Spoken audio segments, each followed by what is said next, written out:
Our story begins in an outer space area. In this area was a massive white striped blue jellyfish-like structure with green tentacles, and around this jellyfish structure were golden clouds. Around the structure were 12 massive orbs. These orbs were the 12 universes. On top of this structure was white and gold building which had the shape of the kanji chen. The building was on top of a white surface and surrounding it were white floating pillars. Inside the building was a throne room, a throne that belonged to the strongest being in existence, Zeno. Zeno is very short and small, with a rather large oval-shaped head. He primarily has sky blue skin, except for 2 sections from his ears to the middle of each eye on both sides of his head, which are purple. He has small round eyes and small rounded gray ears. His main attire is a magenta and yellow-lined coat, with yellow pants and magenta shoes. He wears a black and white shirt underneath, with the kanji for all, Chen, on the front. Besides him were 2 similar-looking guards. They are tall and cyan-skinned individuals that wear large high-collared purple jackets with golden lining, buttons and shoulders that cover their face. Underneath, they appear to wear a sectioned gray full-body suit, with gold and purple tipped boots. At all times they have their arms folded behind their backs, leaving their hands not visible. They also wear a long pointy-tipped bronze hat that ends in a silver ball at the top. They typically have very angry and menacing-looking eyes. In the throne room we find a bored Zeno who was just sitting on his throne, doing nothing, a scene that Zeno was tremendously bored of. "Grand Minister!" The childish voice of Zeno called out, and immediately in front of him came the 4th strongest being in existence, the Grand Priest. Male guide angel with sky blue skin and white slicked back hair. The Grand Minister has thin hook-curved eyebrows. He possesses what appears to be a blue-colored halo, though it autonomously floats above him. The Grand Minister's apparel consists of a dark blue long-sleeved shirt with baggy shoulder pads that runs beneath his red-colored belt with the kanji symbol for Grand, Da. The shirt is complemented by a matching color pair of Jodhpur-like pants and white boots that run beneath his shins. "You called my lord?" the Grand Minister asked with a bow. Zeno stood from his throne and walked up to the Grand Minister and grabbed his hand. "I'm bored. Come play with me," Zeno said as he slightly pulled on his hand. "I'm sorry, my lord, but I cannot at the moment. I'm busy observing the 12 universes and what changes may need to occur in the future," the Grand Minister said. Hearing this, Zeno let go of his hand as a frown adorned his face. "Ah, okay," Zeno said in a somber tone. "How about this then? I'll show you a fight I've seen while looking into the future. It should be sufficient entertainment," the Grand Minister said as Zeno's eyes lighted up in excitement and he nodded intensely. The Grand Minister as an orb shows up. Insane the orb were 2 warriors. The 2 warriors had just begun their intense battle. The battle shook the earth with every blow landed, and Zeno noticed that one of the warriors' hair had changed from black to yellow and then to blue, while the other had changed from yellow to green. After a while, the blue-haired warrior had caused an explosion within the green-haired warrior, which he survived. He prepared to fire a blue energy beam that was going to kill the green-haired warrior. Before it reached him, he disappeared, ending the fight. "Whoa, that was so awesome. He went all boom and pow," Zeno said, mimicking the punching motion of the fighters. The Grand Minister chuckled at this. Even with all his power, he's still a child at heart. "Who was that blue-haired guy?" Zeno asked as the Grand Minister pulled up another orb. In this one it had the picture of the blue-haired warrior. He wore a black vest with yellow padding. He also wore white baggy pants being held up with a teal-colored belt. He also wears black shoes with a teal-colored top. His name is Gogeta. He is the time-limited Metamorph fusion between 2 scions, Goku and Vegeta. The Grand Minister explains. The orb disappears as Zeno nods in understanding. "Can I become friends with him?" Zeno asks as the Grand Minister chuckles. "Not really, my lord. You see, this fight takes place decades from now. At this current moment, Gogeta does not exist. Only his 2 counterparts," the Grand Minister explains as Zeno thinks for a moment. "Well, if they exist, then can you bring them here?" Zeno asks. The Grand Minister shakes his head no, knowing Vegeta would probably be erased in seconds of meeting Zeno. "Instead of waiting or bringing them here, how about I fuse them now so they can become very strong, and when the time comes, I will personally fight them and give you a fight better than the one we saw." The Grand Minister suggests as Zeno nods in excitement. You can do that? Zeno asks. The Grand Priest smiles and nods. I can do many things, my lord. This is nothing, he says as Zeno returns to his throne.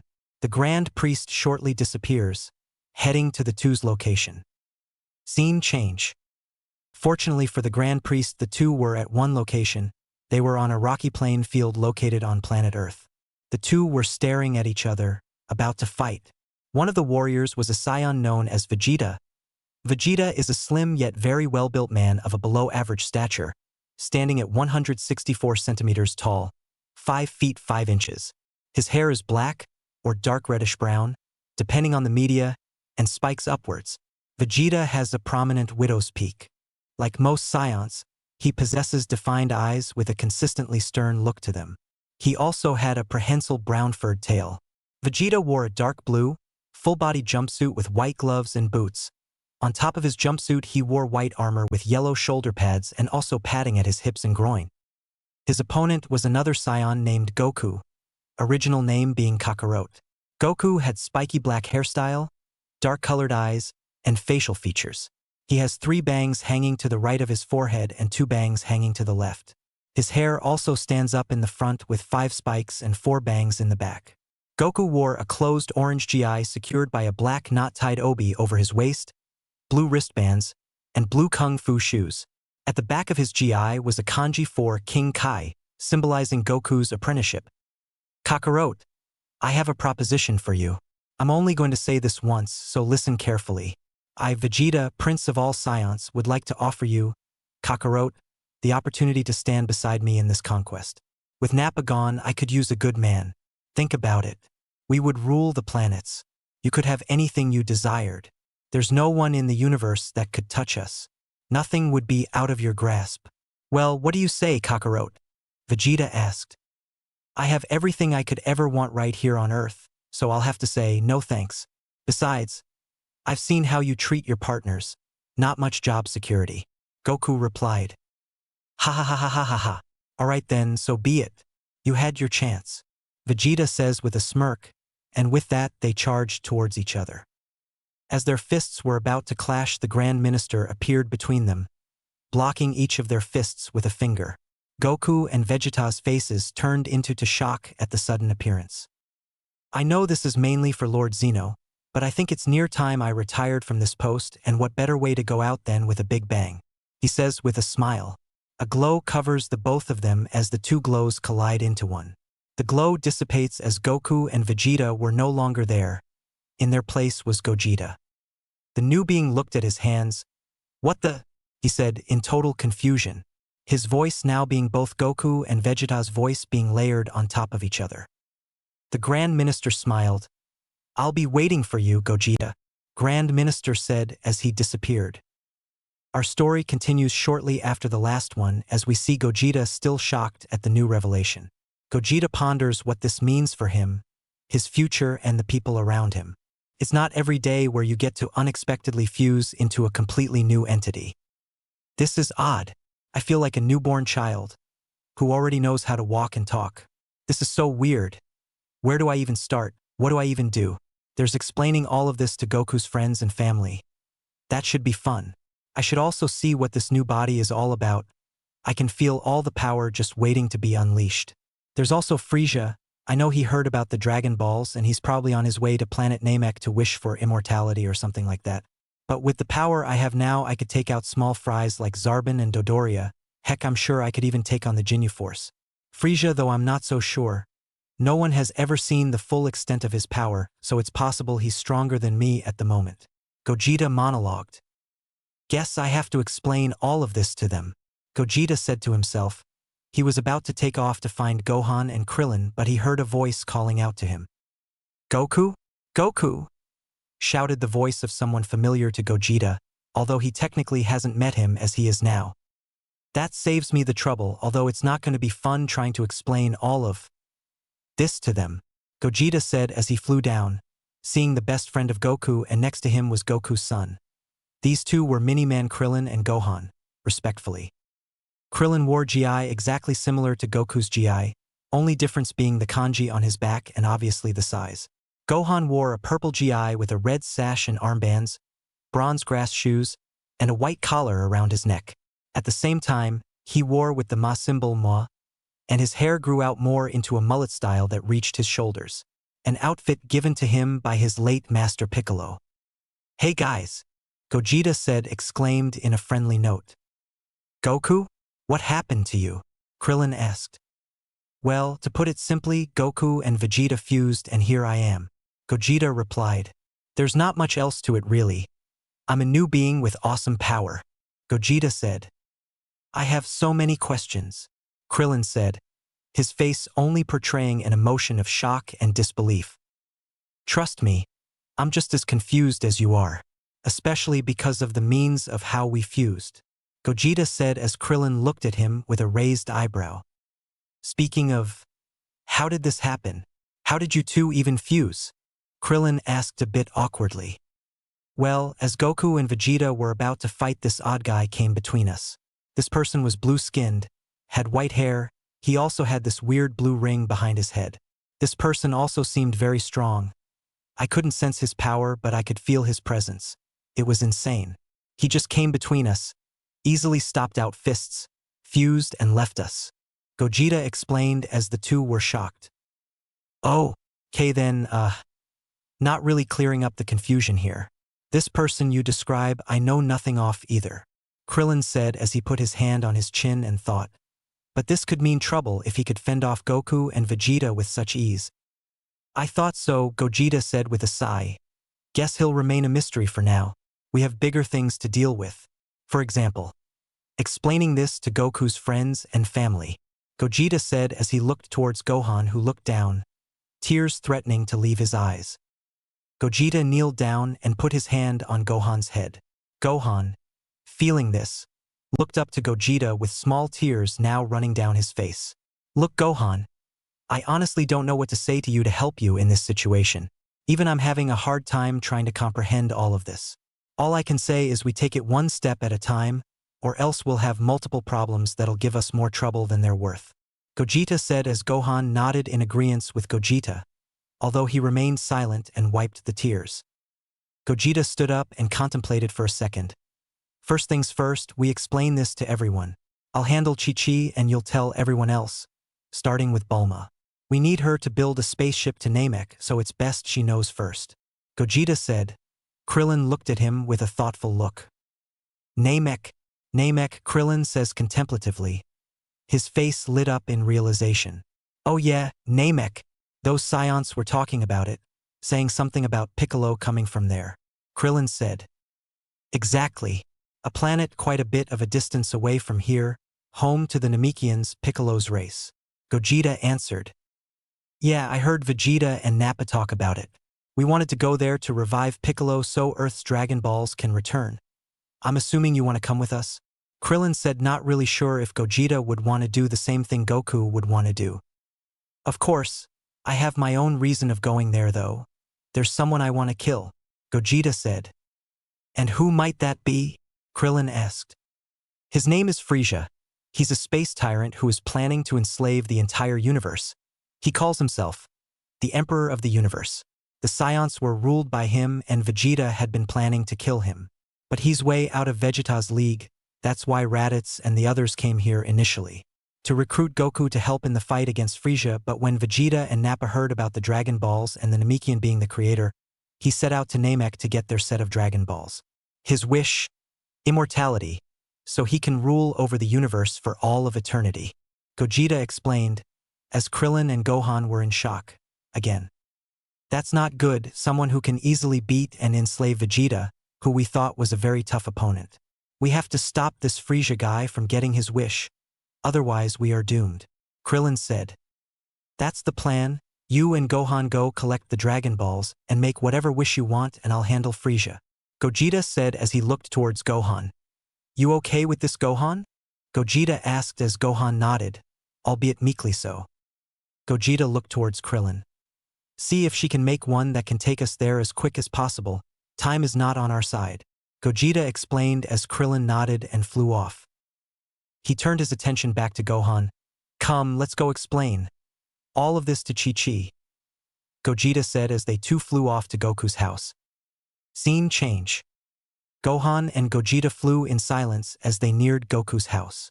Gogeta looked towards Gohan. He thought the kid was strong. For someone his age to go through so much. From his father being killed, then 1 year later reuniting with his father in a life-of-death situation just for his father to technically leave him again. He honestly felt bad for him. Hey Gohan, Gogeta called out as Gohan looked towards him. Sorry for the whole losing your dad thing. I know it's not easy for you, Gogeta said as Gohan looked at him with a sad smile. You don't need to apologize. It's not your fault things turned out like this. But thanks, Gohan responded, although he looked down shortly after. I'm more worried about Mom and how she'll react to all this, Gohan said as Gogeta agreed. Let's just hope she'll be somewhat reasonable, Gogeta said. They saw Goku's house in the distance as they began to descend. Gogeta looked inside the house. Through the window, he saw Chi-Chi doing housework inside. Gogeta turned towards Gohan and nodded. Gohan knocked on the door and waited. Gohan felt nervous. Last time he saw his mother was a year ago. The door was opened as Chi-Chi looked towards her son with widened eyes. She began to tear up as she rushed towards her son and enveloped him in a bone-crushing hug. Chi-Chi wore a purple dress with an orange cloth tied on top and a yellow slash. Her hair was tied in a high bun, but she still had her hair coming down to her sides. Gohan, my son, Chi-Chi managed to choke out through her sobs. Gohan smiled and hugged his mother back. I missed you, mother, Gohan said, tightening his hug. Chi-Chi broke the hug and held Gohan's shoulders to take a good look at him. Oh, look how you've grown. You look completely different, but you're still my Gohan, Chi-Chi said, tears still free-falling from her. After a few more seconds of her doting on her son, she noticed someone behind Gohan. Her face took on a look of confusion as she stared at the stranger behind Gohan. Her expression shifted into a thoughtful one as she realized that this person looks familiar. Very familiar. Goku? Chi-Chi asked in a whisper, her finally realizing that this man looked like her late husband. Sho stood up as she slowly walked over to him to get a better look. Well, not exactly, Gogeta said. You see, what happened was. Gogeta then proceeded to explain everything to her, from Goku coming back to life and shortly after being fused with Vegeta. Chi-Chi looked on in surprise as her mind tried to process what he just told her. Soon, tears fell from her eyes as she kneeled down. No, this can't be true. He just came back and now you're telling me he's gone again, Chi-Chi cried out. Gohan hugged his mother, trying to comfort her. I don't know if I should leave her to fully process all of this and calm down, or stay with her, Gogeta thought, knowing she would have a lot of questions once she had calmed down. Gohan looked up to the fusion. Hey, Gogeta, as you can see my mom is not in the best condition right now. I'll keep her company until she calms down.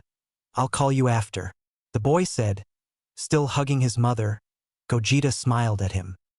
Thank Gohan, you're quite mature for a 5-year-old kid, Gogeta said, but also being truly surprised about how Gohan was handling all this. He was sure Gohan would have been the same as Chi-Chi, but he was handling it way better than he had imagined.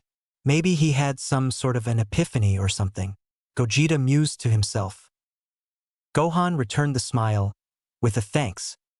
I'll ask Bulma for a place to rest after explaining, Gogeta said as Gohan nodded. Gohan looked towards his mother. Let's go inside, Mom, Gohan said, picking her up as she couldn't even find the strength to stand. Gogeta looked at the two go inside and with a bye from Gohan, the door was shut. Gogeta wasted no time and flew off to Bulma's house, hoping Krillin had managed to explain things to her and hoping that she'd take it better than Chi-Chi did, although he couldn't blame Chi-Chi as she is now a widow. Again. As he flew off, he had one lingering thought. What changed, Gohan? Scene change. Gogeta was flying full speed to Bulma's house, and to be honest, even he was surprised at how fast he was going. He was going at a slower pace so Gohan could keep up, but now, with no one to slow down for, Gogeta moved at speeds he didn't even believe. He soon reached West City and immediately saw Bulma's home.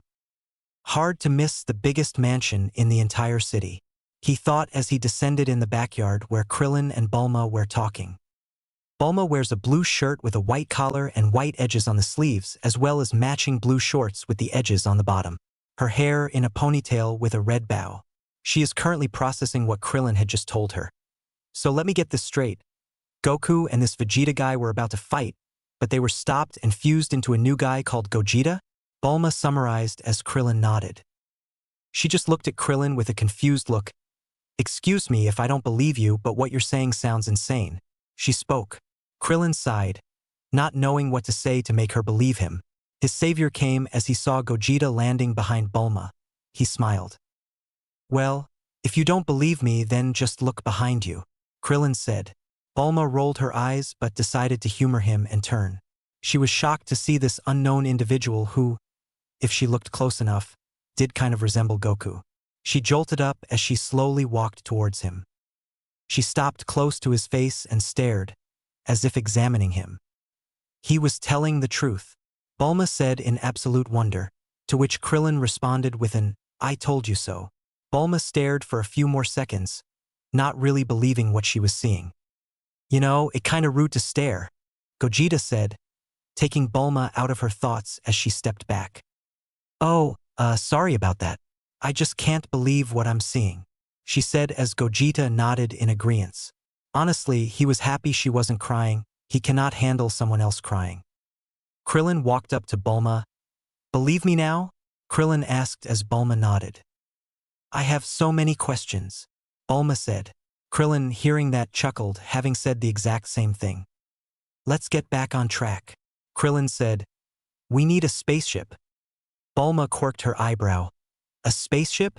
Why would you need a spaceship? Bulma asks. Krillin explains the entire situation.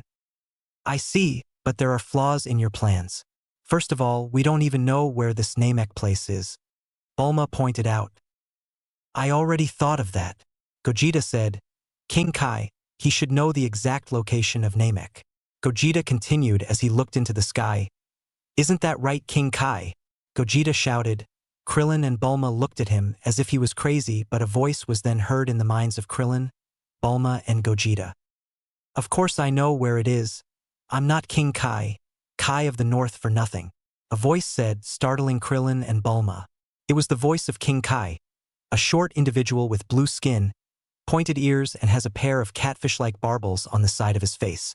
He wears tea-shade sunglasses, a pair of small white shoes, a black tunic with goldenrod trimmed sleeves, as well as his symbol on the front, and has a pair of cricket-like antennae. Can we all hear him just fine? Gogeta asked the two who were in surprise by the sudden voice in their heads. I'll take that as a yes, go ahead King Kai, Gogeta called out. Let's see. Planet Namek, King Kai said, flipping through a notebook. To phrase it a way you'll understand. It's at bearing SUB3 by 9045 XY, King Kai explained. 9045 XY? Exclaimed Bulma in shock as the two looked towards her. Bulma took out a device from who knows where and was already typing out the coordinates. I have a bad feeling about this, she said. If I remember correctly, Planet Namek was once a beautiful place to live. But some time ago, they went through a terrible bout of harsh weather. I thought all the Namekians had gone extinct. King Kai explained. The planet is slowly restoring itself, but I'm not sure if there are survivors or not. He finished. Oh, said Krillin. That can't be good, he said, now worried. I can check up on the planet to be sure, King Kai said as he began to search. Ah, found it, he said as he began to sense for any life on the planet. They're alive. About 100 Namekians currently on planet Namek. King Kai exclaimed in excitement. That's great, Krillin said as he looked excited to hear the news. Gogeta focused on Bulma as she had a pained expression. Something the matter, Bulma? Gogeta asked, bringing Krillin's attention to her. She nodded. Using a spaceship with the world's best engine made by my dad, it would take us 4,339 years and 3 months to get to Namek. Seems like you didn't exactly plan about how we'd arrive there, she explained. Krillin L. Actually, if that's the problem, then we can use the Scion spaceship to get there. They should both be here, Krillin suggested, taking out the remote used for Nappa's spaceship. I was thinking of that, Gogeta said as he took out a remote used for Vegeta's spaceship. These are remote controls that can be used to call for the ships from a distance. I'm sure using 2 ships you can take a look at them and figure something out, he said as Bulma's expression turned into one of excitement. All right, New Hope is in sight. Now all we have to do is wait and train, Gogeta said to Krillin specifically. Krillin returned his excitement, with determination to bring back his friends. Hey now, don't forget the remotes, Bulma reminded them. Gogeta gave both the remotes to Bulma as he also explained how to call the 2 spaceships. She quickly understood and shortly after, Krillin and Gogeta flew off to train. She looked at the 2, Gogeta specifically. There were similarities to him and Goku but also differences to show that he was a completely different person. A small tear fell from her eye but she wiped it off, smiled and began to work on the spaceship, hoping that Gogeta would be a good guy that Goku was. Gogeta sits on a mountain top, cross-legged as he was meditating. Gogeta was image training. Image training is a specialized form of training where a fighter closes their eyes and pictures a foe. The fighter imagines them combating the imaginary foe.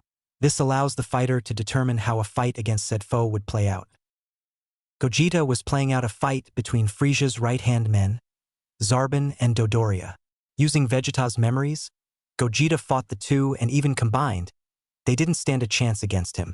In every scenario, they lost. He tried to imagine him fighting Frieza's elite squadron called the Ginyu Force, but he had no knowledge of the Ginyu's power level and abilities, nor did he have any knowledge about Frieza's power. He opened his eyes, breaking his concentration. He looked towards Krillin, who was in front of him, and smiled. Good news, Frieza's bodyguards are nowhere near my power, but the Ginyu Force and Frieza themselves are still a mystery to me. I'm confident about the Ginyu Force but Frieza, he's still a problem, Gogeta explained. Krillin nodded as he put his hand of his chin. Guess the only solution is to just train extra hard to be prepared for any surprises, he concluded. Gogeta smirked as he stood up and jumped back, taking up a fighting stance. Well then, let's begin, Gogeta said as Krillin took up a stance. The 2 rushed at each other as their fists clashed, causing a giant shockwave. Krillin took note of how his hand already felt like all the bones in his hand had shattered while Gogeta was severely holding back, as to not kill him. The 2 disappeared and quickly reappeared higher into the air.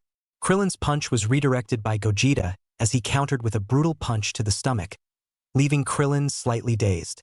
Gogeta followed up with a knee to the stomach as he then kicked Krillin on the chin, sending him flying into the air, performing a backflip in process. Krillin tried to regain his footing, but above him was Gogeta with an axe kick that sent Krillin back to the ground as he landed with a heavy impact, cratering the ground around him and creating smoke, blocking Krillin from view. The smoke dispersed to reveal Krillin with his hands close to the center of his face, with his fingers spread out towards his eyes. Solar flare, Krillin called out as a bright white light overtook the surrounding area, temporarily blinding Gogeta as he brought his hands to his face in an attempt to cover the light. Krillin cupped his hands in front of him as he drew them to his side. A blue sphere of energy formed in between his hands. Kamehameha! He yelled as he thrust his hands forward. The blue sphere shot out in a streaming beam of energy as it was shot towards the blinded Gogeta. Gogeta, sensing the attack, steeled his body and took the attack head-on as he was overtaken by the blue beam. Krillin remained in his thrust hands forward motion as he panted. Those hits were absolutely insane. I could swear I was being hit by a truck, Krillin thought as the beam dissipated and Gogeta stood looking down towards Krillin, unharmed. Oh man, I can't even damage him. And that was my strongest Kamehameha. And this Frieza guy is supposed to be stronger than that, Krillin thought. Gogeta looked towards Krillin with a smile for the smart tactic. He was about to rush down to attack once more, but he was cut off by a yellow beam enveloping him out of nowhere. Krillin was shocked, obviously not expecting it as he sensed a familiar presence nearby. Gohan! Krillin thought aloud as the beam dissipated to reveal Gogeta still unharmed by the attack, although his clothes were singed. Gohan had tried to sneak attack him, but unknown to Gohan, Gogeta was never off guard until the fight was truly over. Gogeta turned around to see Gohan with his hands above his head with the palms facing forward. One hand was in front of the other with the fingers going in opposite directions. And what was that for? Gogeta asked. Gohan brought his hands to his side. I wanted to join in on the fight, joining to loser against the winner, he said as Krillin's sweat dropped at the hard yet true statement. I'm guessing Chi-Chi allowed you to go with us to Namek? Gogeta asked as Gohan nodded. It wasn't easy, but I managed. Now let's go, Gohan said as he rushed towards Gogeta. Krillin did the same, taking on Gogeta from the front and the bottom. Gogeta managed to evade and block their attacks, managing to avoid a clean blow from either of them. He grabbed Krillin's leg and Gohan's fist as he kicked Krillin and punched Gohan simultaneously in the stomach, once again slightly dazing them. He appeared behind Gohan and kicked him towards Krillin. Gohan collided with Krillin as they were both sent to the ground. Before they hit the ground, Gogeta appeared behind them as he held out his hand to Krillin's back. A blue sphere formed between his hand and Krillin's back as Gogeta launched the sphere, taking Krillin and Gohan into the air before it exploded. The two fell out of the smoke, unconscious, but were caught by Gogeta before they hit the ground. Gogeta gently set the two on the ground as they awoke moments later. Gohan blinked a few times as he looked towards Gogeta, realizing and remembering what happened. Wow, your power is awesome, Gohan said with awe, with Krillin sharing his sentiment. Gogeta smiled. Thanks, this is how our training will go until the spaceship is finished, he said as the two nodded with a fire burning with dedication within their eyes. Scene change. It has been 14 days since Gogeta, Gohan and Krillin began their intense training. Gogeta trained them to the brink of exhaustion, but not hard enough to put them out of commission. They all have seen their power level grow significantly as Krillin now had a power level of a staggering 10,000 from 1850, with Gogeta and Gohan pushing him to his limits. Gohan has a power level of 30,000 from 1500.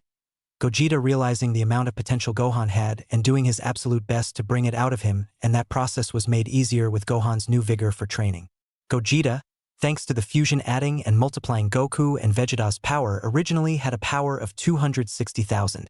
Now he stands at a power level of 530,000. Gogeta realized his high potential, although it was not as high as Gohan, but it was not far off. Using Goku's ingenious methods to grow stronger, Goku and Vegeta's potential combined made for a deadly combination. The trio were currently walking with Bulma to the lab as she was excited to show her invention. They shortly made it to the lab and Bulma switched on the light to reveal a massive sphere-shaped spaceship. Tada!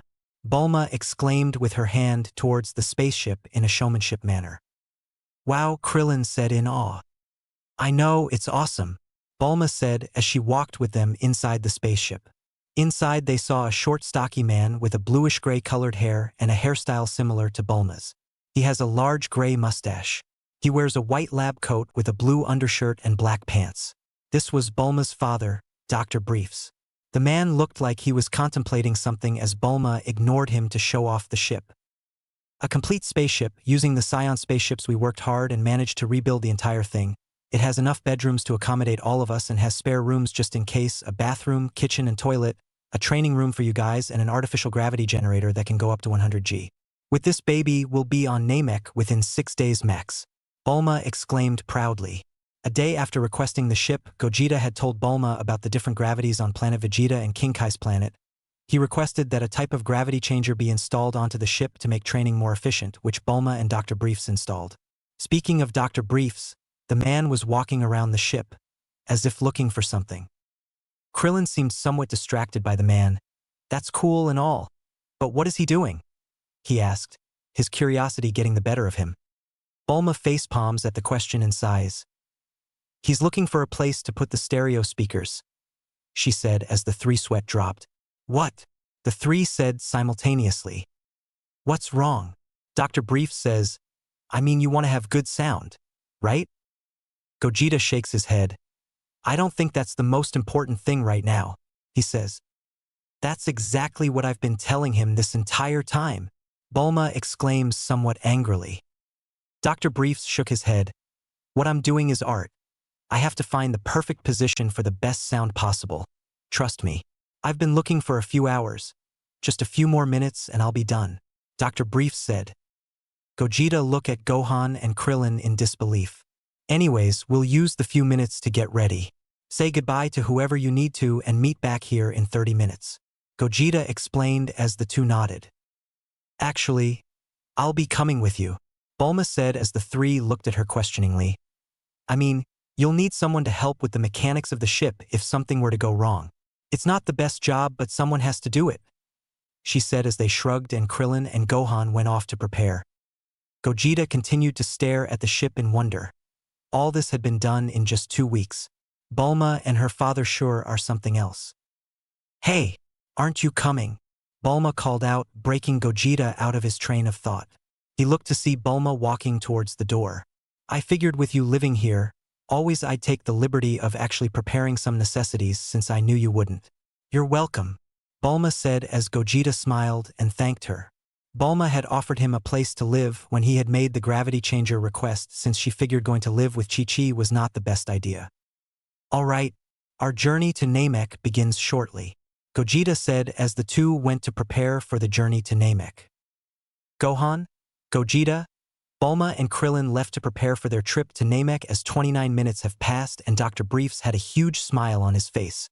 He finally found the perfect place for the stereo speakers. Now all is complete, Dr. Briefs said to himself with content. He turned to see Bulma at the door of the ship, who was looking at him with a deadpanned look. What? He asked. We've built a spaceship that is by far the most advanced technology that the Earth will see for a very long time, and the thing that satisfies you the most is the fact that you found a perfect place to put the stereo speakers, Bulma said. Dr. Briefs shrugged. I enjoy the simple things in life. After a long day, it's nice to be able to relax to some music, he said, already imagining himself relaxing at the pool once everything is finished here. Obviously, the stereos at the pool are perfectly placed. Let the old man have his passions, a voice behind Bulma said as Gogeta came up beside her. Think about it. He loves his music. I love fighting. And you love looking at yourself in the mirror, Gogeta said with a slight smirk. Bulma's face turned red as she prepared to punch him, but by the time she tried to, he was already beside Dr. Brief. The two were talking about what songs are best to play during training. Bulma sighs with a facepalm as the door to the lab was opened to reveal Gohan and Krillin carrying traveling bags. Hey, what's up, Bulma? Krillin greeted with salute. Nothing much. Just listening to two idiots talking about music to listen to during training, Bulma responded. Krillin looked inside to see Gogeta and Dr. Briefs as he raised his eyebrow. Out of everything, why are they talking about that? Krillin asked as Bulma shrugged. I wish I knew, she said as she walked towards Gogeta and Dr. Briefs with Gohan and Krillin in tow. She clapped her hands to get their attention. Attention, you two. Krillin and Gohan are here, she said, pointing towards the two behind her. Oh, hey guys. Gogeta greeted with a wave, one which the two returned. Bulma pointed to the other side of the room. There are the rooms we'll be staying in. Each room has a bathroom and a toilet. Pick a room. Place your bags and we'll be off shortly, Bulma explained. Gohan and Krillin proceeded to choose their rooms and prepared to leave. A few minutes later, the group of 4 strapped their seatbelts. Dr. Briefs was outside, opening the roof of the house. The engine started as a loud rumbling sound echoed throughout the area. 5 seconds to take off. Destination: Planet Namek, Bulma said. The roof fully opened as the spaceship rocketed into the air with a thunderous roaring sound. Not bad considering how fast it was made, Dr. Briefs said to himself. Now I can finally enjoy some rest and relaxation, he said as he went to relax with his wife at his pool. With Gogeta and the gang, the 4 were currently unbuckling their seatbelts as they have safely launched off Earth and were on their way to Namek. See, Bulma? I told you you wouldn't need that ridiculous suit, Gogeta said smugly. Bulma initially wanted to be extra prepared and wear a protective spacesuit, but Gogeta had told her it wasn't necessary, and he was right.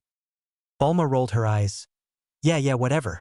I'm going to change into my pajamas, she said as she went into her bedroom. Gohan, Krillin, Gogeta called out as the two approached him. We have 6 days until we reach Namek, so in that time we are going to do even harder training than even before. I want us to be so powerful that nothing can surprise us. Then we can bring back everyone and rid the universe from Frieza. Are you with me? Gogeta spoke with determination as he held his fist out for a fist bump. The two looked at each other and smiled. With determination burning in their eyes, they turned to Gogeta and fist bumped him. "Let's do it," Krillin said, and with that their training began.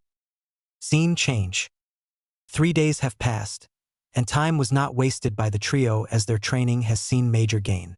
Gogeta from a power level of 530,000 now stands at a power level of 800,000. Gohan from a power level of 30,000 now stands at a staggering 100,000. Krillin from a power level of 10,000 now stands at a power level of 50,000. Their training was relentless as they made full use of the gravity generator, which can go up to 100G, to speed up what would be normal training. At first, they began at 10G to get Gohan and Krillin used to the changes, and they did not take long to adapt. Shortly after they raised it to 20G and like 10G, they quickly adapted to it. Gogeta bumped it up to 50G and it took them a while longer to get adapted to the change, but they did eventually. For the first 3 days, the three trained at a maximum of 50G and decided that for days 4 till their arrival on day 6 bump it up to 100G to truly maximize their training. It was currently the end of day 3 as Krillin and Gohan were sleeping. Gogeta was about to do the same, but a knock on his door was heard. "Come in," he said as the door automatically opened shortly after to reveal Bulma. "Oh hey Bulma. Thought you were asleep," Gogeta said as he sat up and motioned for Bulma to sit on his bed, to which she did. "I was, but now that I'm not as busy I got to thinking about you," Bulma said. "Flattered," Gogeta said with a smirk as Bulma rolled her eyes. "Not like that, I was more curious about how you work, like this fusion thing. You're a fusion of Goku and Vegeta, yet you're nothing like Goku, and if what I heard about Vegeta was right, you're nothing like Vegeta too. So how exactly does this work?" Bulma asked. Gogeta put his hand on his chin and thought for a second. "Well, the best way I can explain it is basically, I'm a fusion of Goku and Vegeta. I possess all they did, their power, memories, abilities, and their potential to get stronger. Everything they knew, I knew, but I don't have their personality. How I act is not like Goku and Vegeta, but all else can be attributed to them," Gogeta explained. "How about the friends Goku made during his time and his family? Do you have the same feelings for them as Goku did?" she asked once again. "That's a bit tricky, but I can remember how much Goku loved everyone. I don't share the same feelings as Goku, so the answer is no. Although I have taken a liking to the three of you," Gogeta said as Bulma smiled. "Understandable, I am quite likable. I'm surprised you haven't fallen in love with me yet," Bulma said jokingly. "Here's something else I've always been curious about. Did Goku really love Chi-Chi?" she asked. Initially, he didn't even know what love is, but over time he did fall in love with her, even if he didn't fully understand it, Gogeta explained. "Understandable," Bulma said as her face quickly turned into a somber expression. Gogeta raised an eyebrow at this. "What's wrong?" he asked. "Oh well, just thinking about how my love life is messed up and how I'll never settle down and have children," Bulma said, surprising Gogeta. "Settle down, you? You want to settle down? How did this come to be?" Gogeta asked as Bulma took a bit of offense to that. "Try not to sound so surprised, will you?" Bulma said with her tone slightly raised. She calmed down and continued, "I've changed over the past 5 years, and I've been thinking about it. After all the adventuring, I'd just like to settle down and raise a family," she explained. "Never thought I'd see the day," Gogeta said in disbelief. "Other than the fact that he's dead, why didn't you settle down with Yamcha?" he asked as Bulma took on an angry expression.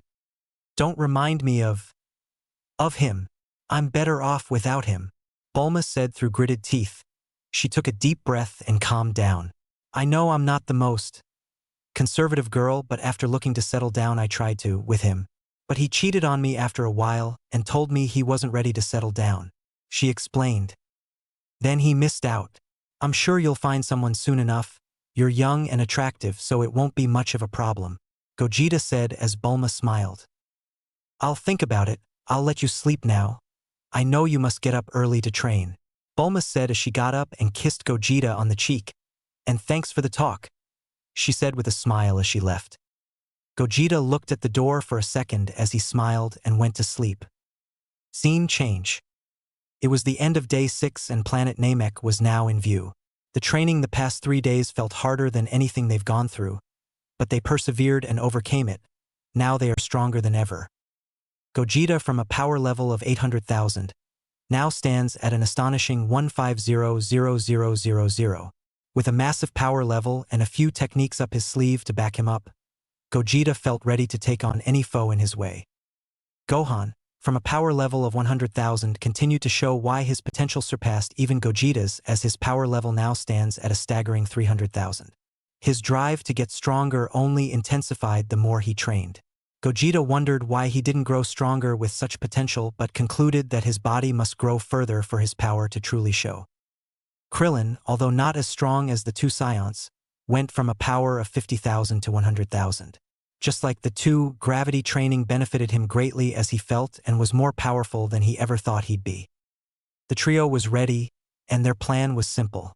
Get the Dragon Balls, wish back their friends, and kill Frieza and his soldiers. Quick and efficient. Hopefully their plan will be as effective as they put into action soon.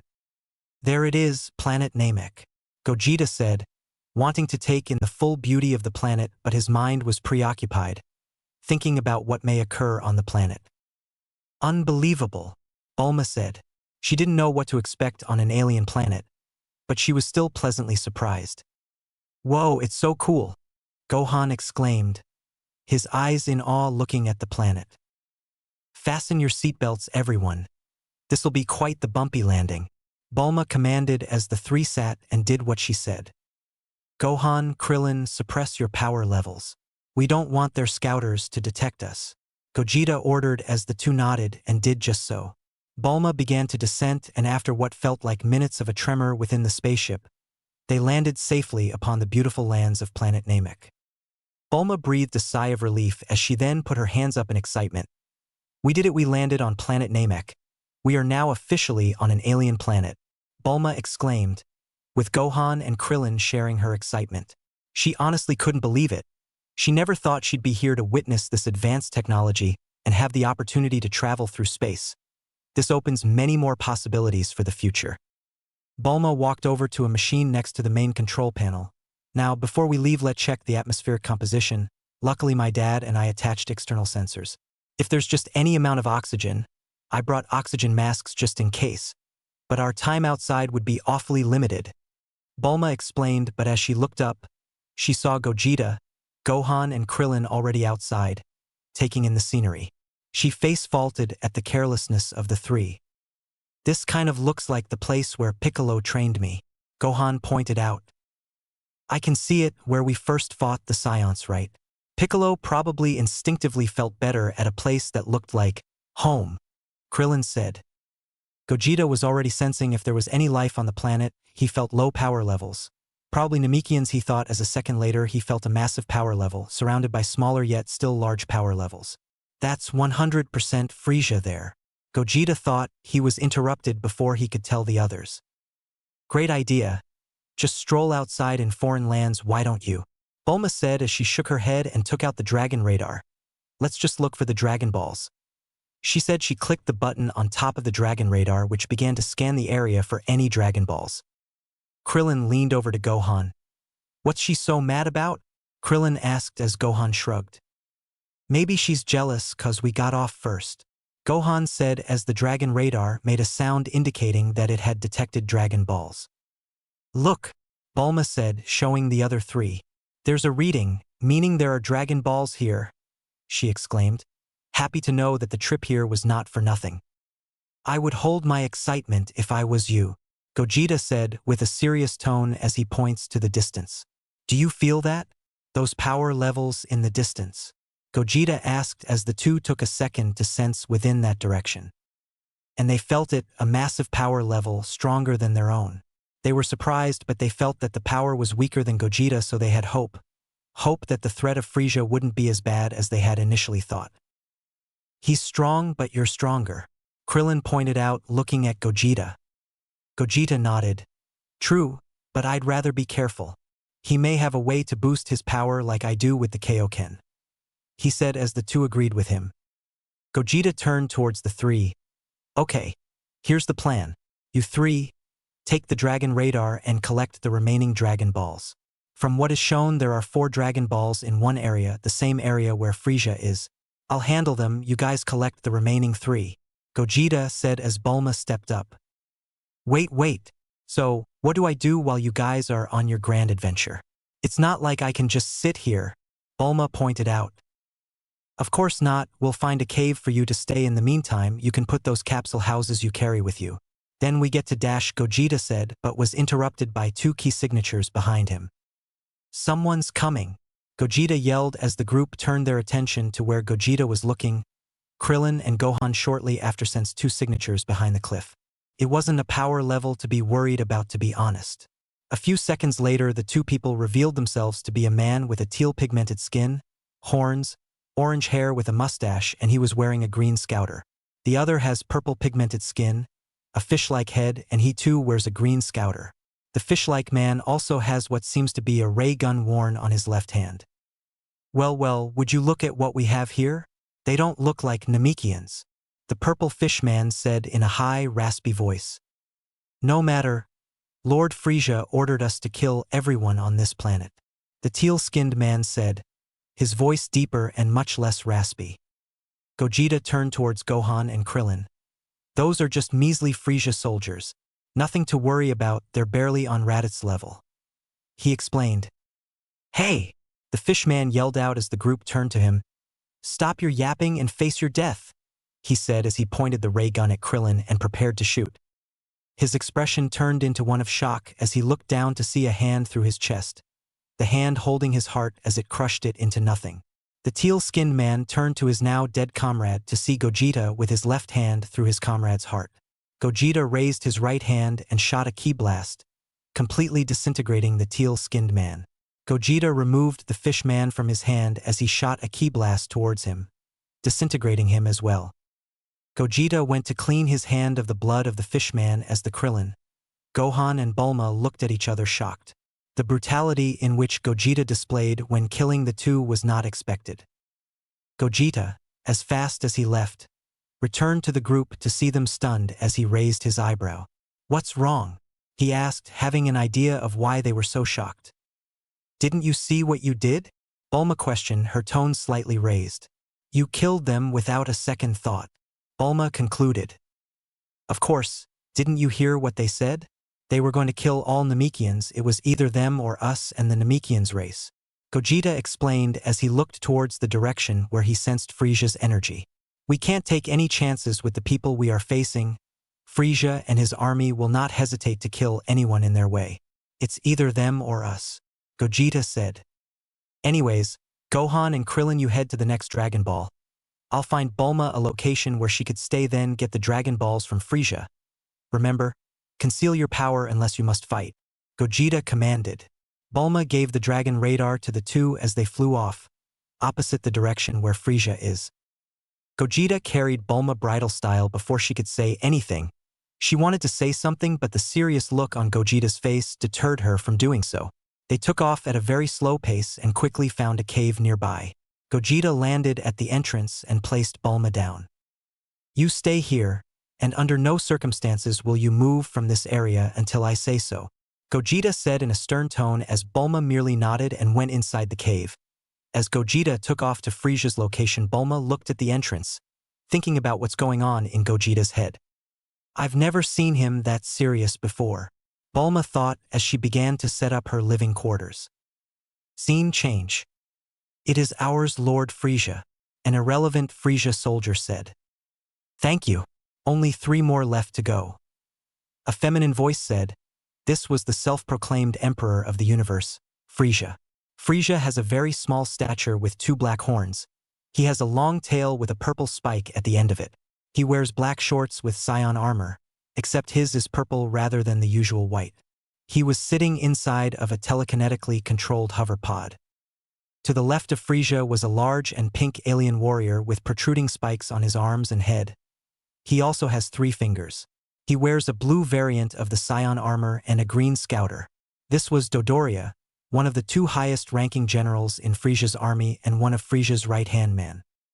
To the right of Frieza was a handsome man who has green braided hair, a tiara and earrings, which are reminiscent of his previous status as a high-class prince. He has light blue skin and golden eyes. He also wears a long light blue cape, pink arm warmers, blue leg warmers and blue underwear. He also wears the common white variant of the Scion armor and a blue scouter. This was Zarbon, the other half of the two highest-ranking generals in Frisia's army and Frisia's second right-hand man. Lord Frisia, the reconnaissance we sent out earlier have been killed by an unknown foe of a power level of 2000. It seems that whoever killed them can raise their power momentarily, as after our scouts were defeated the power level disappeared. The power level recorded was about 2000. Zarbon explained. I see. While I would like to know more about it, we are in the middle of something, Frisia said. My lord, we will be passing by the area as we move to the next village, Zarbon said. Very well, if you find whoever that is, kill him, Frisia commanded as Zarbon nodded. Now that we are done here, we will move on to the next village, Frisia said, and as they were about to leave the scouters started going off, they looked to the direction where the power level was detected. Lord Frisia, Dodoria shouted, scared at what he saw. Frisia looked at him with confusion, not having a scouter to see what they were seeing. The scouter detects a raising power level of 90,000. 95,000-Dodoria said every scouter in the area exploded after detecting a power level of over 100,000. What? Frisia shouted as he looked in the direction of the detected power level as he saw not one, not two, but a bunch of similar-looking fighters rushing towards them. The rush was quick and none of the Frisia members, including Frisia, were expecting it. Multiple forms of Gogeta rushed towards the Frisia force as they began their assault. An elbow to Zarbon's stomach, immediately knocking him out. A downward kick to Dodoria's head, immediately knocking him out. A hard punch to Frisia's face, only slightly immobilizing him. Gogeta threw a ki blast on the ground as it exploded, a mere smokescreen to use as an escape. And as quick as the assault began, it ended. As the smokescreen cleared out, Frisia, who was already unimmobilized, looked around to see all his men down and the lower-ranked ones dead from what was supposed to be a distracting ki blast. One thing Frisia noticed was that all the Dragon Balls, the 4 Dragon Balls he and his army had spent time collecting, were gone. Furious, angry, enraged, infuriated. None of the words can describe the pure fury that Frisia had felt at that moment. Zarbon, Dodoria, wake up this instant and find whoever did this and don't come back until you do, or you'll face death by my hand, Frisia loudly commanded, his voice booming throughout the entire area. Zarbon and Dodoria were groggily waking up after the devastating surprise attack, as they heard their master's voice commanding them to find whoever did this. As soon as they heard Frisia's words in his furious tone, they quickly arose and quickly flew off to search for whoever dared to blindside them. Scene change. Flying around as fast as they possibly could to find the perpetrator, Zarbon and Dodoria searching every island they laid their eyes upon. Hurry up, Dodoria. If we don't find this mystery attacker, Lord Frisia will have our heads, Zarbon said, Dodoria being slightly behind him. Don't you think I know that? I've never seen Lord Frisia that angry before. Whoever this mystery attacker is, and without our scouters we might never know. Although I have to say, he must have balls of steel to steal from and attack Lord Frisia like that, Dodoria said as Zarbon nodded. The duo continued the search, not knowing that their target, knowing exactly where they were, was making sure he was staying clear of their direction, not that they could ever catch him in the first place. Scene change. Gogeta smirked, sensing the 2 minions run around like headless chickens. Fools, Gogeta said, holding 2 Dragon Balls, as next to him was clone of him, also holding 2 Dragon Balls. He looked behind him, sensing Gohan, Krillin and another unfamiliar presence flying with them. Gogeta and his clone rushed towards the 3, and before they even knew it, Gogeta and the clone were already beside them. I see you guys have been successful in your endeavors, Gogeta said with a smile, seeing Gohan and Krillin holding 1 Dragon Ball each. Next to them was what looked like a Namekian child. Gogeta didn't want to sound racist, but he looked like a mini Piccolo. If Gogeta had to imagine Piccolo as a child, then it would be denned in Piccolo clothes. Oh Gogeta, you managed to make it, Krillin exclaimed, seeing the 4 Dragon Balls held by the 2 Gogetas. And you managed to get the Dragon Balls with the 2 we have, the 4 you have, and the 1 we are going to get. We'll have all 7, Krillin explained with excitement. Gogeta nodded, understanding where they were going to. So, what's with the mini Piccolo? Gogeta asked. His name's Dend. He's the one taking us to the last Dragon Ball. Krillin explained. Hey, Gogeta. Gohan called out as Gogeta looked towards him. How did you get the Dragon Balls from Frieza? With how strong you made him out to be, I thought it'll be way harder. Gohan asked as Gogeta smiled. Unlike us, Frieza and his army cannot fluctuate their power level. So I increased my power level to be higher than Frieza's, then began my assault. And I hit them with a surprise attack. I barraged them with clones, immobilized them, took the Dragon Balls and left. Gogeta explained. Grand Elder Guru's location is just up ahead, Den said. I don't know how Frieza and his men missed this area, Gogeta said as the two nodded in agreement. Guru's house was situated atop very long mini island. It's a wonder how they didn't find it. After a few more seconds, the Gru landed near the entrance to Guru's island to see another Namekian walking out. Nail, you're safe.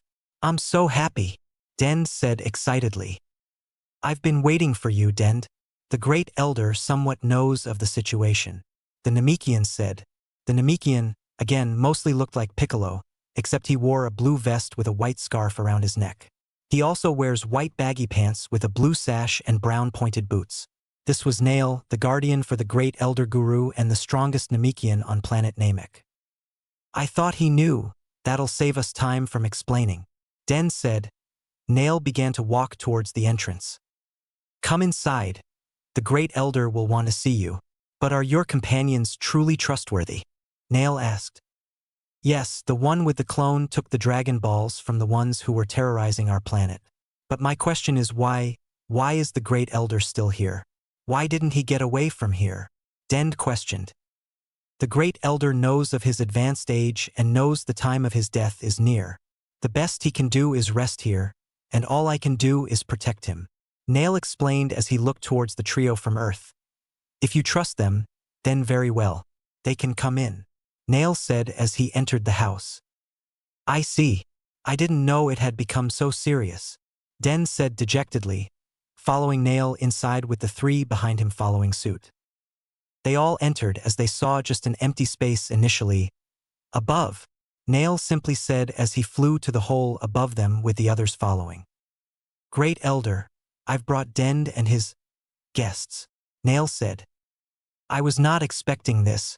That's one big Namekian if I've ever seen one, Gogeta said. Welcome, said the Great Elder Guru. Guru was an incredibly large, by far the biggest Namekian known to man. He wore a white robe with a brown vest, sitting on his throne-like chair with his eyes always closed. You three must be from Earth. I would like to thank you for obtaining the Dragon Balls from those fiends. They have slain nearly all of my children, and I fear to think of the impending destruction of our planet should they manage to get their wishes, Guru said.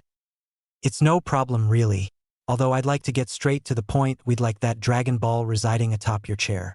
With it, we can revive our own Dragon Balls, Gogeta explained, shocking Guru. What? Guru exclaimed in surprise. There are Dragon Balls on Earth too? Does that mean… A Namekian he said but was interrupted. Yes, a Namekian. Similar to one of my counterparts. I assume that he escaped to Earth via a spaceship, Gogeta said. Escaped? Then it must have been the son of Kataz. I'm shocked. I never would have thought that an infant could have traveled safely so far. He was the scion of the Dragon Clan, those who created the Dragon Balls, and you speak of him as if the child had died. Was it of old age? Or was he killed? Guru asked. He was killed by a scion, Gogeta said. A scion? Guru said in shock. But for a scion to kill the prodigy of the Dragon Clan, was he a super scion? Guru asked, getting Gogeta's attention. You know of the super scion? Gogeta asked as Guru nodded. Yes.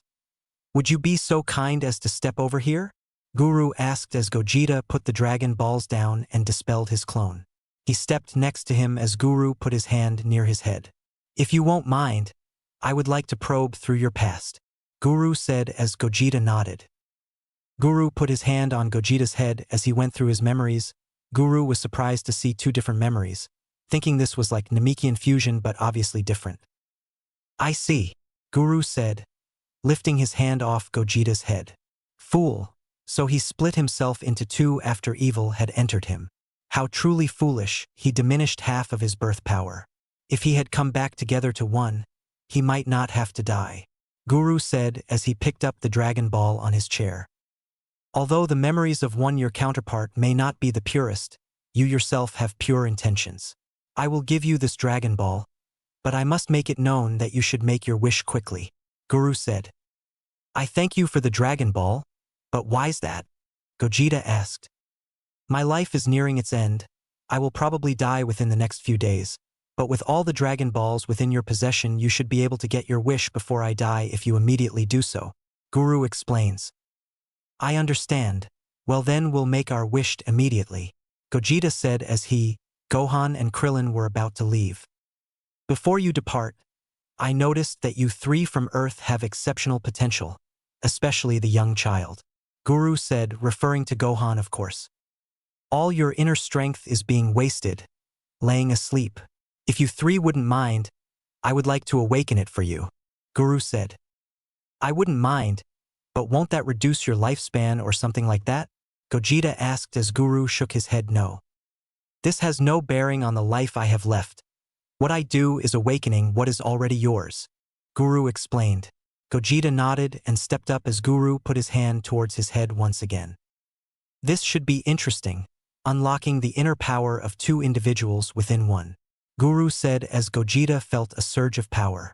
He felt his power increase roughly by 4. Gogeta's power level had increased from 1,100,000 to 4,400,000. Wow, Gogeta said, looking at his hands. If I was confident against Frieza before then I'm more than confident, he said with a smirk. He looked towards Gohan and Krillin as he nodded. He wanted them to get their potential unlocked before they left just in case. Krillin got his potential unlocked and his power level raised from 100,000 to 180,000, a 1.8 times multiplier. Gohan was an interesting case. Gohan's power level went from 200,000 to 600,000, a 3 times multiplier. But Guru had stated that due to Gohan's age, he couldn't unleash the power locked behind his own body's limitation. He knew though that the boy would have greater potential than Gogeta in a few years. The trio from Earth also learned that the Namekian Dragon Balls only respond to the Namekian's native language, so Dend offered to be their translator as they all saw no problem with that. Not that they had a choice. With that 4 said the farewells as they were escorted out by Nail. There's a small island just a few seconds away from here to the north. Using the Dragon Balls will no doubt get the attention of Frieza, so I'd prefer you use them away from here, Nail said as the group nodded, and with each holding 2 Dragon Balls and Dend holding 1, they flew away. The 4 flew away, and just as Nail said, an island, just a few seconds away, was found. One that seemed like the perfect place to use the Dragon Balls. The 4 landed as they put the Dragon Balls in a perfect circle. Okay, before we do this, let's discuss, Gogeta said, getting their attention. First off, we wish for Piccolo to be revived, in which Kami also is revived. He starts off as they nod. Secondly, I have a personal wish to make. The third wish will be to teleport everyone who is not Frieza or part of his army to be teleported to Earth, Gogeta explained as everyone nodded, but they were curious as to what the second wish will be. Okay then, here I go, Den said as he began a chant. Takaraputo Popurunga Pupiritaparo. Den shouted as the skies darkened and the Dragon Balls glowed. A few seconds later, a yellow beam of light shot up into the sky at high speeds until it began to slow down high in the sky and eventually coming to a stop.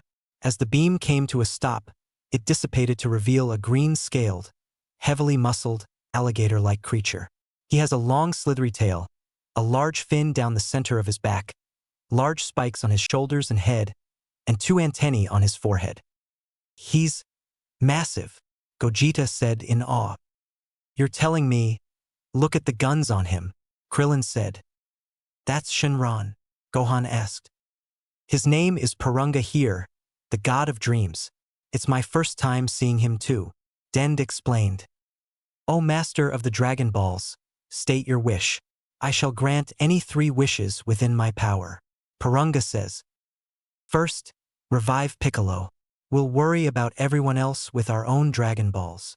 Gogeta says as Den nods and translates the wish in Namekian, which the writer doesn't know the translation to. Your wish has been granted. Now state your second wish. Purunga says. In the afterlife, Piccolo's halo disappears as he smiles and without a word flies off back through Snake Way, back to Earth. On Earth, Kami is also revived as him and Mr. Popo shared a wonderful reunion. This also means that Earth's Dragon Balls are active once again. Back to Namek, Gogeta smiled as he looked towards Krillin with a serious face. Krillin, I need you to blast me near death, Gogeta says, shocking everyone. What? Why in the world would I do that? Krillin exclaimed. Listen, when Scions recover from a near-death experience they get stronger. I have a feeling that this boost may give me the final advantage against Frieza. So you need to do it now, then Dend can wish me back to full health, Gogeta said as Krillin somewhat understood.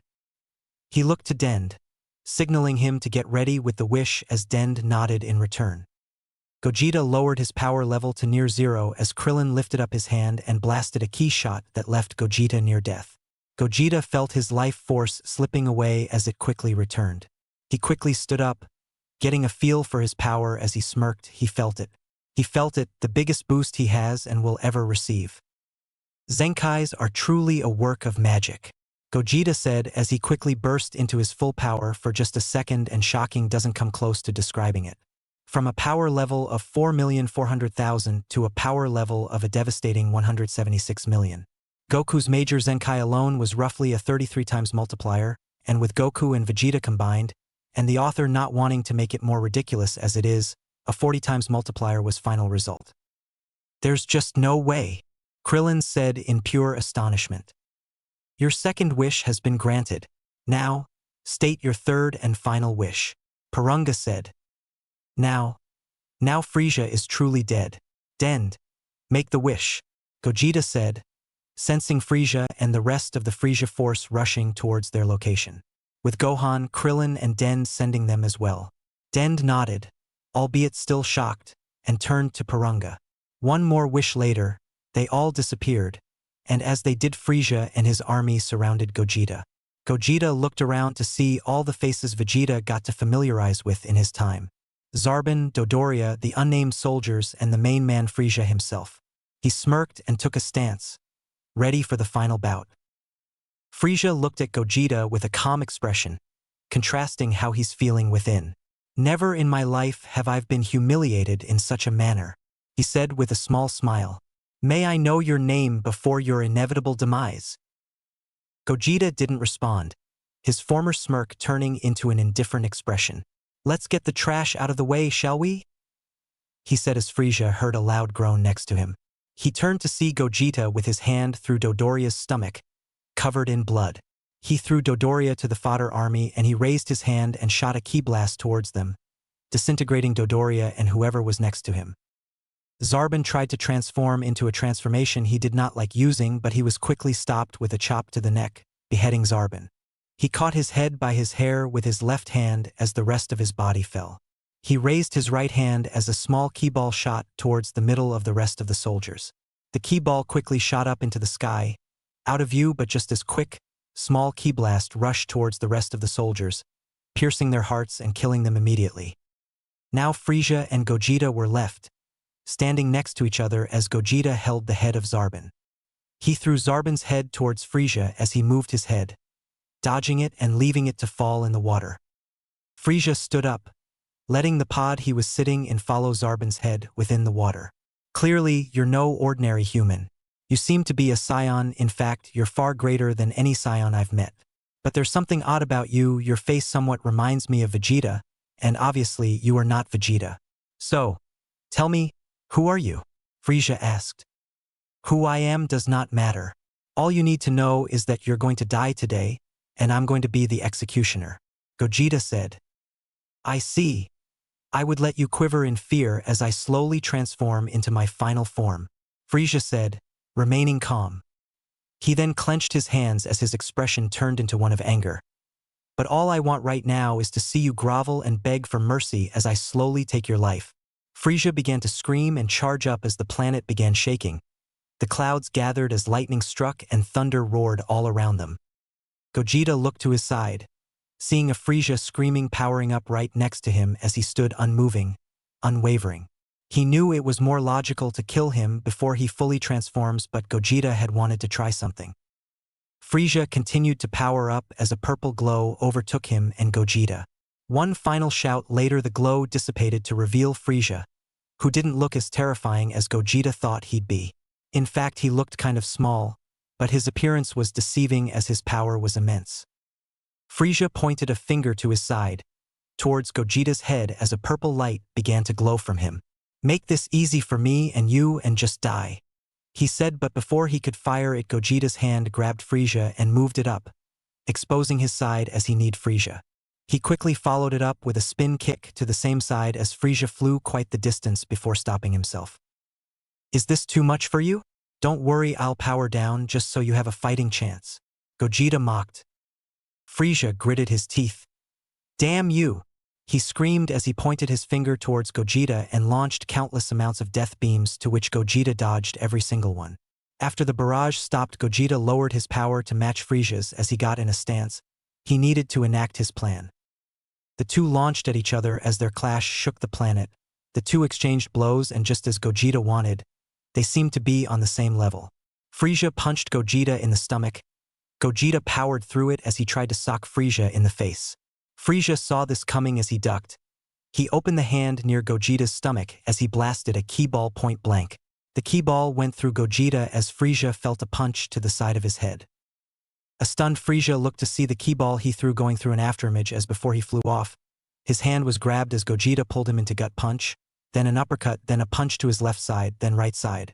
Then a backflip kick to Frieza's chin to finish the five-piece combo. Frieza stopped himself before he crashed into a small hiss. His anger rose even further as he began to power up. "Enough!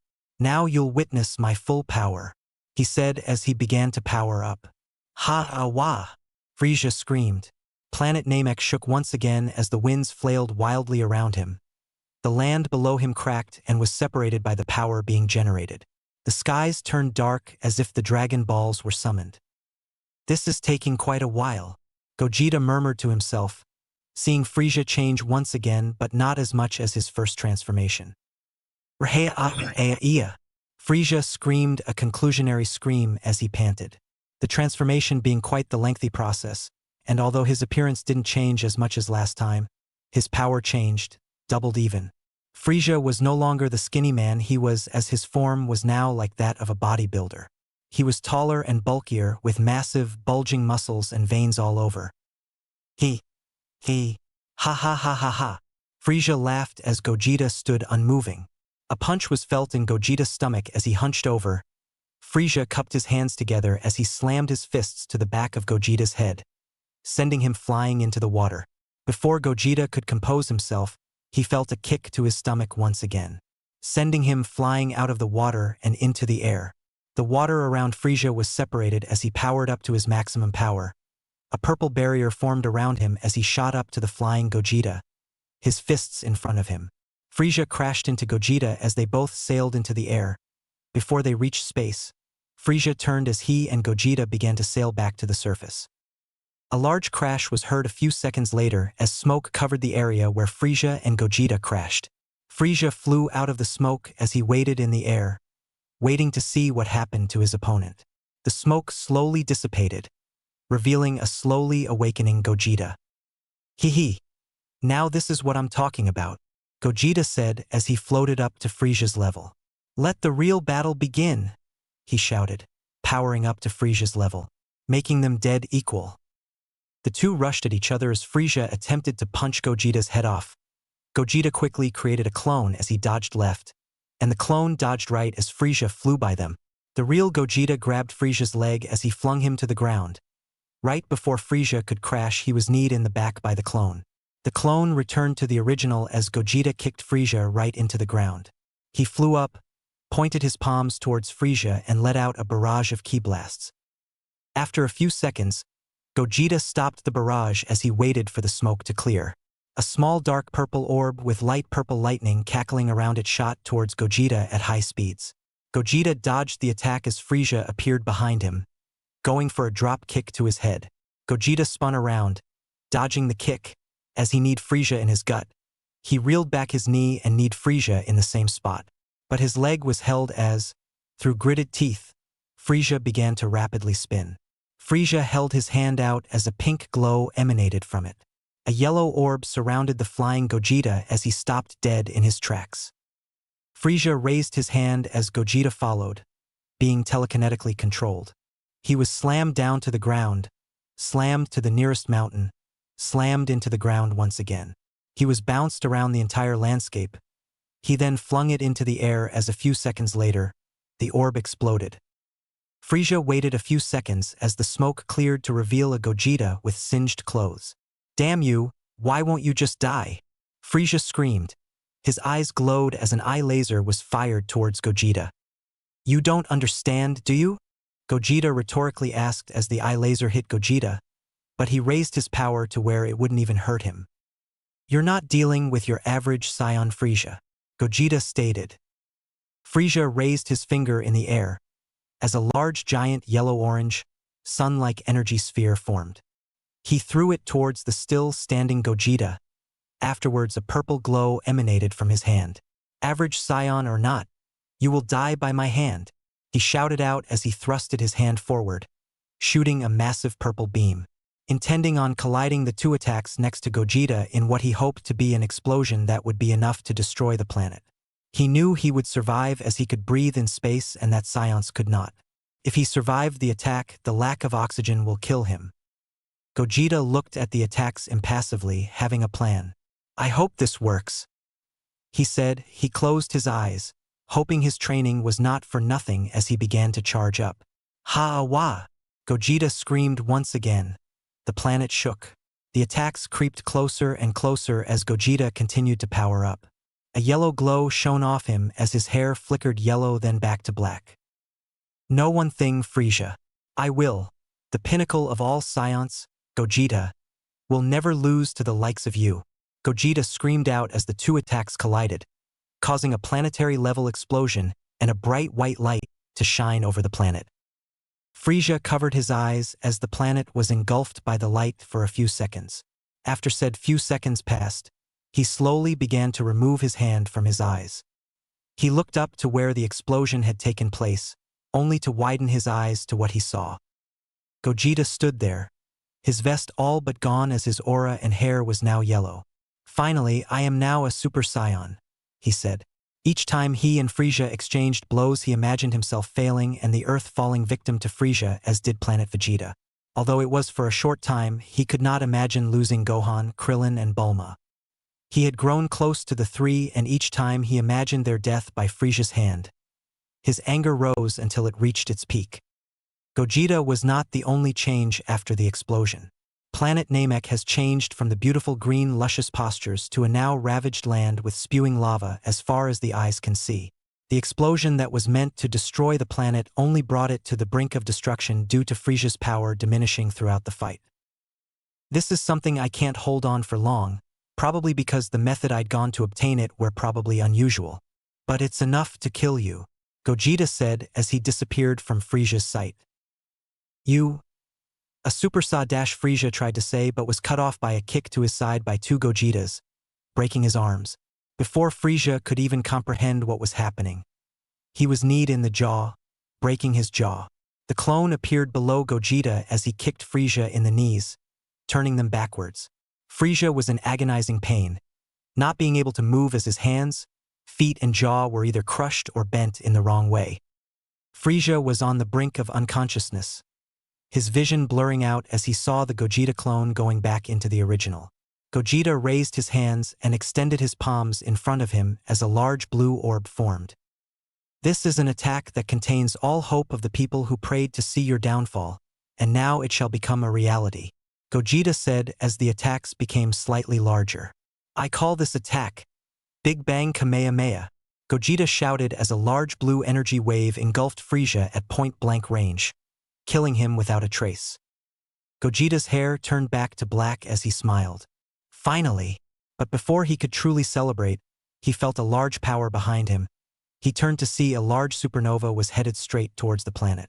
Gogeta's eyes widened as he disappeared from the planet. The supernova connected with the already dying planet, and with a giant explosion, planet Namek was destroyed. Scene change. Gogeta landed on green grass. He looked around to see a lot of Namekians, Bulma, Gohan, and Krillin. The trio he went with to Namek ran to hug him as Gogeta looked in confusion. He knew they wished him back here, but how'd they know to wish him back at that exact time? I'm happy as well, but can I know what's happening here? He asked. The trio stepped back a bit as Bulma explained. After we arrived here, Mr. Popo gathered the Dragon Balls on the order of King Kai, just in case something was to happen to you. He monitored the fight from wherever he lives and told us you killed Frieza. But before we could celebrate, we were told an unknown assailant was about to kill you and to wish you back here as quick as possible. And that was that. Gogeta sat down as he smiled. He wasn't sure if he would have survived the attack, and he was sure that Namek was gone now. Thanks, guys. I truly couldn't have done it without you, Gogeta said, hugging the three once again. He broke the hug and looked around to see the Namekians surrounding Grand Elder Guru. My time has come, my children, Guru said, his life slowly leaving him. The adults were mournful as the children cried. Guru smiled. Oh, you mustn't be sad, my children. I have lived a full and blessed life. Don't be afraid. Death is simply another stage of our life, he said as he beckoned a Namekian to come forth. The Namekian was dark green, with a red vest, a white collar, white pants, and brown shoes. Mori, when I pass, you shall be the great elder. Then the Dragon Balls will regain their brilliance once more. I only hope that you use them well, Guru said. Mori nodded with determination. Yes, sir, he responded. This is my charge to you. Find a planet where Namekians can live in peace, forever, Guru said as he disappeared, fully passing on. The Namekians mourned the great elder but were happy he passed with a smile on his face. Grand Elder Mori walked over to Gogeta and bowed. Thank you, Scion, for protecting our people. We are indebted to you, he spoke. It's not problem really, someone had to get rid of him, but I worry about the other presence I felt, Gogeta said. We would be glad to assist in any way, Mori said as the two shook hands. Hey Bulma, Gogeta called out, walking over to her. Can you accommodate a few Namekians? He asked as she nodded. Of course, my house has more than enough space. Come on, everyone, she spoke. Bulma, Gohan said, looking nervous. Can I stay with you for a while too? He asked. Why? I'm sure your mom is missing and waiting for you, she responded. Well, I kind of forgot to do my homework. She's going to yell at me, Gohan said meekly. The group went over to Bulma's house as Gogeta couldn't help but wonder about what happened after killing Frieza. Just, who was that? Flashback. Gogeta knocked on the door of the Sun family residence. The door was answered by Gohan, who greeted Gogeta with a smile and invited him inside. Gogeta entered the comfortable home and saw Chi-Chi preparing lunch. Yo, Gogeta greeted as Chi-Chi looked back. Oh Gogeta, please give me a second. I'll be with you just now, Chi-Chi said. Gohan pointed Gogeta towards a seat. You can sit there, I'll be in my room studying, Gohan said. Gogeta nodded and thanked him as he left. A few seconds later, Chi-Chi joined Gogeta as she sat down. So, how have you been doing? Gogeta asked, getting straight to the point. I've been better, but I'll manage, she responded, looking down. I've been thinking, why don't you come live with Bulma and I? Gogeta asked. Chi-Chi looked shocked at the suggestion. I can't do that, she exclaimed. Just think about it. You'll have someone to talk to in Bulma, and Gohan there will have the best education money can buy. You and Gohan won't have to live isolated here, Gogeta said. I'm still not exactly sure. I can't just leave here, she spoke. How about this? For 1 month you and Gohan live there with Bulma and I as a test run. If you like it, you stay. If you don't, you are free to leave, Gogeta suggested. Chi-Chi still looked unsure about it. It would be a huge change, but she thought of all the advantages. Gohan can have the best tutors and she can have a friend in Bulma, which now that she thought about it, they never talked much. She thought for a few moments, but eventually she sighed and gave in. Fine, I'll try it, she said. He smiled. Nice, you won't regret it. Gogeta thought for a moment as he wondered how to approach the easy yet tough question.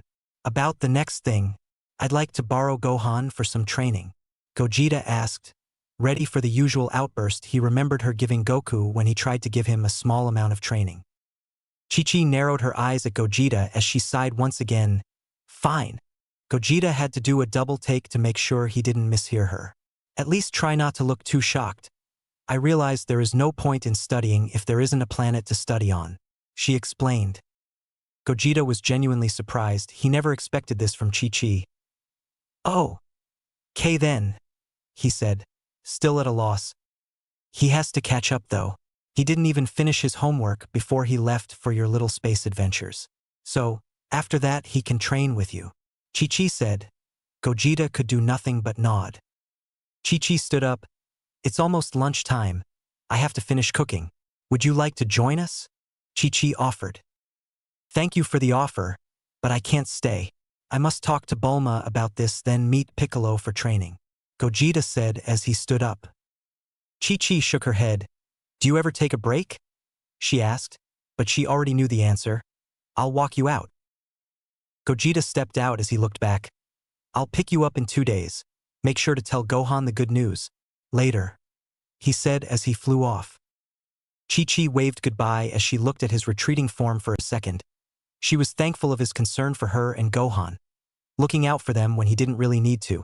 She smiled, knowing Gohan was in good company with him as she went to prepare lunch. End flashback. Currently, Gogeta stands as the wind sped by, shockwaves filling the area as the ground he stood on shook. In a proud smile, Gogeta looks on, seeing Piccolo and Gohan going all out in training. Piccolo had seen how strong Gohan was and he immediately wanted to go to training, not wanting to be left behind. He and Gogeta went at it relentlessly for a few days as with the help of Gogeta, Gohan soon joined the three. For the past few months, the three have been training with 3 objectives in mind. 1. For Gogeta to get better control over Super Saiyan, as every time he turned, especially the first time, he felt a rage within him wanting to take control. 2. Help Gohan in achieving Super Saiyan by first getting him to the power threshold for Super Saiyan. 3. Get Piccolo to the same level as the rest. His power is lacking compared to the 2, so they have also been focused on getting him up in power. Additionally, they wanted to know if there was some kind of transformation for Namekians as there are for Saiyans. The 2 fought as Piccolo was being put on the defensive. He was sent to the ground, but he caught himself before he crashed. He put his hands above his head in a Masenko position as a yellow orb formed in front of him. Gohan, seeing this, cupped his hands and brought them to his side as a blue orb formed between them. The 2 were about to fire their attacks as an unknown alien appeared between them. The 2 quickly stopped, seeing the alien appearing out of nowhere. The alien looked around as it spotted Gogeta. It began to walk towards him as Gogeta prepared to fight just in case. Greetings, I'm Pabara, said the alien. The alien was short and had blue skin with a large round head. It had no ears, small round eyes and 2 whiskers along with 2 pointed tips at the top of his head. Hello, said Gogeta in confusion. Apologies for the sudden interruption, but I request your help, Pabara said as Gogeta kept quiet, waiting for Pabara to finish. There are 5 individuals who are currently invading my home. Our abilities help us in tricking and holding them off, but I'm afraid that soon with their power they will eventually succeed in killing my entire race, Pabara explained. So, you need our help to defeat them? He asked. Pabara nodded. Well, I came to you specifically, but other help would be appreciated. Gogeta nodded, but there was still a question on his mind. So, how do you even know about me? I have 2 lifetimes worth of memories and I'm sure I haven't met you in either of them. You are correct. I have not met either you or the 2 within you. But I did sense your power a while back. It was the greatest power I have ever sensed. It was hard to forget the feeling of such power. When my home planet was invaded, I took a chance and decided to come to you for help, knowing it was either getting potential help or watch as my home is destroyed, Pabara explained once again. Gogeta looked behind Pabara, seeing Piccolo and Gohan listening to the conversation. "What do you guys think?" he asked as Pabara also looked behind him. "It could be a trap," Piccolo suggested as Gogeta nodded. "But in case it's not a trap, we have to help them," Gohan said. "If I may interject," Pabara said, getting the attention of the three. "As a further incentive, if you agree to help, me and my people will train you in spirit control." The three looked at him confusedly. "My race, the Yadrits, do not have much in terms of raw power, but we make use of spirit control. It allows us to do a multitude of things, such as healing, instant transmission, which is how I arrived here, cloning, gigantification, and force spirit fission. I'll explain further in detail if you agree to help me," Pabara explained. The three looked at each other and nodded. "In case it's a trap, I'll get a spaceship capsule. Gohan and I will tell Chi-Chi about this. We'll be back in a few minutes," Gogeta said as he and Gohan flew off. Scene change. A minute later, the three were holding on to the shoulders of Pabara, ready to teleport them. "I hope you're ready," he said as they disappeared. The four appeared in a desolate area with destroyed buildings. A few more aliens popped out of hiding, looking the same as Pabara. They assumed they too were Yadrits. The three sensed the 5 power levels and were immediately disappointed, with Gogeta kind of expecting it. "The invaders are only a distance away, just north from here. I'm going to gather any survivors and teleport them away from the ruckus," Pabara said as he left. "Well, this is disappointing," Piccolo said as the other two nodded. The powers they had sensed were not very powerful, not as powerful as they had hoped. In fact, they're not even close to the level of Frisia. "Well, since you two had your fun on Namek, I guess it's only fair I get to take them out," Piccolo said as he took off his weighted turban and cape. Gogeta and Gohan looked at each other as they really couldn't argue against that, especially Gogeta. The three flew off to the invaders. As they were flying, they looked around to see areas looking similar to what they saw when they first arrived, destroyed buildings and emptiness. It showed the invaders have been here for a bit of time now. The three arrived to see 5 colorful individuals. Gogeta face-palmed as he knew exactly who they were. Piccolo took note of this. "What's wrong?" he asked. "Nothing much. I just know who you're going to be fighting," Gogeta said, in a somewhat bored tone. "Mind shedding some light on them?" Piccolo asked. "From Vegeta's memories, these guys are the Ginyu Force, an elite squadron who served under Frisia. They were Frisia's strongest minions. It sounds impressive, but they're weak compared to us. This'll be more like a quick warm-up, to be honest," he explained, looking at Piccolo. I'll make this quick," Piccolo said. The group arrived where the Ginyu Force were wreaking havoc in another city. Gogeta and Gohan looked towards Piccolo as the three nodded to each other. Piccolo went to land in front of the Ginyu Force with the other two staying in the air. The Ginyu Force consisted of 5 individuals. One of the members is a short round alien with light green skin and 4 eyes, 2 small ones located like a human's eyes and 2 much larger eyes located at the sides of his head. He wears a white variant of the regular custom armor Frisia's army wears but does not carry a scouter due to his head structure. Being a member of the Ginyu Force, he has the Ginyu Force symbol on one of his armor's chest plates. His name is Guldo. He is the weakest member of the Ginyu Force, but his unique abilities are what got him recruited into the Ginyu Force. The second member is a very tall and muscular and is similar in appearance to a human. He has shaggy orange hair, beady eyes, and a cleft chin. He wears a green scouter on his left eye, a white Ginyu Force variant of the battle armor with a short black jumpsuit under it, white gloves, and white boots. On one of his chest plate, he has the Ginyu Force's symbol. His name is Rikum. The third member is the tallest member of the Ginyu Force, towering over the other members. He has bluish-purple skin, red irises, pupilless eyes, and many small spots on his body. He wears a black variant of the usual uniform most of Frisia's army wears, but, due to being a member of the Ginyu Force, has a small logo located on one of his battle armor chest plates. Like many other members of Frisia's army, he wears a green scouter. His name is Berter. The fourth member is an average height man with bright red skin, white hair which reaches down to his hips, and white eyebrows.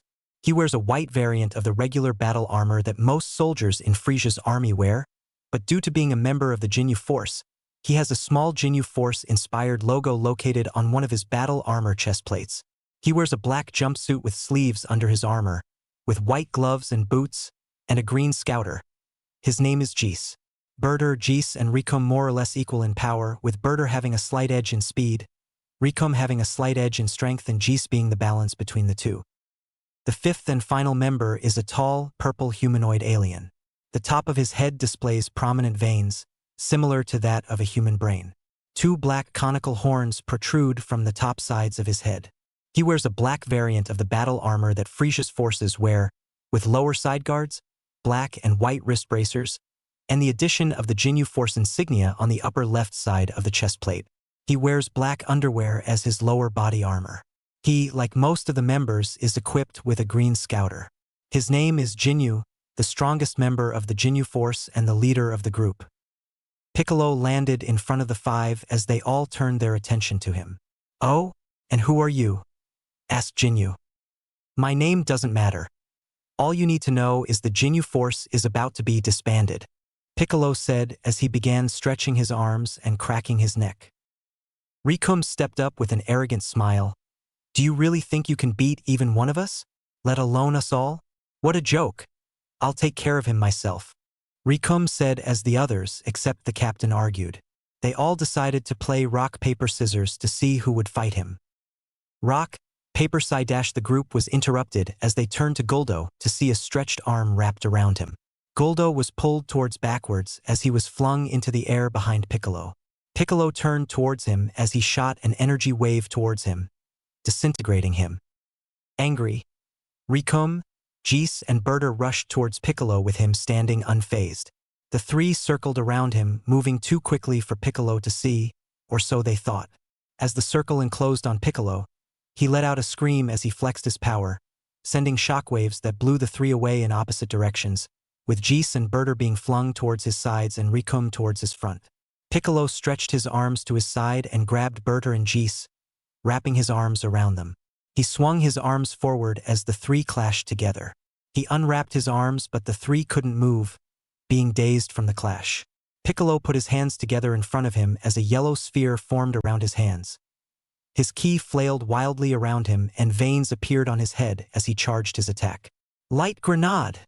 he shouted as he thrust his hands forward, shooting the energy sphere towards the three, engulfing them and, just like Guldo, disintegrating them. Jinyu looked at Piccolo in shock. Everything had happened so quickly, he hadn't enough time to interrupt his attack. Piccolo smirked as he created a clone. The clone flew away from the area, out of Jinyu's vision. He wondered why he did that, but dismissed it as he focused on the Piccolo in front of him.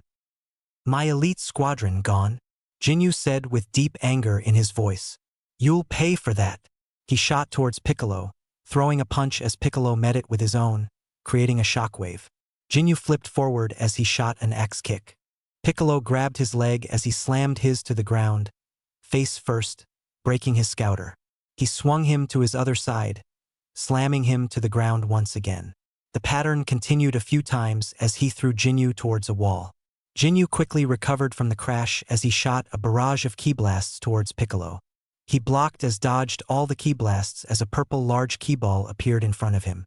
Piccolo put his hands in a cross formation as the ki ball exploded on contact.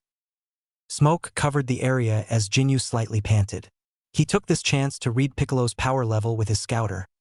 His eyes widened at seeing Piccolo's power at 200,000. He smirked.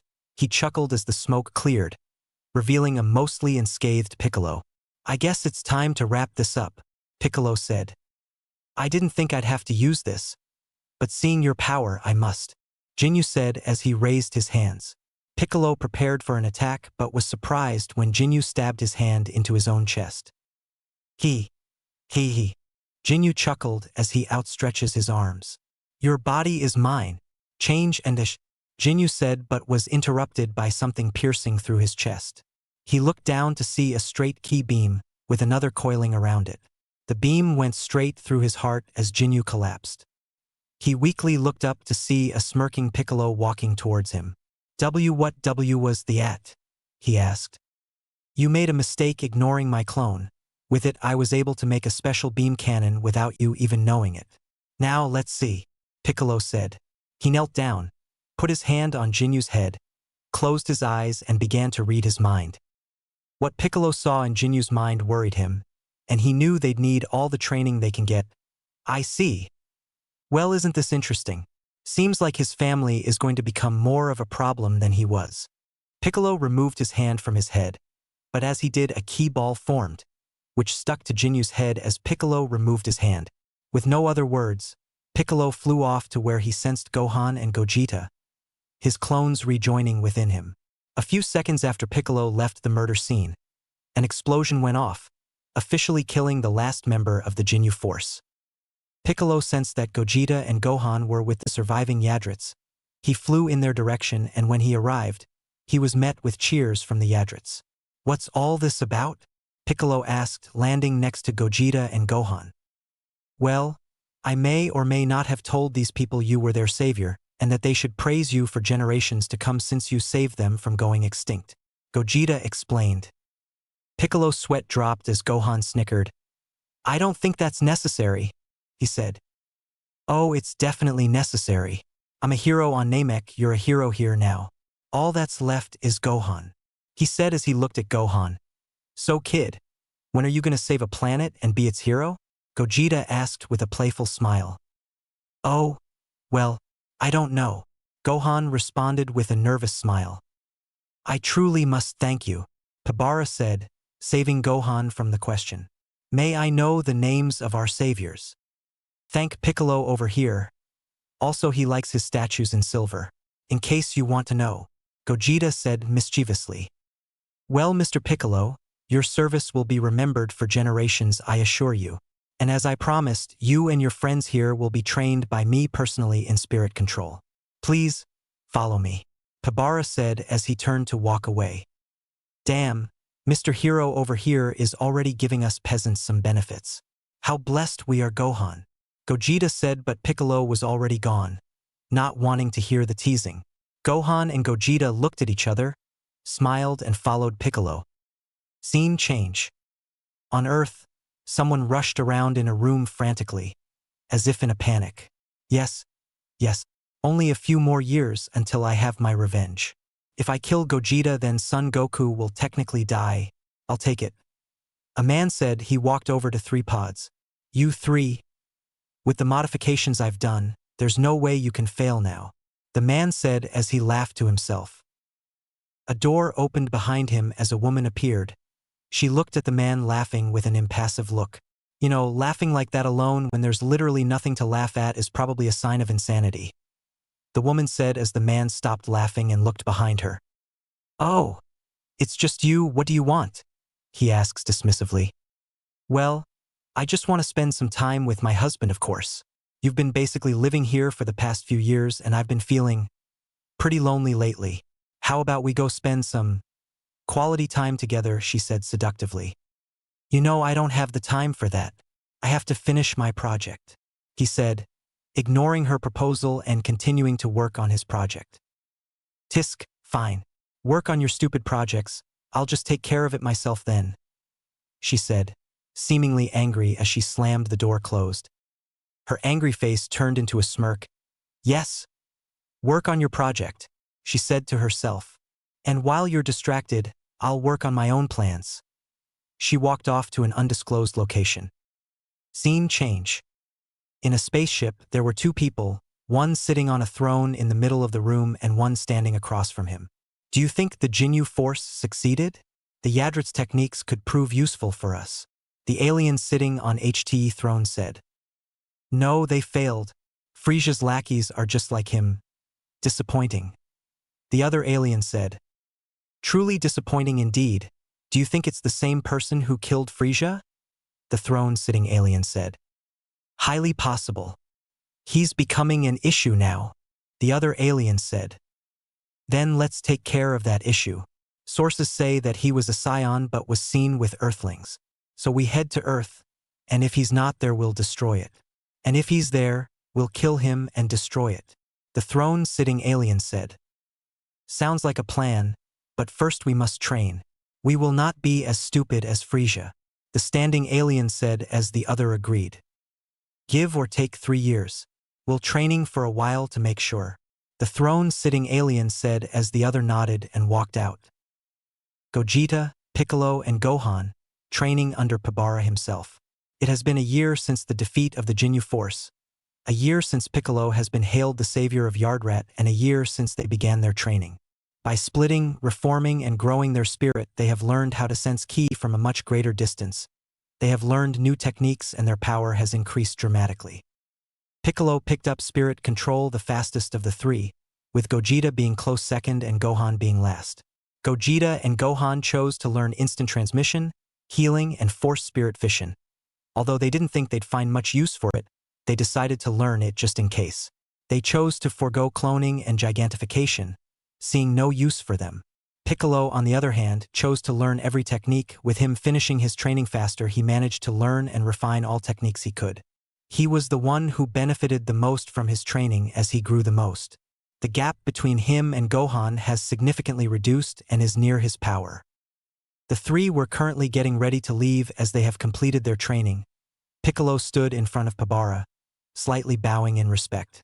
"We thank you for all your training," he says. "A small price to pay for our planet's safety, though I do ask you to keep our teachings to yourself." "We'll make sure to do so," Piccolo says as he goes to meet Gogeta and Gohan, who were standing outside the house, waiting for him. "Hey Gohan, there's some I've been meaning to ask. From what I've heard from Piccolo, you're not really that much of a fighter, but since I was born you've seemed to up your training, and you seem to want to participate in fighting the dangerous guys, as I've seen by you wanting to come to Namek. So, what brought all of this on?" Gogeta asked. "Well, my dad once told me that one day he wanted me to protect the Earth like he did when he was a kid. He even tried to train me once, but my mom refused," Gohan explains, smiling at the fond memory. His smile turned into a slight frown. "But after he and Vegeta fused, I began to take his words into deep consideration. You said you are your own person, so I figured that one day you might leave the Earth.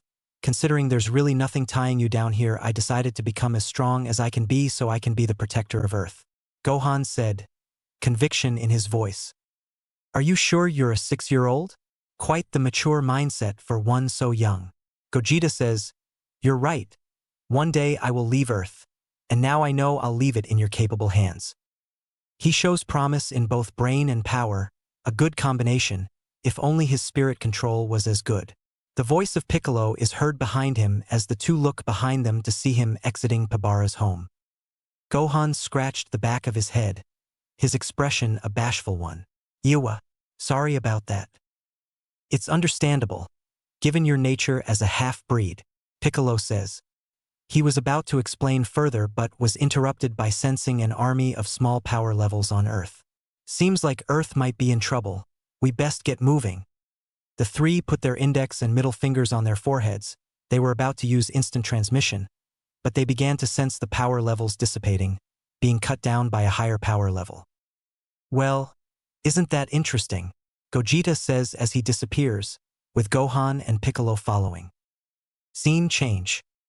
On Earth, Tien, Kairatsu, Krillin and Bulma stood hiding behind a rock. They had sensed, except Bulma, the approaching power levels and wanted to see what was going on. When they arrived at where the powers were sensed, they saw an army exiting the spaceship that had just landed.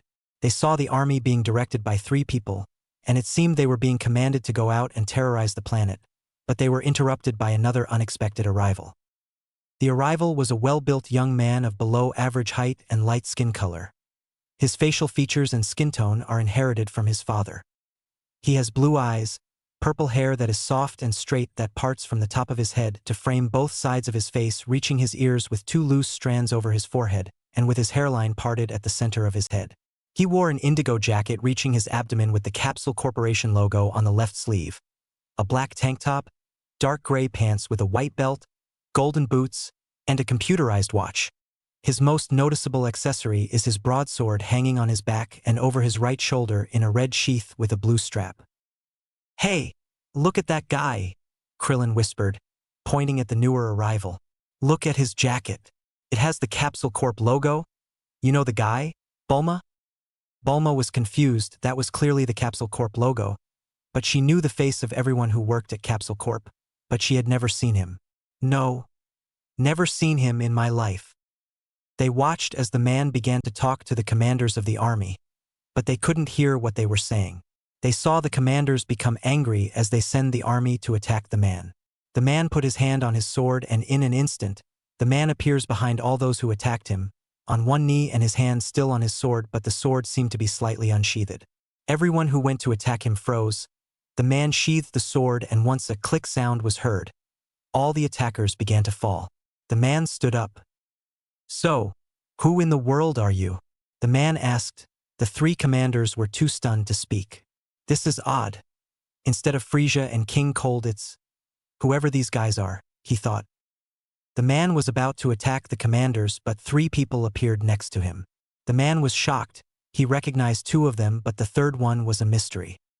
"A Frisia-looking spaceship, interesting. Who are you guys anyways?" Gogeta asked. "We are," the three said as they began to do a pose. "Cooler's Armored Squadron." The finished, posing in a way which reminded Piccolo of the Ginyu Force. The three rushed towards him, but they were intercepted by Trunks, who cut all of their heads off. "Impressive," Gogeta said. "But that also begs the question, who are you?" Gogeta asked. "Goku should be arriving at any moment now, so I'd like to wait for him if you don't mind," the man said. Everyone looked at each other in confusion. What?" Krillin said what everyone was thinking.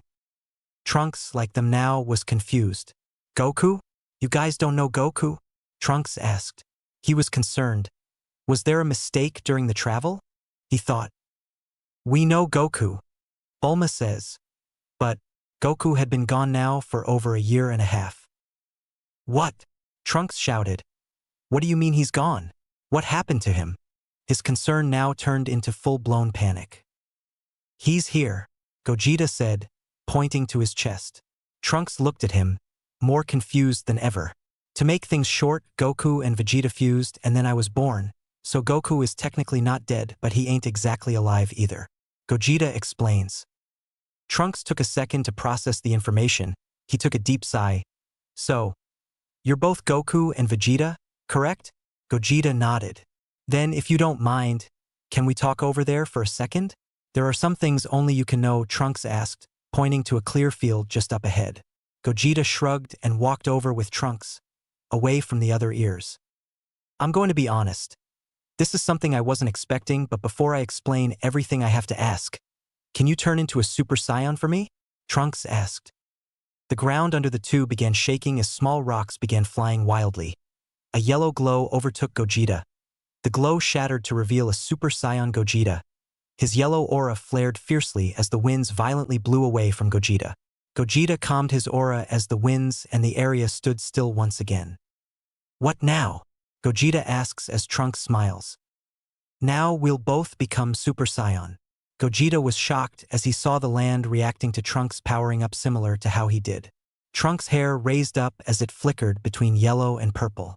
A moment later, large gusts of winds blew away from the two as Trunks fully transformed into a Super Saiyan. Gogeta looked at him gobsmacked. With both his memories, he couldn't figure out how this kid had Super Saiyan. "Well, isn't this interesting?" Gogeta trailed off, his mind trying its best to figure out the mystery that is this kid. "I'm aware you have a lot of questions for me, but before I do that, please allow me to test your strength," Trunks said as he held on to the hilt of his sword, preparing to attack. "I must see if you're strong enough for what I'm about to tell you." "Okay," Gogeta confusedly spoke. Trunks unsheathed his sword as he prepared to strike. "Let me stop you right there," Gogeta said. Trunks stopped in his tracks as he raised an eyebrow. "I can sense your intentions and none of them are to attack," he pointed out. Trunks was pleasantly surprised as he dropped his slashing motion. "I see. Being able to detect that, it's quite impressive. But now I'll attack with the intention of killing," he said. He attacked Gogeta with a downward slash. He saw Gogeta smirking as he stood still.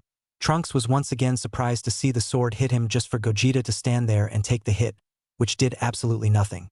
Trunks quickly got out of his stupor as he unleashed a series of attacks, and just like before they hit their target but did nothing.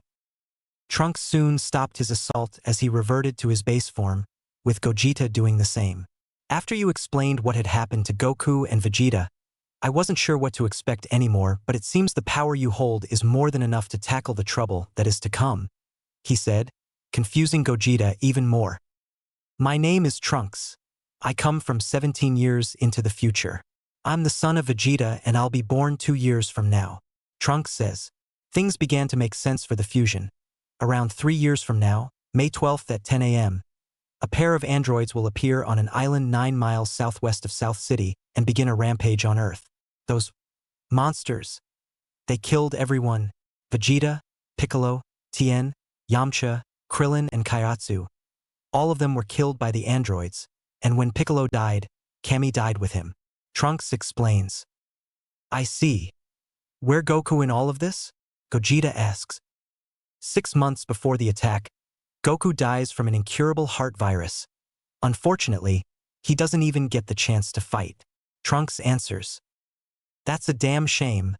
I know he would have loved to fight them.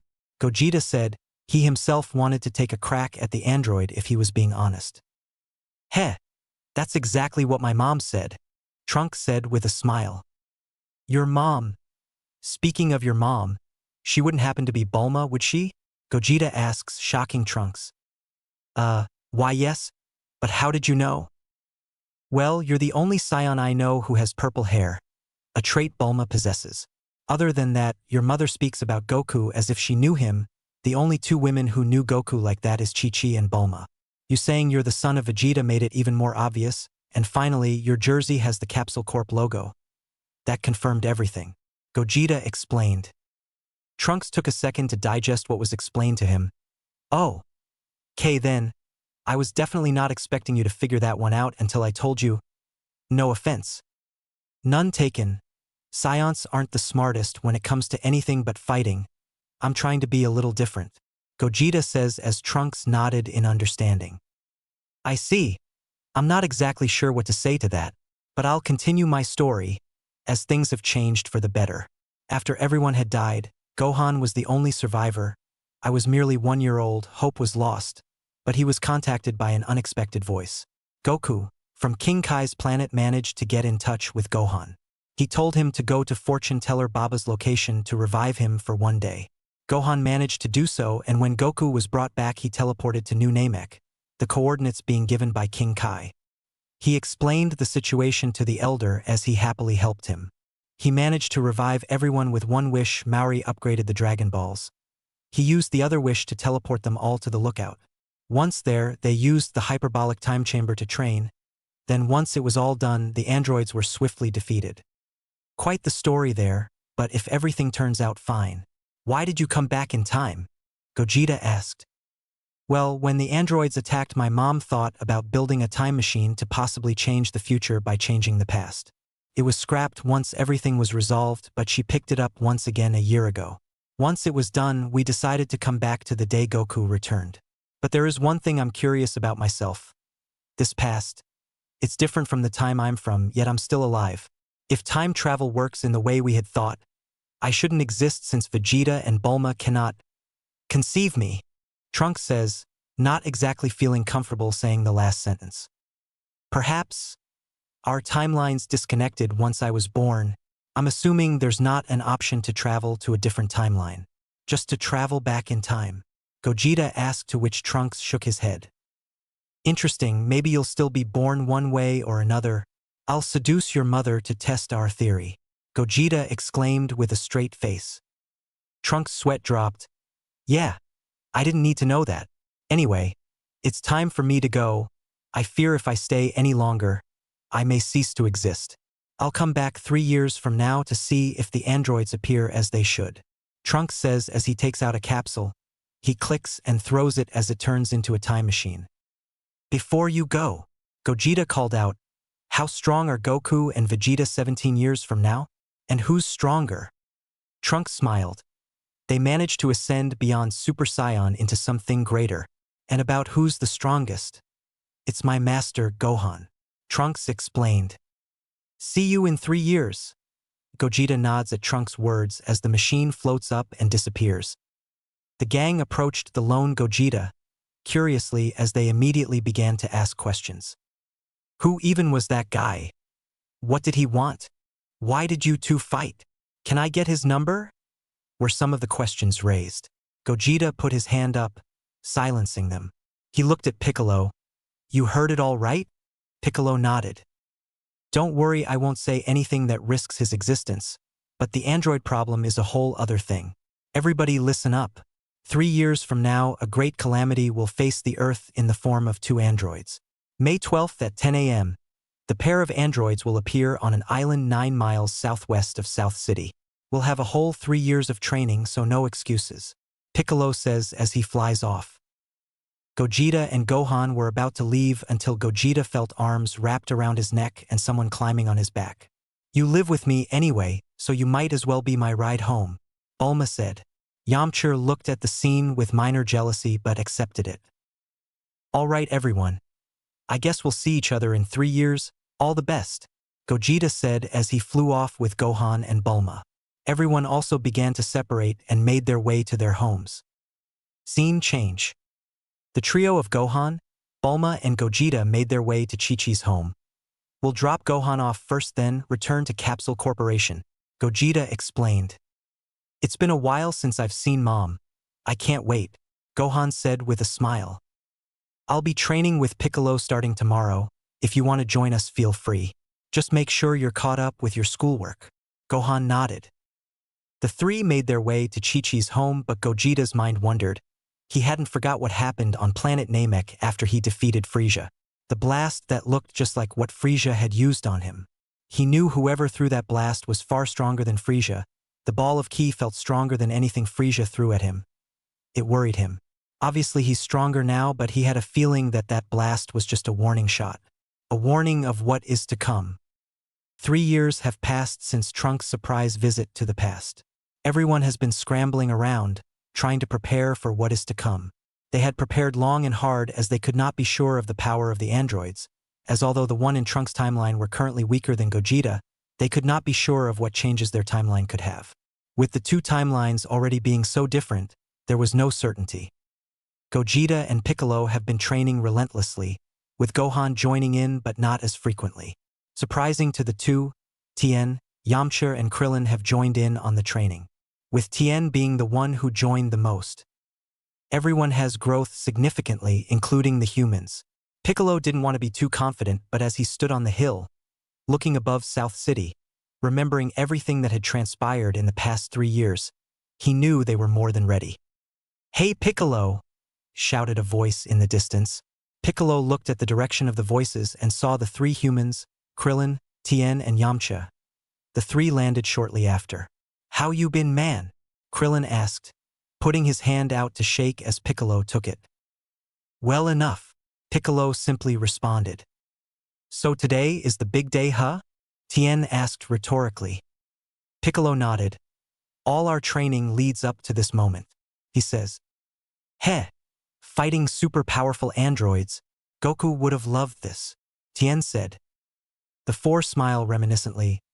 Definitely, he would have been upset at not fighting, even if it's a world-ending catastrophe. Krillin said. Say, Piccolo, what do you think of Gogeta?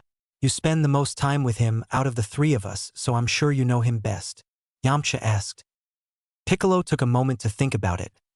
He's an interesting one. He has no ill intention for the Earth and its residents. In fact, he seems to want to protect it as much as Goku wants to, although he has told me he knows he won't be here forever, so he wants to leave the Earth in the hands of Gohan. He wants what's best for everyone, although his end goal, I don't know, I never asked, he explained. He sounds just like Goku, except the whole leaving Earth part, Krillin said. Yeah, and leaving the Earth to Gohan? I know the kid has potential, but is that the best decision? He's not as much a fighter as Goku was, Tien points out. Ever since Gogeta was born, Gohan has been training intensely. Goku once told him he wants him to be as great a fighter as the world saw him to be. He truly took his words to heart once his father was no longer here. He realized that his mother's life was now in his hands. He knew his father would have entrusted him with everything once he was gone, and now he does his best to protect what is dear to him. He manages to balance his studies and his training and is doing well at the moment. Piccolo explains, going on a bigger rant that he intended to. See, Gohan? I told you Piccolo is a big softy on the inside, said a voice behind the four. The humans looked at the direction the voice came from to see Gogeta and Gohan, accompanied by Bulma and Chi-Chi, although there was something different. I'll ignore that, Piccolo responded, not even looking behind him. Hey guys. What is that? Krillin asked, flabbergasted. He looked at the arms of Chi-Chi and Bulma to see them holding one child each. Kind of rude to talk about my child like that, Bulma responded. The three were stunned as they looked back and forth between Bulma and Chi-Chi. Why you have a child? Krillin asked. We both have kids. Why is that so surprising? Bulma said. Just never imagined you with a kid anytime soon, Tien said. Fair enough anyway. Come see. They're the cutest, Bulma said as the three came to see the two kids.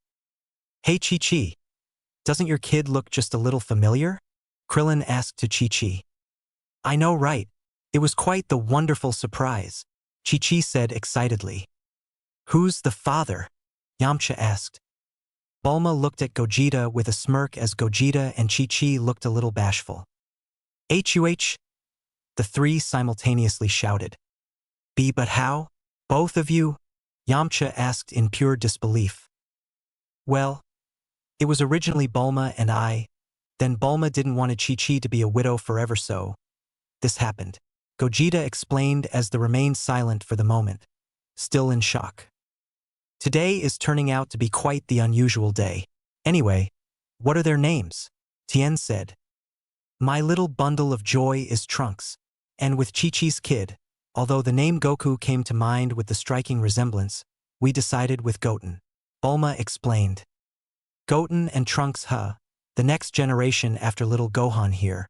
Krillin said. Speaking off, how have you been, Gohan? I've been well, thanks for asking, Gohan responded. Enough of the pleasantries, Piccolo shouted out. It's 10 a.m.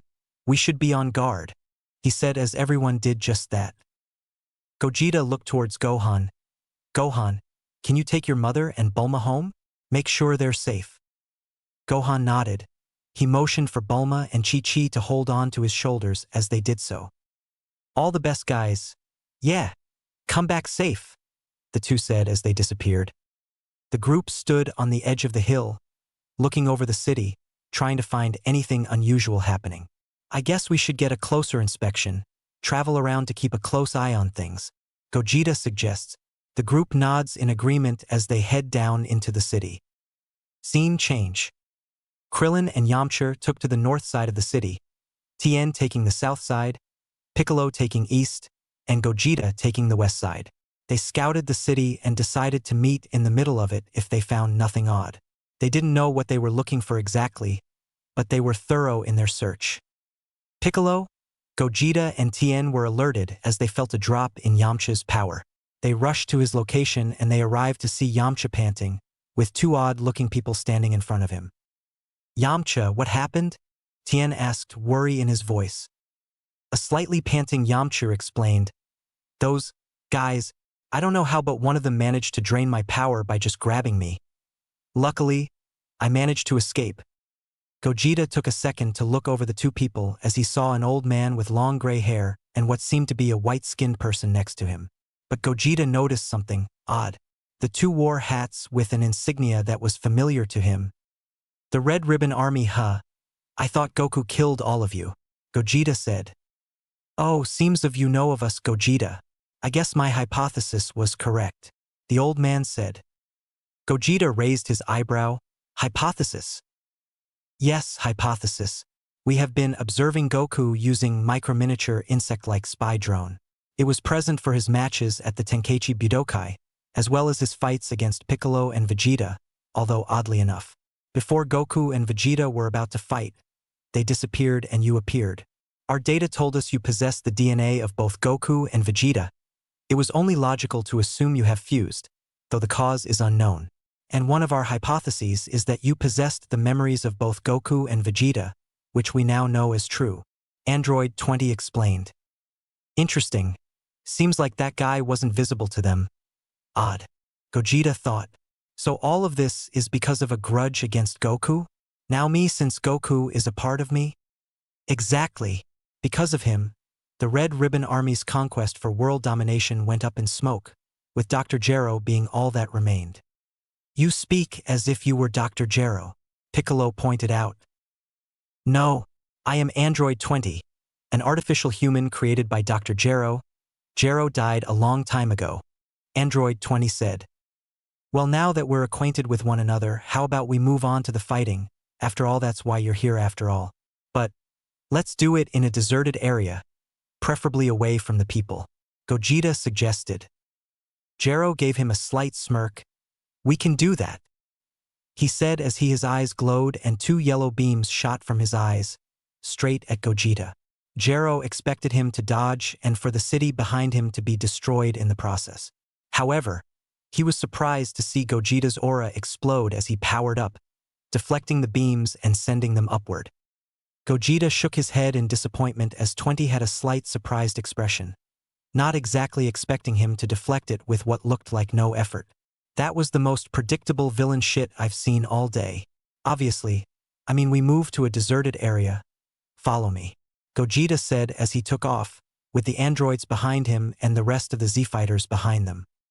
Gogeta flew for a few seconds as he saw a clearing, a plain flat rocky terrain with mountains surrounding it. Gogeta got an idea as he threw a few ki blasts at the surrounding mountains. The group wondered what Gogeta was doing as the ki blasts expanded, disintegrating the mountains, turning the terrain flat. Now we can land, Gogeta announced as he flew down with the group following. The androids landed a few meters away as the Z-fighters joined Gogeta.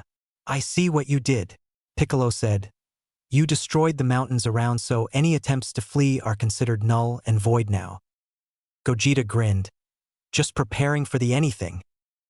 I hope you guys don't mind me taking him on first, said Gogeta, already walking towards the android before they could reply.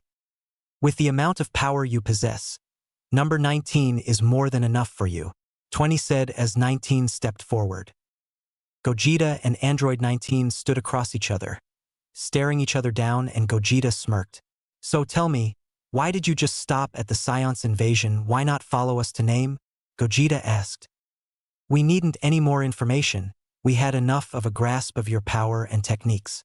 We simply dealt with the fusion issue by doubling our efforts in making them stronger, and any increase of your strength will be neutralized by your age, rendering any large leaps in strength an impossibility, Android 19 said. Gogeta smirked. I guess even genius robots can make fatal mistakes. He put his hands to his side as the winds blew violently around him. His muscles slightly grew. His hair and eyebrows flickered between yellow and black as his eyes flickered between black and green. Rah! After a few seconds of dramatic theatrics, Gogeta fully transformed, much to the shock of the androids. His power level. It's far more than we anticipated. Not good. I might have to bring them out sooner than expected, he thought. 1718, release, 20 silently said. Back to the fight, Gogeta charged towards 19 with his fist in front of him, intending on taking his head off as 19 jumped up in the air and shot a ki wave towards Gogeta. Gogeta landed on his hands and launched off the ground, kicking through the ki wave as his kick landed on 19's chin, sending him flying. Gogeta didn't let up as he appeared behind 19, stopping his momentum with an elbow to his back. He turned around as delivered a viscous knee to the same location on his back. He reeled back and kneed him the second time. He then grabbed his head, did a front flip over him and threw him to the ground, creating a huge boom as he crashed on the ground. Damn it! His physical power far outclasses 19's. If only 19 could take some of his energy, but he hasn't had the chance to. 20 thought, and as if it was written, Gogeta put his hands in front of him as a blue orb formed. Big Bang Kamehameha, Gogeta shouted as a large blue ki wave was fired towards 19. 19 and 20 smirked as 19 brought his hand up. The blast hit 19, but instead of killing him as intended, the move was absorbed into 19's hand. What in the world was that? Yamcha confusedly asked. Seems like these androids have the ability to absorb ki attacks through their hands, Those red-looking dots on their hands is what they probably used to do that, Piccolo explained. I see, Tien said. That means Gogeta is limited to physical combat, but that shouldn't be too much of a problem. Exactly, even with this slight disadvantage. He should be strong enough to finish this, Piccolo said. Back to the fight, Gogeta looked at his blast being absorbed and at 19 smiling like a madman. I guess that's out of the question, he thought as he prepared to fight 19 once again. He was about to launch towards him, but two ki blasts were fired east from him. He put his hands up in a cross formation as the blasts engulfed Gogeta. What in the world was that? Tien shouts out as the group looks towards a now smirking 20. Seems they made it just in time, 20 says. They? Krillin asked. Yes, my true weapons, the product of many years of work. Number 17 and 18, 20 shout in a crazed excitement. Perhaps. This is what Trunks was talking about, Piccolo said as he began to take off his weighted turban and his cape. We may need to prepare to fight, Piccolo said as the Z-fighters prepared to themselves to fight. Back to Gogeta, the smoke cleared to reveal a mostly unfazed Gogeta. He brought his arms down as he looked at the direction where the blasts came from. He saw two people walking towards the fight. It was two similar-looking people, so similar that Gogeta would reckon they're twins. A male with black hair and a female with blonde hair. Seems like the fight has begun without us, the male said. Matters not. There's still enough fun for the both of us, the female said, looking at Gogeta. 20 looked at the two approaching him with excitement and a bit of weariness. He took out a remote with a big red button, which was eyed by the twins. Just in time. Our opponent is stronger than anticipated. But with you two here, we can kill them all, 21 said, though there was some worry within him. I see, well then allow us to take care of them, 17 said. Oh, you're awfully polite, 20 said, suspiciously. Of course, you're our creator after all, 17 said. 20 sighed in relief. I see. I had spent so much time on your infinite energy reactor, so it was difficult to control you. You wouldn't even listen to my orders before. I see you've mechanicalized yourself, 18 pointed out. Yes, I wanted eternal life, but we digress. We have an issue in front of us that needs to be handled. After all, that's why you were created, he replied. Very well, 18, shall we? 17 said. When the two stepped beside 20, they noticed the disheveled state of 19. Would you look at that? Seems like you went back to an energy absorption model. Why is that? 17 asked. Well, yes. You see, 20 was cut off. Why would you return to that inferior model? Were we that hard to control? 18 asked in a mocking tone. It doesn't matter. Just kill them all, 21 shouts in frustration. Very well, 18 said. The two prepared themselves to fight. Gogeta landed next to the Z-fighters as 19 flew towards 17, 18 and 20. Silence filled the area as the two groups stared each other down. Next to Gogeta, a late Gohan appeared. He looked around, confused at what he was seeing. You're late, Piccolo said. Gohan had a bashful expression, scratching the back of his head. Sorry. Mom and Ms. Bulma needed a bit of help with the children, he said. What's happening here? Piccolo put his hand on Gohan's head and showing him his memory of what has happened since he left. I see. So, it's all of us versus all of them, Gohan said. Well, not exactly, Piccolo said. I see you noticed them too, Tien said. Huh? What are you talking about? Gohan asked. Focus, Gohan, Piccolo said. Gohan closed his eyes as he sensed it. Two huge power levels just outside of Earth. He snapped his eyes open as a drop of sweat fell down his forehead. What? Who is that? A slightly panting Gohan asked. I'm not exactly sure, but they feel similar to Frieza, Krillin said. Yes, I recognize that power, Gogeta said. Piccolo, you, Gohan and Tien go and greet our visitors. I trust you three to handle the problem. Piccolo nodded, trusting Gogeta, Krillin and Yamcha to be enough to handle the androids. The three flew off to where the power levels were sensed. Are we just going to let them go? 18 asked. They're secondary. Gogeta is our main objective. The rest will come later. Now we've deviated long enough. 17, 18, 19. Kill them, 20 ordered.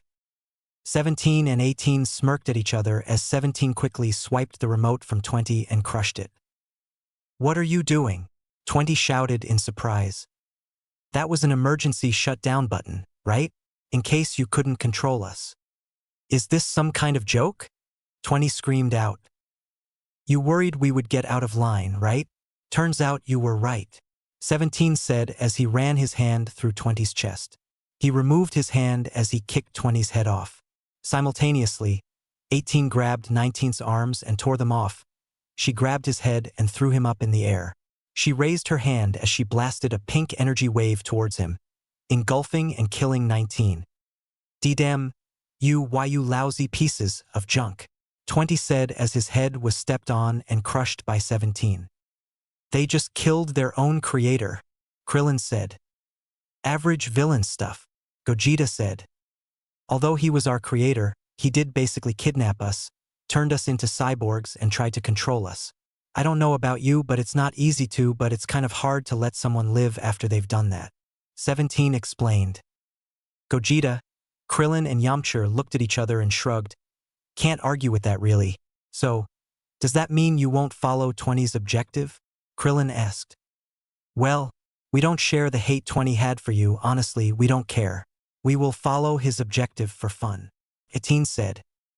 Guess I shouldn't have expected anything less, Gogeta said as he, Krillin and Yamcha prepared to fight. So, who's first? 18 stepped up. What makes you think you should go first? 17 said.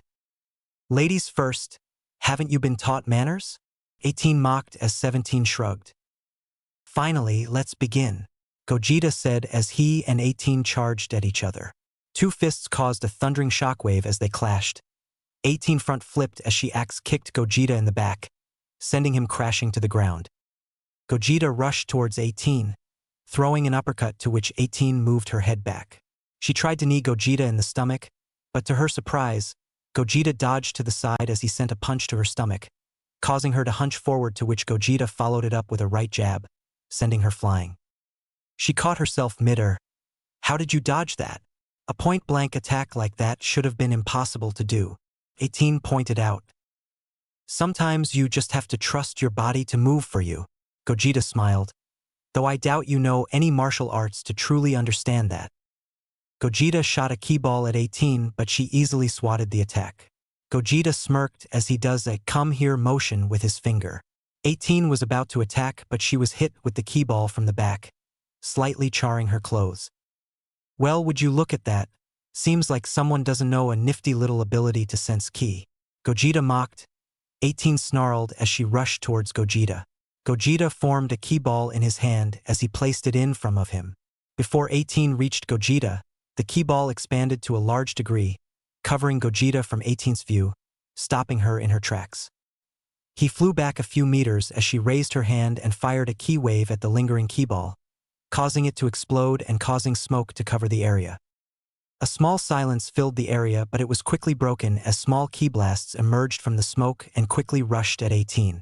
The blasts themselves were not strong, so 18 had no trouble dodging and deflecting the blasts.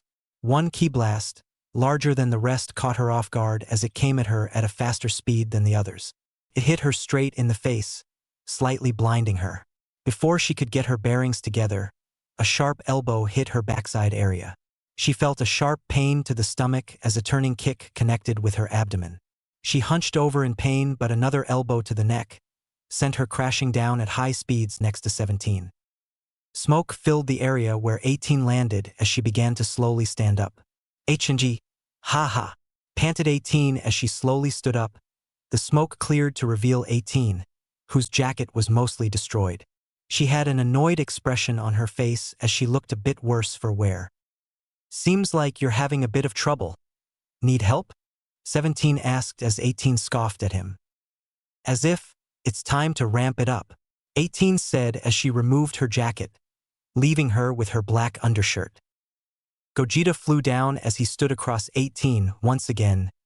Once again, 18 answered by charging at him once again. Scene change.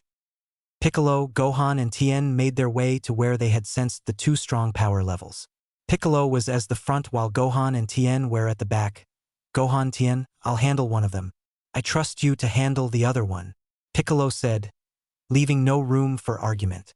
Fortunately, the other two agreed with the plan as they looked to each other and nodded. The group stopped in their tracks as the ship came into view. A large round ship appeared in front of them. The group stood, prepared as they watched the ship landed. Silence took over the area for a second as with a swish the door was opened. Two figures slowly walked out of the ship, and there was one thing clear about them. They were similar to Frisia. Quite the nice planet, it will go for quite a high price. The man who spoke was a very tall man. The man had purple skin. He also had a purple gem on his head, similar to Frisia but had two striped horns on his head. The armor on his wrists was white and he wore a red cape. He also wore black battle armor with yellow sections. This was King Cold, the father of Frisia. Even now you think about expanding your empire, said the other man as he shook his head. This man was half the height of King Cold. He has purple skin, a muscular yet lean build. He sports several armor-like carapaces on his chest, shoulders, shins, and head. This was Cooler, Frisia's older brother and King Cold's first son. Our objective is to kill whoever killed Frisia. Nothing more, nothing less. Before King Cold could respond, the group of three approached the ship, catching the attention of the two. Oh, seems like we have company, Cooler said as he approached the group with King Cold following. You too. Do you know the scion that defeated Frisia? Cooler asked. The three got into fighting stances. Yes, we know who did it, and no, we won't take you to him. You're going to die right here, Piccolo said. Ha! Ha ha ha ha ha ha ha. Cooler laughed a maniacal laugh as King Cold gave the group a devious smirk. Do you really think that you, a Namekian, could defeat us? Guess we're about to find out. I'll take the tall one, you take the other. Piccolo as he disappeared from everyone's vision. King Cold, unprepared, was sent flying through the ship, breaking through and crashing into a cliff behind it. Piccolo didn't relent as he unleashed a barrage of punches to the king. The crater enlarged with each passing second as King Cold felt each heavy blow. Piccolo stopped for a second as he raised his hand. A large energy wave was unleashed as King Cold was enveloped by the attack, disintegrating the cliff behind him, causing a large cloud of smoke to appear. With Gohan and Tien, after Piccolo began his fight, Cooler decided to initiate his. He quickly rushed at the two as he appeared before Gohan as threw a right jab at him, sending Gohan flying. Tien turned to see Cooler next to him. It was hard for him to follow his speed, but it was enough to dodge the left that was thrown towards him. He dodged down as he grabbed Cooler's arm and threw him to the ground, causing small cracks. He didn't let go as he threw Cooler away, causing Cooler to skid on the ground. Cooler stood up, unfazed as he dusted the dirt from himself. At the same time, Gohan reappeared next to Tien.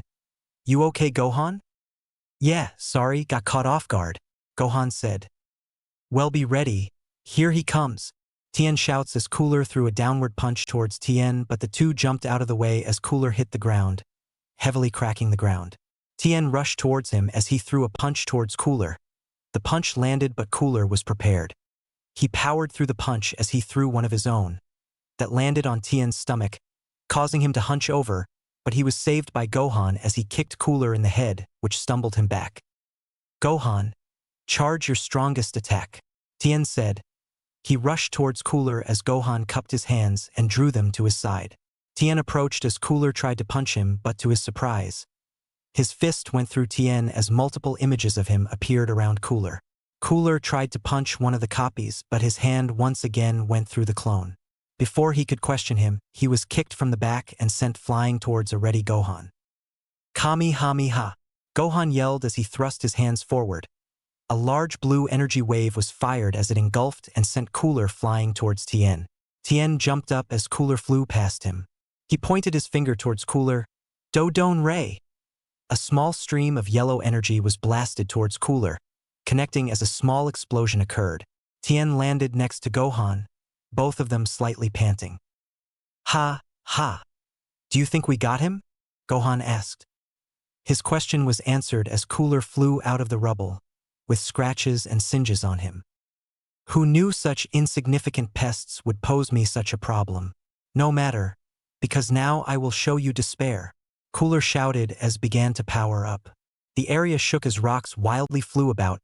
Gohan and Tien had to shield themselves from them. Gr.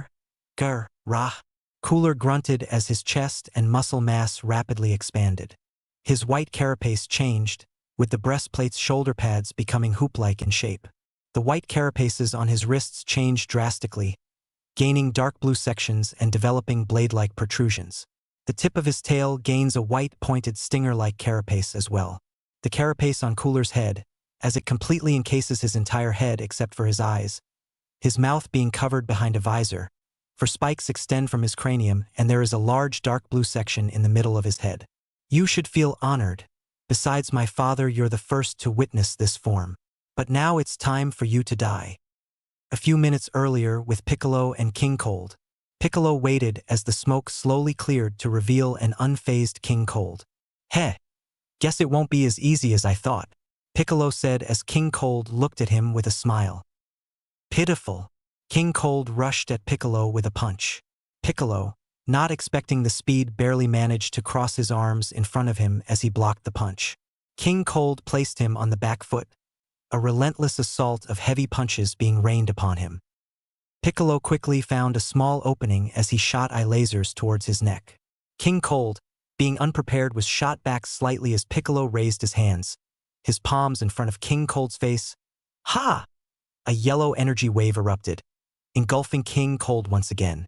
This time, Piccolo didn't relent as he stretched his arm, wrapping it around King Cold as he pulled him towards him.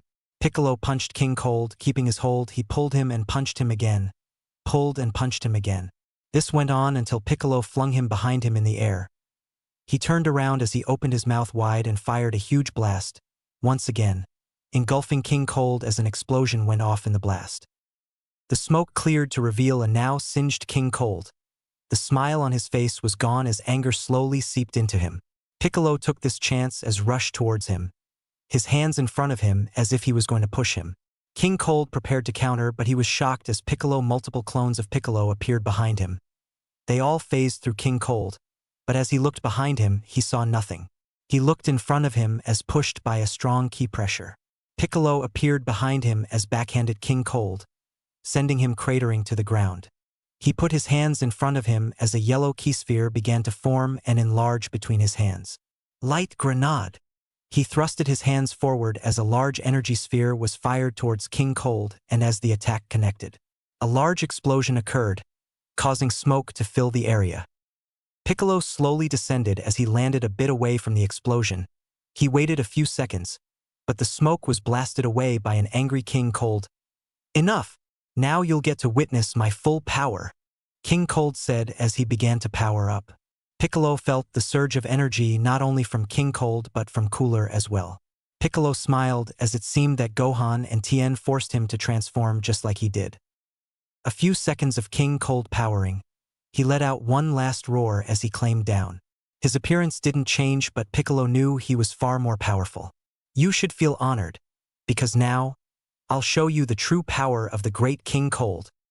With Gohan and Tien, the two prepared to fight the now transformed Cooler. But before they could even prepare to fight, Cooler already grabbed Gohan by his collar with his right hand. He raised his left hand towards Tien, blasting a large ki wave towards him, sending him flying. He pulled Gohan up to his face. You insignificant runts, Cooler muttered, punching Gohan in the stomach. Think. He punched Gohan in the face. You can best me. He let Gohan's collar go as he punched Gohan in the face once more, sending him flying. Hey, you fool, Cooler said as he raised his hand. A giant yellow-orange, sun-like energy sphere formed as Cooler laughed. Unlike my foolish little brother, this attack only requires mere seconds to charge. Don't worry. You'll be seeing everyone you love in the afterlife once I destroy this planet, Cooler shouted as he threw the attack as Gohan. Tien weakly stood as he saw the attack quickly rushing towards Gohan. Gohan, watch out, Tien shouted. He wanted to go and help out, but the attack was far more powerful than he had anticipated. leaving his body in a weak state. A heavily panting Gohan managed to stand up as the attack got closer and closer. I can't lose. Gohan put his hands up as he braced himself. A shockwave erupted as Gohan held the attack. And no, Gore, I can't lose. Gohan powered up as a large crater formed around him. Ha ha ha ha ha. A valiant effort. Makes it all the fun to kill you, Cooler said as he added more energy to the attack. The attack doubled in size and power. The crater under Gohan grew larger and larger as he and the attack slowly sank into the earth. Pitch. I can't hold on. Gohan slowly lost his footing as the attack gets closer and closer. Is this it? Gohan thought. Flashback. A 4-year-old Gohan ran outside and saw Goku meditating. Hey Dad! Gohan called out. Goku's eyes opened up as he saw his son running up to him.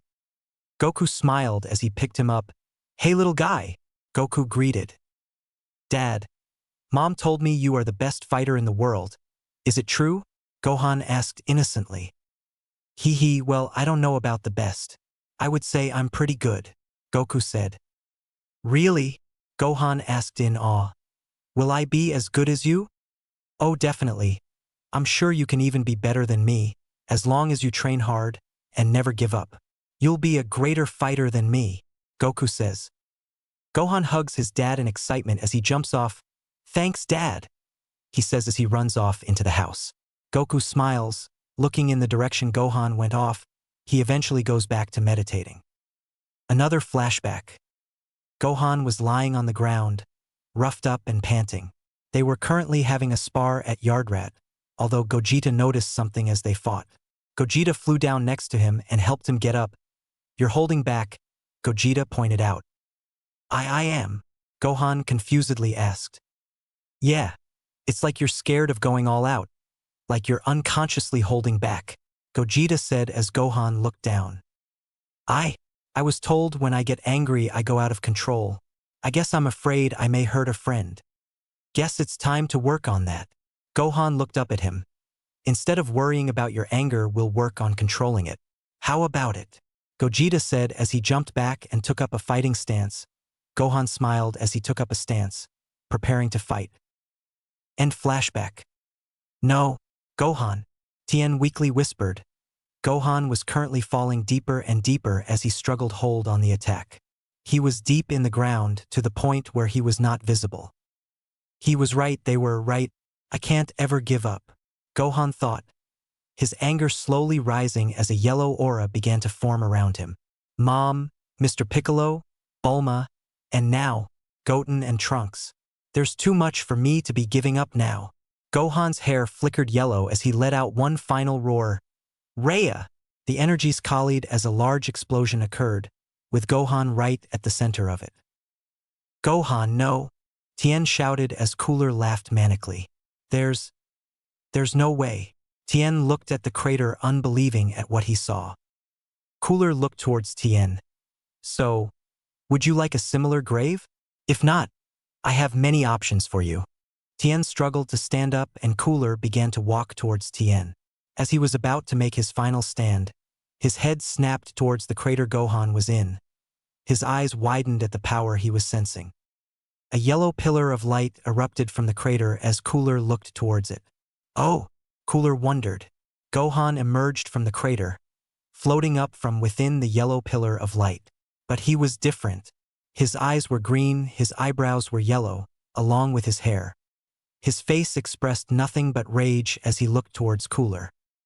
Oh, and what is Cooler was cut off as he looked down to see Gohan's fist embedded deep into his stomach.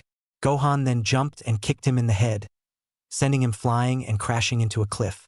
Gohan looked at Tien as he put out his hand. Tien grabbed his hand as he stood up. Gohan, I can't believe it, you're a Super Saiyan, Tien said. Before Gohan was about to respond, but he was interrupted as Cooler powered up, disintegrating the cliff behind him. So you've dyed your hair a little and now you think you can take me? Bring it on then, Cooler shouted as he got into a fighting stance. Tien, you rest up, replenish your ki. Krillin has the Senzu and I don't think he'll let you leave to get them. For now, I'll take him on, Gohan said, leaving no room for disagreement as Tien nodded and Gohan got ready to fight. Gohan, now a Super Saiyan, faced down the imposing figure that is Cooler. Ha ha ha ha ha. I see you've finally gotten serious. Well then allow me to retort, Hawa. Cooler powered up, his power now reaching his max. Gohan, I have a plan, Tien said as Gohan looked at him. Right now, I need to recuperate my strength. After that, I can get you an opening. I can stun him temporarily with my Neo Tri-Beam. That can give you the opening you need to finish it, Tien suggested. Gohan nodded as he turned to Cooler. So, are your futile attempts to strategize done? Cooler mocked. Gohan remained silent and got into a fighting stance. The two rushed towards each other. Before they clashed, Gohan disappeared as he reappeared above Cooler. He was about to kick Cooler, but he turned around and grabbed Gohan's leg as he slammed him on the ground. Gohan grunted but powered through the pain. He put his fingers towards the center of his face. Solar flare! Gohan screamed as a white light filled the area, blinding Cooler. Arg! Cooler tried to cover his face, but he was blasted as he was sent flying. Gohan didn't relent as he flew above Cooler and backhanded him, crashing to the ground. Cooler, as if the attack didn't affect him, flew up towards Gohan and sent a punch to Gohan's face. Gohan ducked under the punch but got kneed in the stomach, hunching him over. He put his hands above his head as he sledgehammered Gohan in the back, sending him to the ground. Cooler followed, and as Gohan crashed, Cooler followed up with kick to the stomach. He reeled back and tried to do the same attack, but before his kick connected, Gohan screamed, the shockwave of his power causing Cooler to stumble back. Gohan flew towards Cooler with a punch. The punch was parried as Cooler threw his own punch at Gohan's stomach.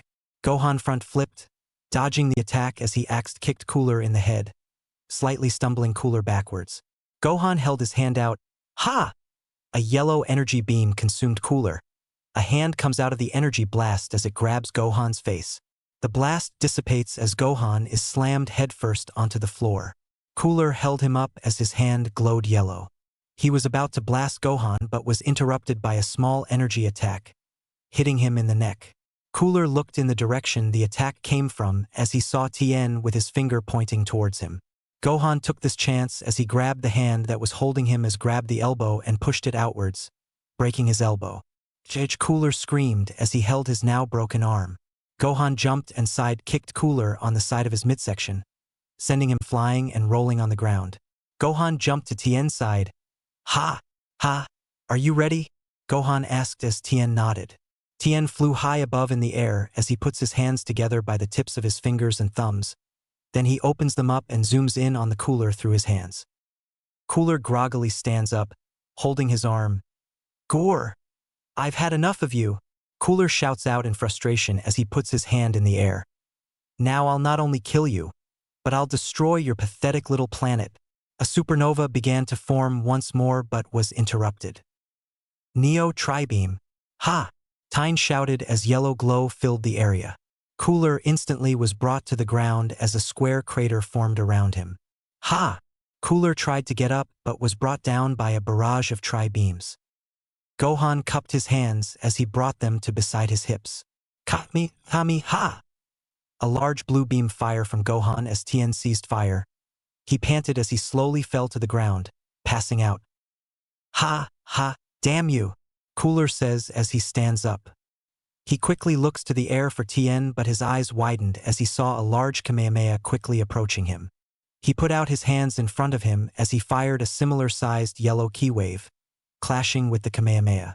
To his surprise, the Kamehameha easily overpowered Cooler's attack as it approached closer and closer. What's happening? You didn't have this power before. Cooler grunted as he struggled to hold it back. Gohan looked towards Cooler with pure anger expressed upon his face. First the Science, now you. I'm tired of you people thinking you can just waltz onto our planet. I won't allow it. Gohan shouted as he pushed more and more power into the attack. The Kamehameha completely evaporated Cooler's attack, leaving Cooler to hold the attack. Now you're dead. Gohan gave one more roar as pushed the last of his power in the attack. Cooler couldn't hold on anymore as the attack enveloped Cooler. No! Cooler shouted in pain as he was erased by the attack. The attack continued onto the area where Piccolo and Cooler were fighting. Scene change. A few moments ago, Piccolo looked at King Cold as he powered up to the max. Piccolo smirked as he got into a fighting stance. The moment King Cold reached his max, Piccolo was already in front of him as he punched Cold straight in the face, but he barely budged. King Cold tried to counter with a punch of his own as Piccolo jumped over the punch. Piccolo put his hand in front of as an explosive ki blast blew in King Cold's face, temporarily blinding him. Piccolo landed behind King Cold. Ha! He fired a large ki wave, enveloping King Cold, sending him a distance away. Piccolo smirked as he saw King Cold get up, even more furious than before. Damn you! Damn you! King Cold screamed in anger as he charged towards him. Piccolo charged towards him as multiple afterimages phased through him once again. This time, King Cold didn't look behind him as he continued charging forward, punching through every afterimage. Arms wrapped around his upper and lower body as King Cold was trapped. W at the dash. King Cold struggled as he tried to free himself. Just before you blindly rushed me, I sensed something, Piccolo said as he looked towards the area Gohan was fighting in. Gohan, the power I'm sensing, he's definitely become a Super Saiyan. Now he's about to kill the other one. Piccolo smiled as King Cold continued to struggle to no avail. Piccolo stood there for a few seconds, waiting. He smiled. He threw King Cold behind him as he flew far above the ground. King Cold looked towards the direction he was thrown. His eyes widened to see a large Kamehameha rushing towards him. He tried to fly away, but the blast was faster than he had anticipated. He was caught in the attack. Ah! King Cold screamed in pain. Gohan had a confused expression as he felt another body hit his attack. His focus wavered as the attack weakened. He took a moment to sense that Piccolo was above ground and King Cold was the one being caught in his attack. His expression changed as the attack grew once more. The attack curved slightly as it reached space. The attack went further and further, until it exploded, vaporizing King Cold. Ha ha! Gohan breathed heavily as he fell out of his Super Saiyan form and dropped to the ground. Tien descended next to Gohan, sitting down, panting in exhaustion. Soon after, Piccolo landed next to the two. He put his hands on them as they glowed yellow. They slowly stood up, less tired than before. Good job you two, but we mustn't rest yet. The androids are still a problem, Piccolo said as he wasted no time, flying off towards the area. Gohan and Tien followed without another word. Scene change. Gogeta, in the air, looked towards the area Gohan, Piccolo and Tien were in as he saw a very powerful Kamehameha, flying into space. He smiled, quite powerful. He's grown a lot in a short time, he thought as he was kneed in the stomach. He hunched over as he looked up to 18, looking at him with disappointment. Your attention is supposed to stay here. It's no fun when you're distracted, she said, kicking him in his side. Gogeta flew but caught himself. Well then, now you have all my attention. 18 smirked. Good. She rushed towards him. Before she reached him, his eyes slightly widened as an invisible force attacked her from all fronts, sending her backwards. Gogeta didn't let up as he appeared above her, sending a spinning kick onto her stomach which sent her plummeting to the ground, right next to 17. He backflipped in the air, charging a blue crackling energy sphere in both hands above his head and launching it down towards both 17 and 18 in an enormous rain of energy bullets. He ceased fire after a few seconds as smoke filled the area where 17 and 18 were. Did he do it? Yamcha asked as the smoke slowly began to clear. A green glow was amidst the mist as it fully revealed 17 and 18, unharmed and in a green barrier. And you said you were fine, 17 mocked as 18 rolled her eyes. Just shut up and watch, 18 said. The barrier fell as she was about to rush him. I'm joining you. It's obvious you're not going to win alone, 17 said. 18 snapped her head towards 17. Don't you dare, she threatened. She didn't wait for him to respond as she rushed towards Gogeta. Gogeta leaned his head back, dodging the punch as he backflipped, kicked her in the chin, sending her flying upwards. Gogeta grabbed her leg as he flew the ground and smashed her, creating a large crater. Gogeta flew up, still holding her leg as he threw her up in the air. 17 now was beginning to be worried. Gogeta's eyes glowed as invisible blasts hit her in multiple areas. He raised his hand above his head as a rainbow orb formed. He immediately launched the rainbow sphere towards the dazed 18. Unable to dodge, the attack connected with 18 as the attack generated a large prismatic explosion. 18! 17 shouted in worry. 18 fell out of the smoke, unconscious, as she began to plummet to the ground. Gogeta looked towards her as 17 caught her before she crashed. Gogeta put his palms in front of him as a large blue ball formed. Isn't this going a little bit too far? Krillin asked. Nah, it'll be fine, I think. Yamcha replied, not too sure. Big Bang Kamehameha, he shouted. A large blue wave of energy emerged from the ball, shooting towards the androids at a fast rate. The attack connected as another large explosion was generated, sending massive winds and dust that everywhere, causing Krillin and Yamcha to cover their faces. The gang waited a few seconds as the explosion died down. The smoke cleared to reveal a green barrier around 17 and 18. Ain't this interesting? Gogeta said as he landed next to them. 17 got on guard as he put 18 behind him. I have a proposition for you, Gogeta said. And why should I care about your proposition? 17 calmly said as he prepared to fight. Because I confirmed that you guys truly aren't pure evil. My last attack would have killed her if she was. Gogeta stated, shocking 17, but he didn't show it. Gogeta looked behind him. You guys, he shouted, getting Krillin and Yamcha's attention. Gohan and Piccolo should be here soon. Go to Bulma's house. I'll join you soon. Are you sure? Krillin asked as Gogeta nodded. Trust me, I'll be fine, he replied as the two looked at each other, nodded and flew away. He turned back to the androids as he returned to base form. I can heal your sister if you'll let me. 17 looked at him warily as he stepped aside. Fine, but I'm keeping a close eye on you, he threatened. Gogeta stepped towards 18 as he kneeled and put his hand over her stomach. 17 made sure to keep his eyes on him and be prepared for anything. Ki began to ripple around her body as her wounds began to heal. A few seconds later, Gogeta stood up. There. She should wake up right about now. And true to his word, 18 began to wake up. She groaned as she lowly stood up. What happened?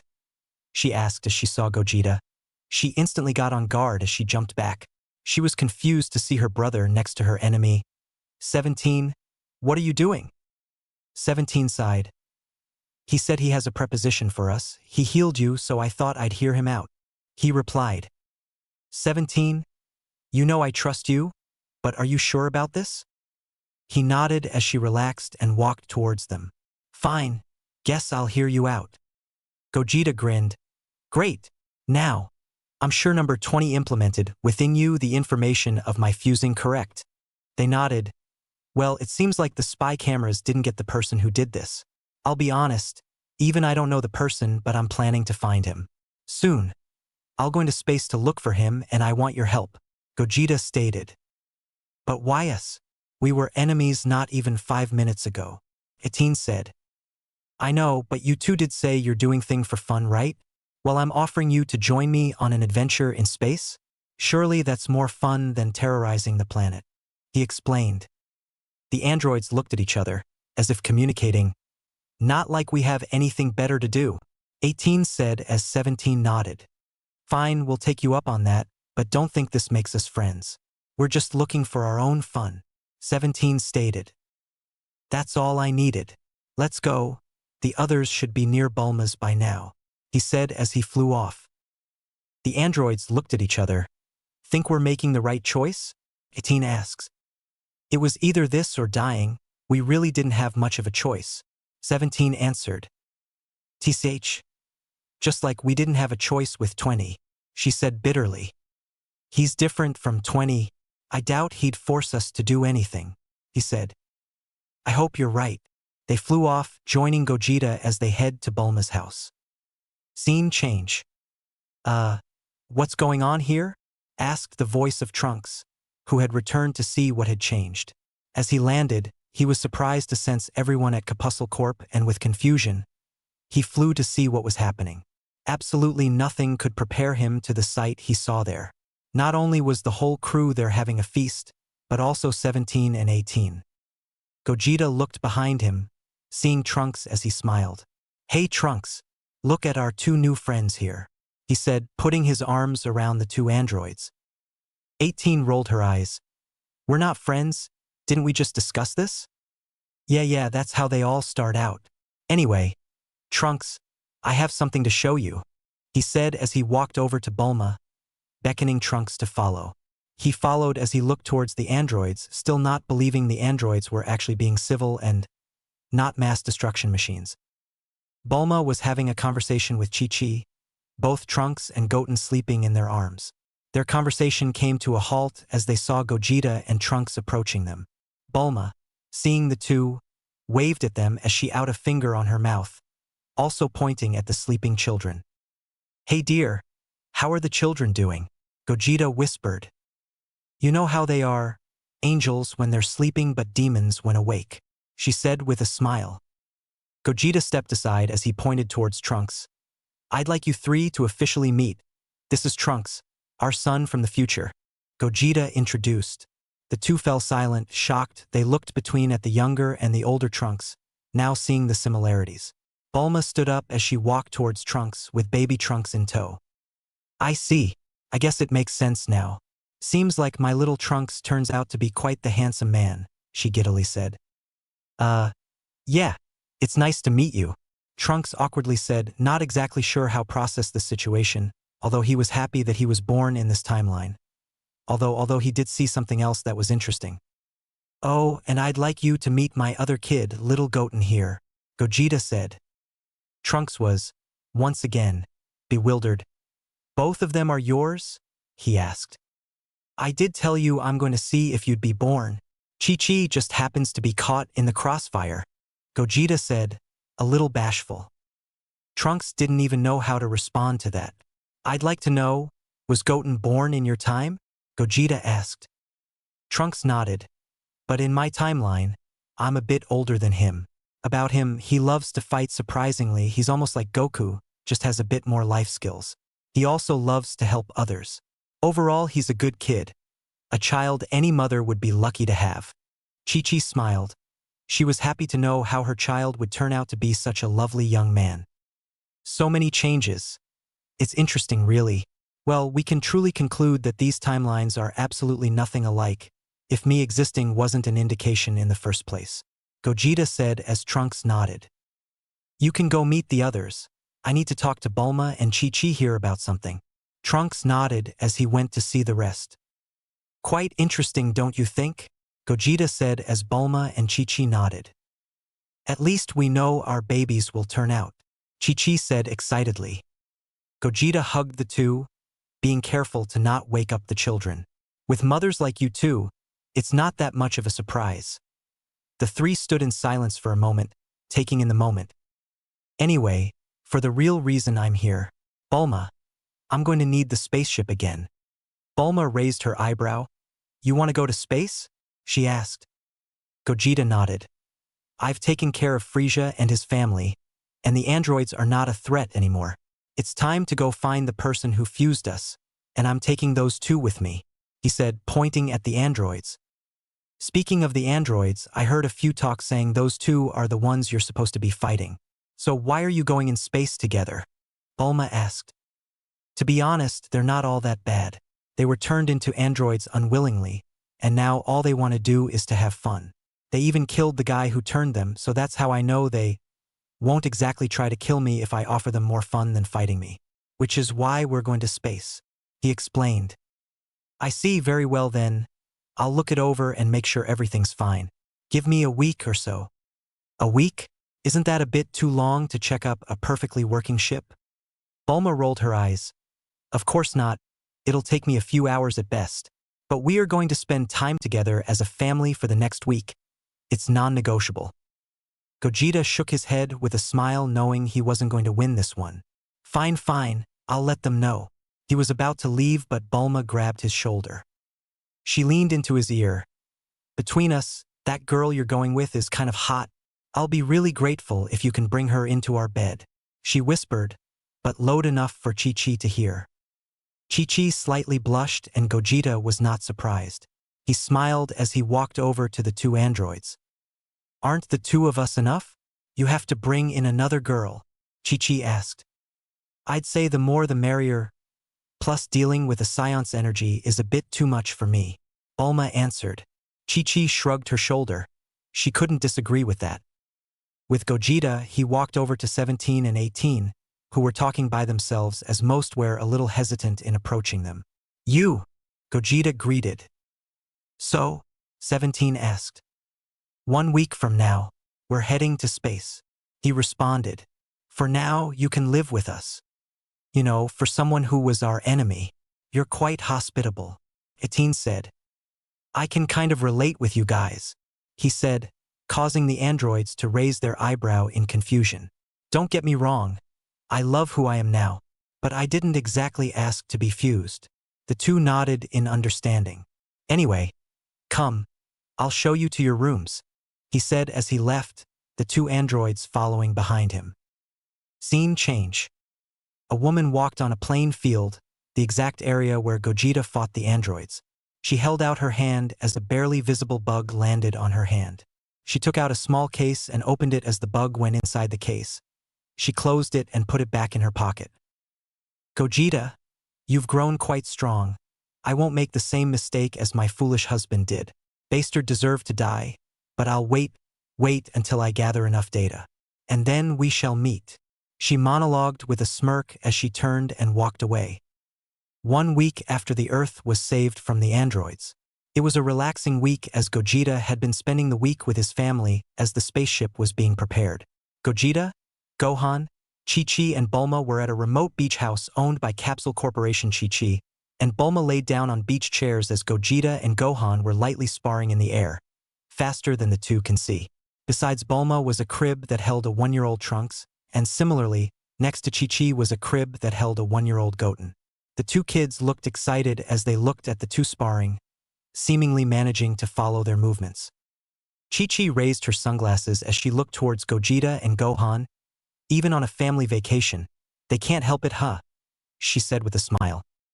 "I know, right? You'd think they get tired of fighting at some point," Bulma responded.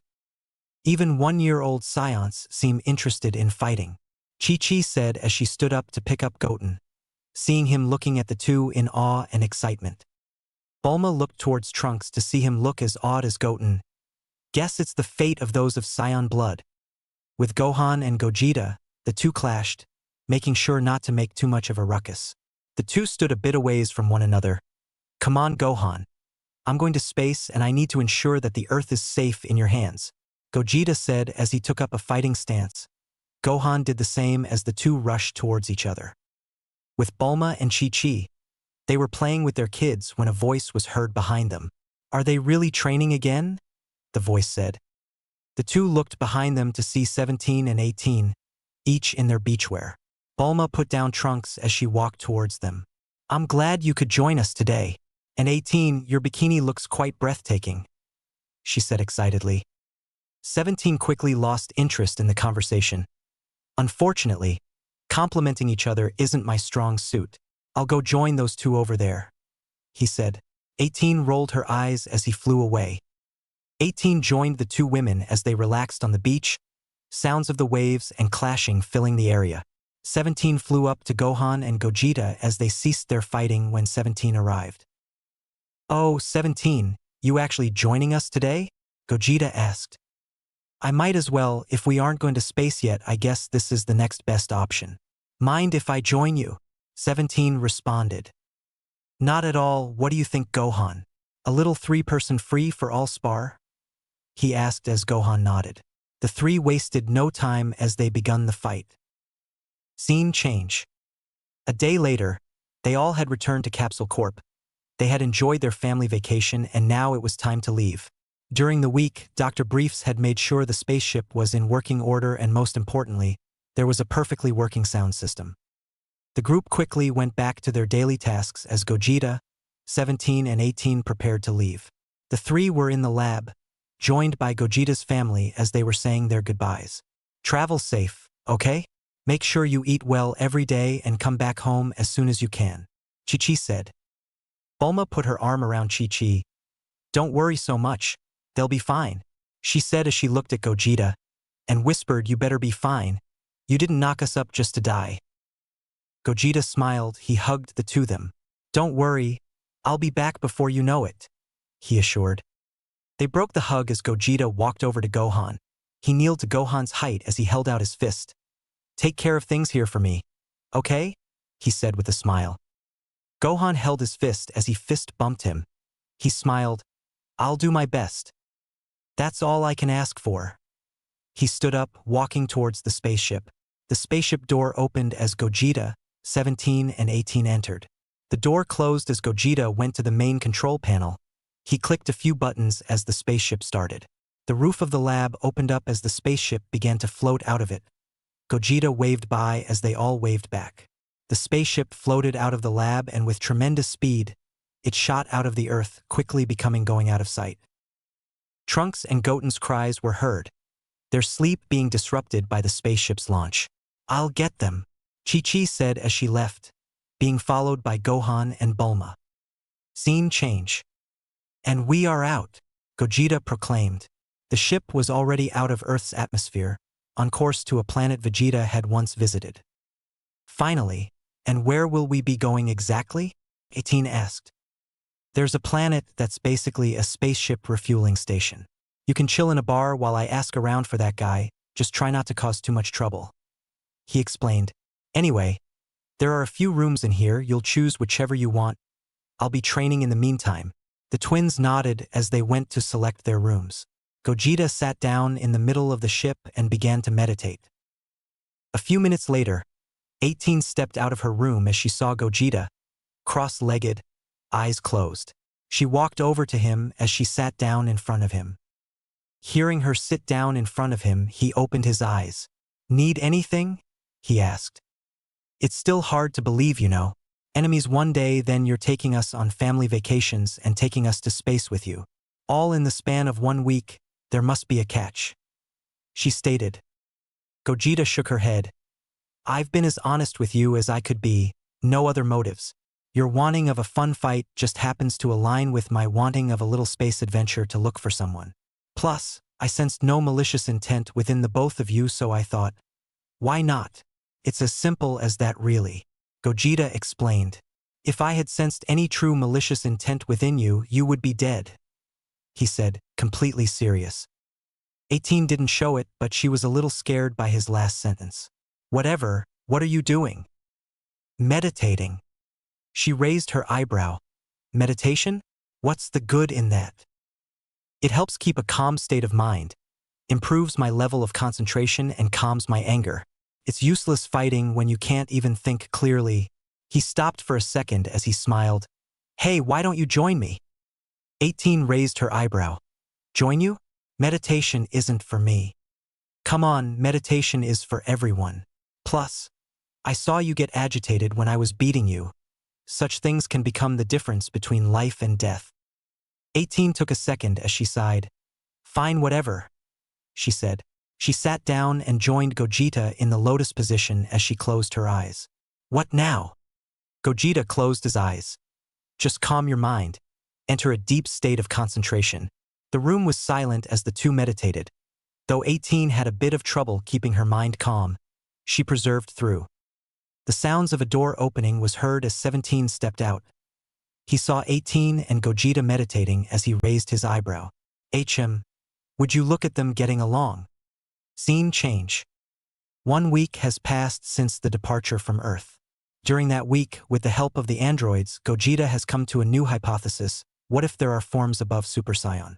It made sense. If there was power beyond a normal Saiyan, there had to be something beyond even that of a Super Saiyan. The group had arrived to an interesting planet.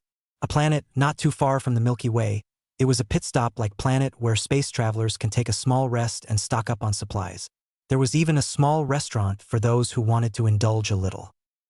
The three stepped off the ship as they took a look at their surroundings, seeing many species of different variety all around.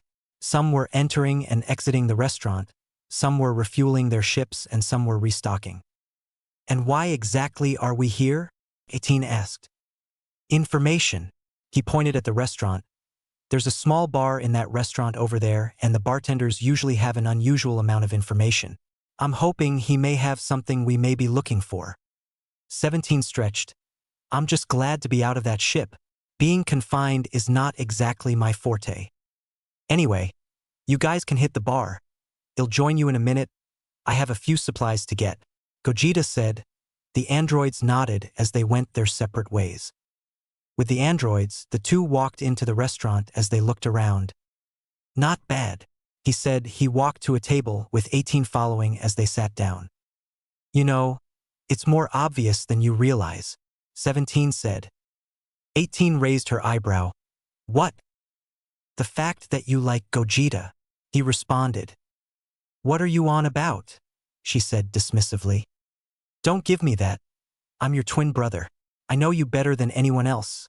I know how you are when you like someone. You get all dismissive. Act like what I'm saying isn't true. 18 was going to respond, but she decided against. A waiter came up to them. Greetings, sir, ma'am. I'll be your waiter for this evening. Have you decided on your orders, or should I give you more time? The waiter asked. Before we order, we'd like to know if you've seen or heard of a blue-skinned short man with short white hair. He wears blue clothes and has a ring behind his head. From what we've heard, he's quite the powerful man. Probably strongest man around. 17 explained. The waiter thought for a second and shook her head. Unfortunately, I haven't heard anything like that description, but I could ask around if you'd like. Please do. We'll call you when we decide what to get. The waiter nodded and left. Before 17 and 18 could continue their conversation, a large hooded cloak figure appeared beside the table. The twins looked towards the figure. They couldn't see a single feature. All they saw was the shine coming off the many jewelers worn. They found it weird they couldn't see anything, but they gave the figure a chance. Forgive me. I couldn't help but overhear what you said. A deep, gruff voice said, I know the person who you're looking for, and I'm willing to give you the information you need, for a price. 18 looked at the figure suspiciously. And who might you be? That doesn't matter right now. All that matters is that I have what you need. If you truly want the information, then follow me. The figure left, not waiting for a response. So we can both see that this is an obvious trap, right? 18 pointed out. Of course, although I'm kinda curious now. Like, who is he and what interest does he have with us? 17 rhetorically asked. 18 shrugged. Who knows? We can follow him and find out. Not like we have anything better to do. The twins got up as they left the restaurant, following the figure. They stayed close to each other, on guard as they followed the figure, passing through the busy side of the planet as they went to darker side of the planet. We've been walking for a bit now, don't you think? 17 said. The figure stopped and smirked, unseen to the twins. Don't worry, we're almost there. He started to walk again. Why don't you state what you actually want? It's obvious this is a trap, 18 said. The figure stopped once again. A few seconds have passed as nothing was said. The figure turned around, facing the androids as he clenched his fist. He opened his clenched fist as a small green glimmer fell to the ground. With Gogeta, he got his supplies and was walking towards the restaurant when an explosion was heard in the distance. Gogeta snapped his head towards the explosion, but before he could go to the area, he felt himself entrapped. He looked down to see thin purple strings holding him in place. It seems the plan began early, a voice behind him said. Gogeta turned his head to see 3 cloaked figures, 2 short ones and 1 tall one. Doesn't matter, as long as we can hold him until those 2 are dead, the taller figure said.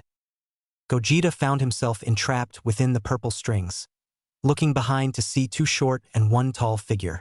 What the dash dot, he said as he felt his ki being drained.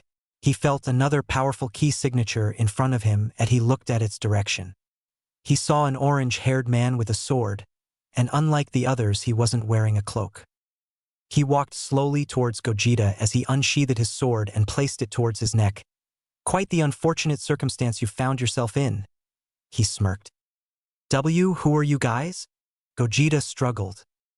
I guess it won't hurt letting you know who your killers are. We are the Galaxy Soldiers, Space pirates who seek universal domination.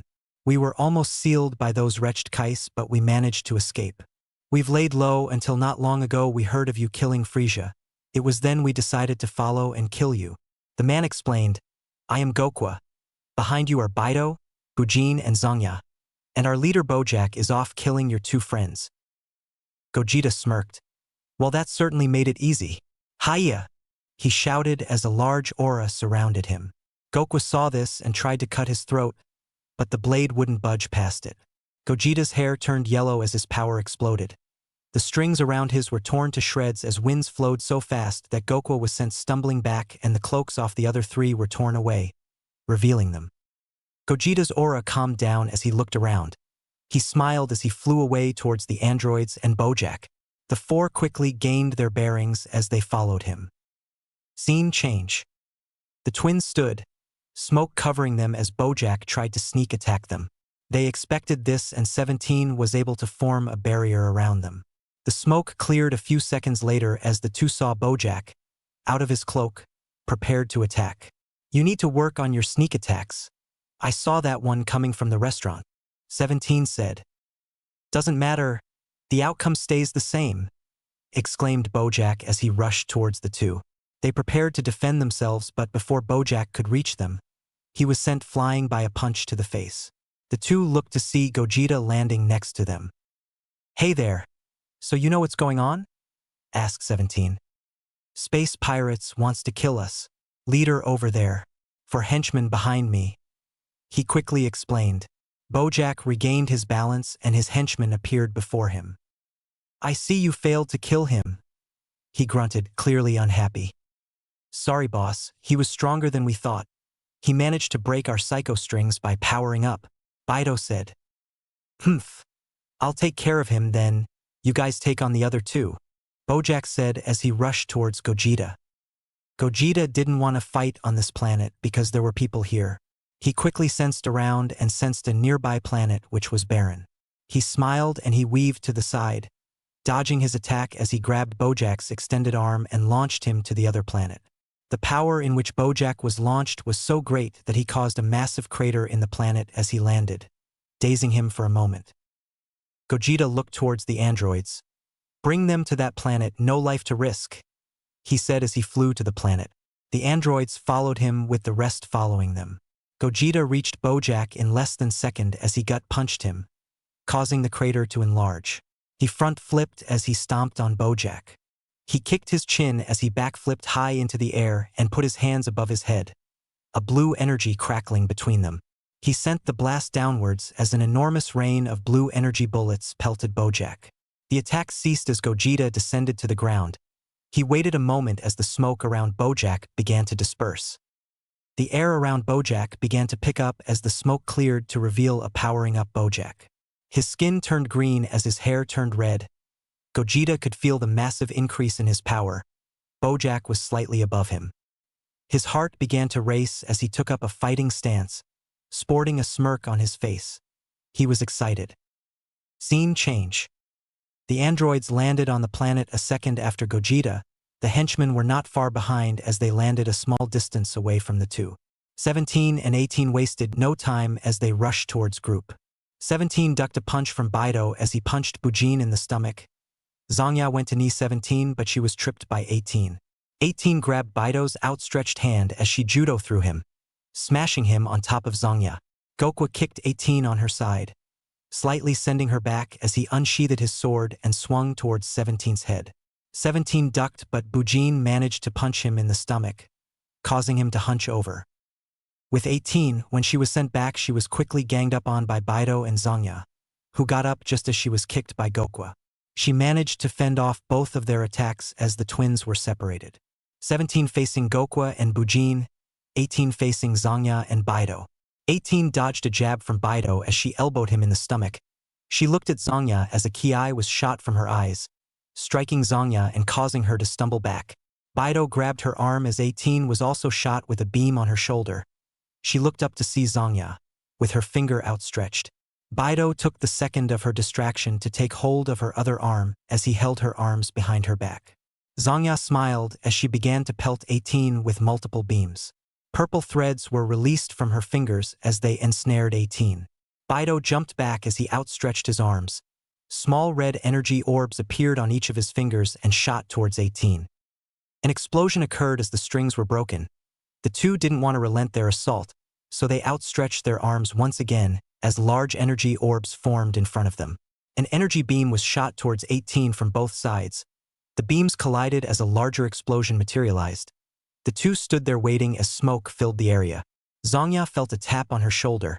She whipped around as 18 grabbed her neck and lifted her off the ground. Zongya grabs 18's arm, trying to pry her off her neck to no avail. "Zongya!" Bido shouted as he rushed towards her. 18 put her hand towards Zongya's chest with her palm out. "It's been fun. See ya." Her hand glowed purple as a beam engulfed Zongya's whole body, eradicating it. Bido, who was rushing towards them, got caught up in the blast as he met the same fate as Zongya. The blast headed out far into space as it dissipated. 18 held the head of Zongya and threw it in the air. She turned around and pointed a finger towards it as she shot it with a ki blast, causing it to explode. She put her hands in her pocket as she strolled towards 17. As 18 was fighting, 17 was dealing with Goku and Vegeta. He was currently hunched over as he was gut-punched by Vegeta. Goku tried to slide him in half, but his sword bounced off a green barrier 17 had just formed. The two tried to attack 17, but the barrier didn't budge. 17 proceeded to stand up as he sighed. "It's not going to be easy to break that, you know." Vegeta holds out his hands as the purple strings released from his hands and wrapped around 17's barrier. 17 was surprised as the barrier was shattered. The strings tried to wrap around him, but he jumped and flew towards Vegeta, but he was cut off by a baseball slide kick from Goku. As 17 gained his balance, Goku was already above him, trying to cut him in half with a downward swing, but 17 managed to grab the sword and kneed Goku in the gut. Goku tanked the attack as he let go of his sword and grabbed his leg. He began to swing 17 around as he threw him towards Vegeta. Goku quickly turned and outstretched his left hand as he unleashed a large red energy orb. He was joined by Vegeta as he did the same. The two orbs collided as they caused a massive explosion. Smoke filled the area as the two waited to see what had become of their foe. The smoke began to dissipate to reveal a green barrier protecting 17 once again. "You know, one thing the old man did right is giving me this ability." "Tsh, that damn barrier," Goku scowled. 17 dissolved the barrier as he quickly appeared in front of Goku. He kicked him to the ground as Goku crashed to the ground. 17 descended towards Goku as he crosses his arms, forming green electric energy in his hands.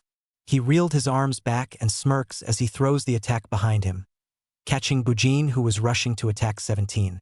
Vegeta screams as the attack electrocutes his body, turning him into ash. 17 turns to Goku as he points an energy ball towards him. Goku grabbed 17's hands as his power began to rapidly rise. His skin turned into green and his hair turned as he transformed.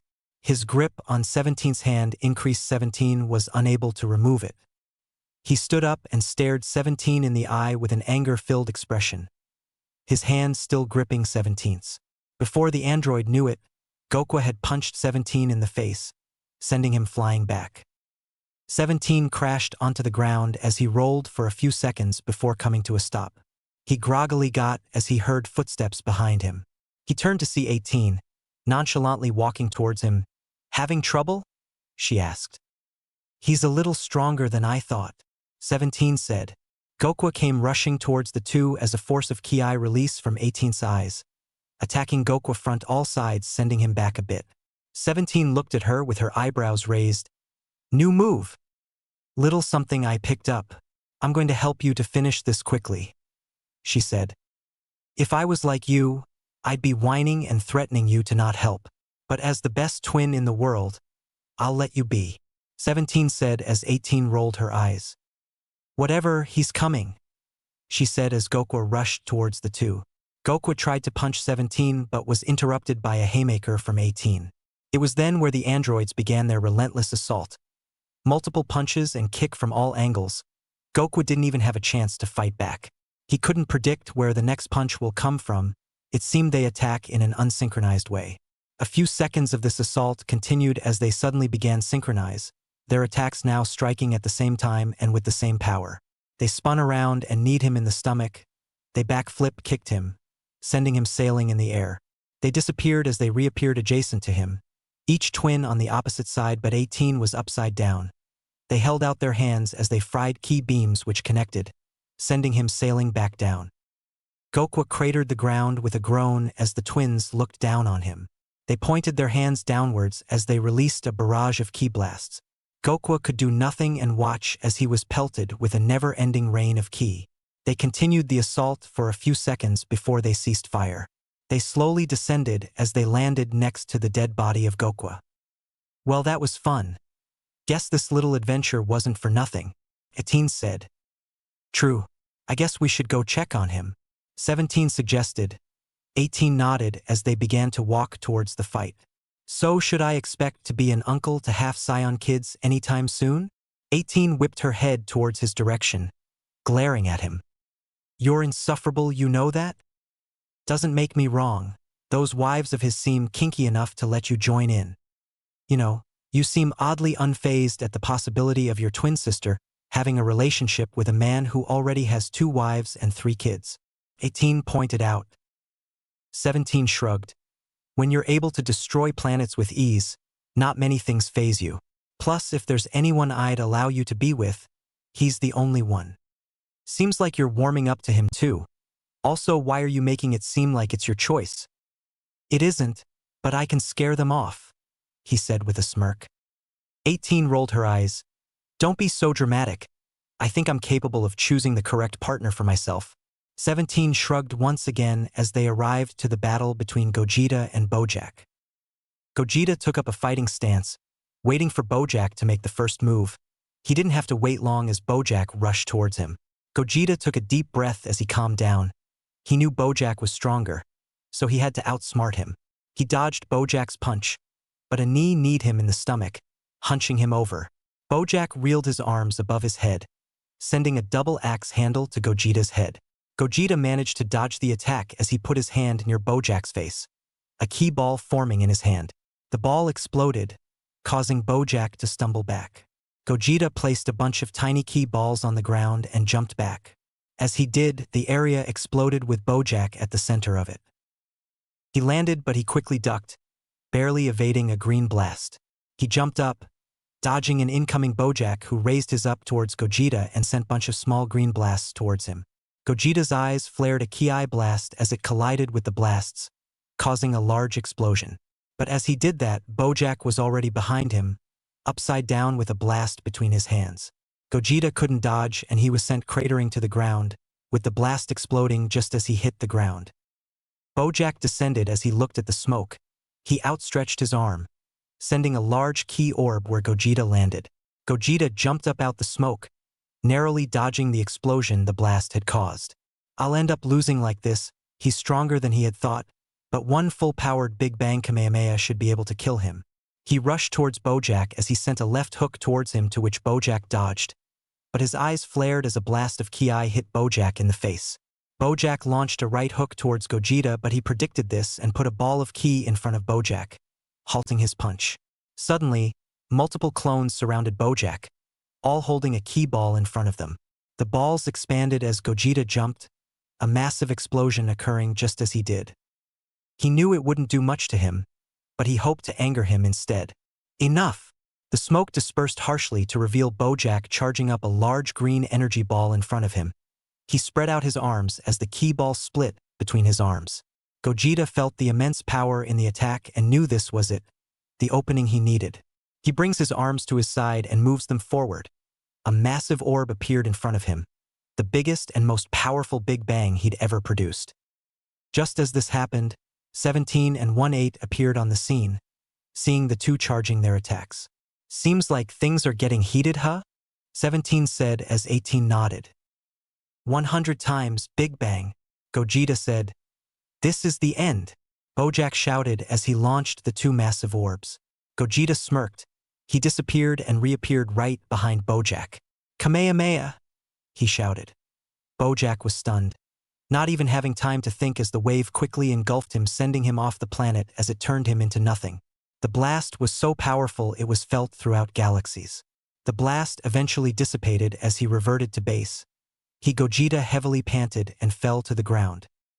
Well, that was creative, 18 said as the twins approached Gogeta. I try, he responded between pants. Before they said anything, a slow hand clap was heard from above. A magnificent display, a voice said. Gogeta's eyes widened as he looked to see who the familiar voice was. He heard this voice once before and is the whole reason he's out here. The Grand Minister landed right before them. Truly a wonderful fight to behold. You've grown quite well. It's you. The guy I've been looking for, Gogeta exclaimed. 17 and 18 were surprised the guy they were looking for was just right in front of them. They couldn't sense his power, but they had a feeling not to try anything. Yes, I've been observing you for quite some time. You've done well in the circumstances you were born in, he said. Forget all that. All I want to know is who are you and why did you do it? He asked, the question that's been plaguing him for a while. You can call me the Grand Minister. I'll explain everything later. Telling you everything right now will lead to more questions than answers. But don't worry.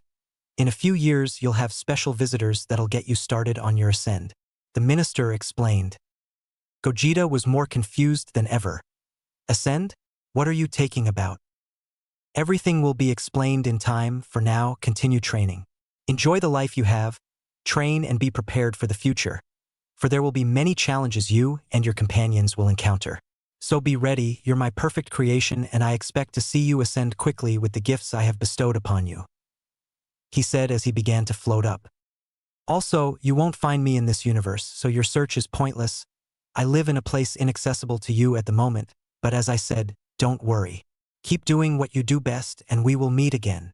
The minister finished as he disappeared, with the three looking at where he was. Gogeta noticed his fatigue was gone. He assumed the minister healed him. Perfect creation, huh? 18 said. Gogeta stood up. Seems like it. So many questions yet so little answers. I'd say take his advice and just don't think much of it now, 17 said. I guess not like I can guess what his plans are. I'll just have to wait to see that special guest of his, Gogeta said as they began to walk away. I guess we're going back to Earth? 18 asked. Yep, though it'll be a much quicker trip this time, he said as they flew off. They went back to the planet they left the ship on, simply jumping across the planet. They approached the ship as Gogeta turned the ship into a capsule. Hold on, he said as they held on to each shoulder. He concentrated on Earth, trying to sense any power he could. He sensed a few power levels on Kami's lookout. He wondered what was going on as he could sense Piccolo, Gohan, Krillin, Tien, Yamcha, and Kairatsu. He teleported as they instantly arrived on the lookout to see a beaten-up Gohan and Piccolo. Hey guys, what's going on here? Piccolo looked towards Gogeta. A woman? Part of the Red Ribbon Army? It's a long story, but how was your journey? Gogeta told them everything, including what the Grand Minister said. Oh, we wondered who caused you to use that much power, Krillin said. I wonder if he was referring to that woman when he meant challenges, Gohan said. Now you have to tell me, what exactly happened? Gogeta asked. Piccolo explained, just a while ago, a creature named Cell appeared.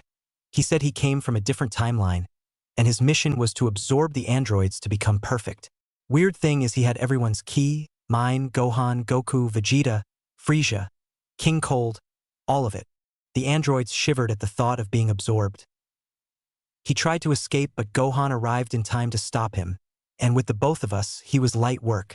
But after that, a woman approached us. She said she was number 21. At this, the androids were shocked. Wait, 21? Long auburn hair with glasses? That 21? 18 asked.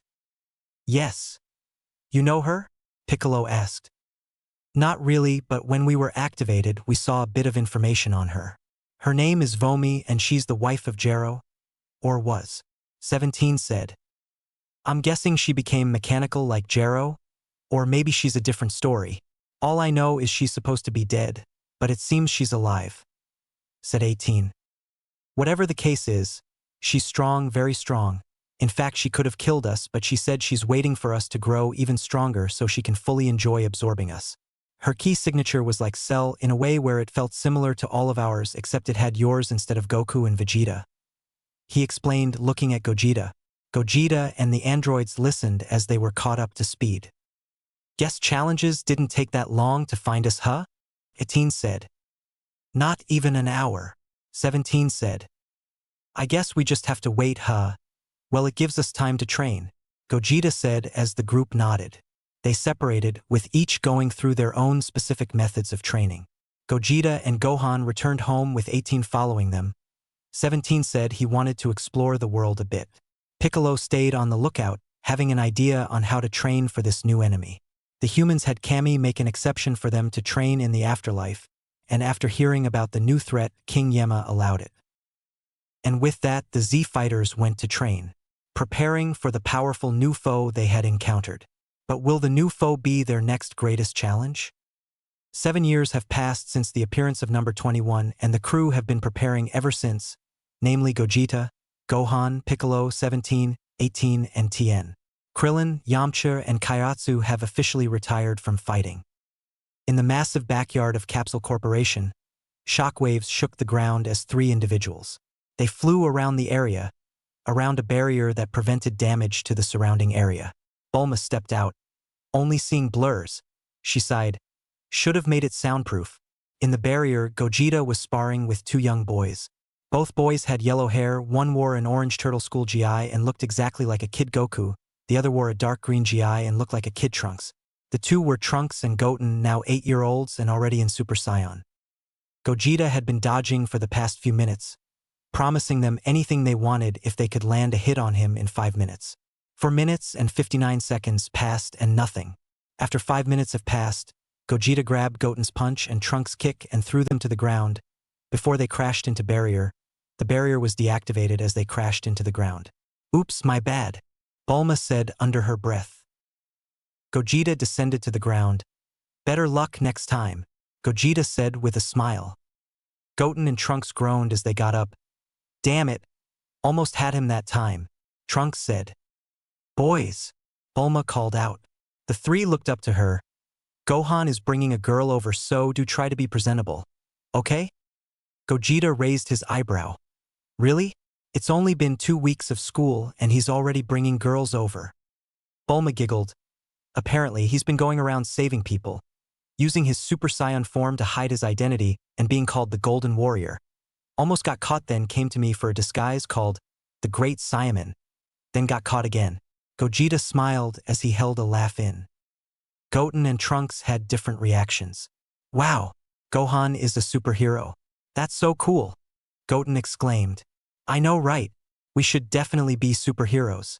You'll be the sidekick, of course, Trunks said smugly.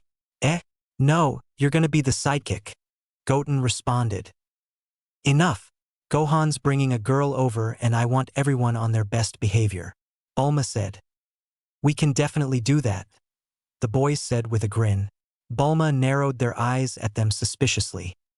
Gogeta grabbed the 2. I'll make sure they act accordingly. Thank you. They should be arriving in a few minutes, she said as she walked back into the house. Gogeta turned to the boys with a smile. How about we continue where we left off? 1 hit and I'll give you anything you want. The boys grinned with excitement. Oh yeah, you're definitely going down this time. The 3 flew up into the air as the kids began to strike at Gogeta, with him dodging every attack. Time skip. 2 teenagers, using a small yellow plane, landed at the front yard of Capsule Corporation. Out came out a now 16-year-old Gohan and a similar-aged girl.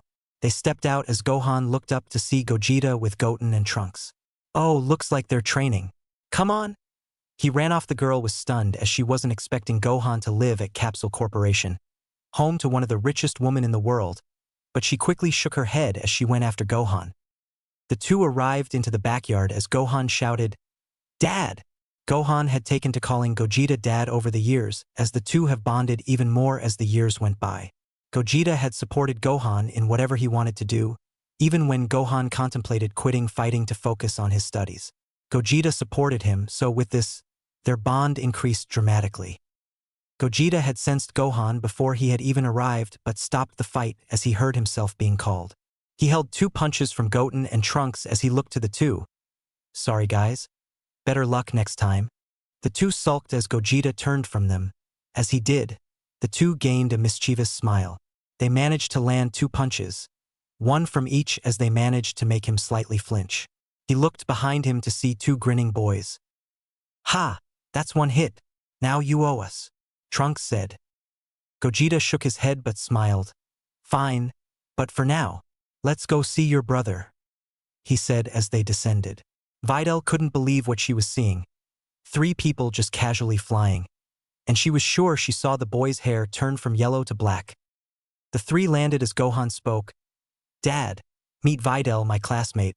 Videl, meet my dad, Gogeta and younger brothers, Goten and Trunks. Videl slightly bowed. It's a pleasure to meet you. Polite one, you two. Go ask your mother how Videl's feast is coming along. Gogeta said Videl was not expecting this. Which one? Goten asked. This question made Videl raise an eyebrow. Whoever you find first, he replied as the 2 ran off. Gogeta looked towards the 2 as he smiled. I heard you got caught being a superhero, he said. Gohan scratched his head in embarrassment. Well, yeah, I had a detective on my case. I can imagine, and changing your hair yellow as a disguise isn't exactly helping your case, Gogeta teased. Actually, sir, Videl chimed in, if you don't mind me asking, can you change your hair color? She asked. She was curious after seeing Goten and Trunks do it, and it would confirm her suspicions. Gogeta looked towards Gohan, who was shaking his head no. You know, Gohan, you might as well tell her now. I have a feeling she's going to be sticking around. Before Gohan could say anything, Gogeta motioned for Videl to come closer. He formed a key orb as Videl's eyes widened. This is called Ki. Not many people know about it, but it opens a whole new world of martial arts. Wow! Is this what allows you to fly and to change your hair? She asked. Yes and no. The hair thing is genetic, but flight can be used by any key use, and I'm sure Gohan would be more than happy to teach you, Gogeta teased. Gohan, once again, scratched the back of his head. Well, actually, that's why we're here. I'm here to teach her about ki. Oh, if that's the case, then let me not hold you. You kids have fun now, Gogeta said as he left. Videl looked towards Gohan with glee in her eyes. You didn't tell me you came from a family of martial artists. Well, it's not something that just comes up, you know, he responds. Well, it should anyway. Let's get to training, Videl said, but just before they were about to begin, Goten came out, telling the 2 that the food was ready. After eating, Gohan said as the 2 went inside. The 2 made their way to the rooftop where a large table was situated. On it had a massive feast. For Videl, she had never seen that much food in her life. For Gohan, it was an ordinary lunch. The 2 sat down as Videl was introduced to the whole family.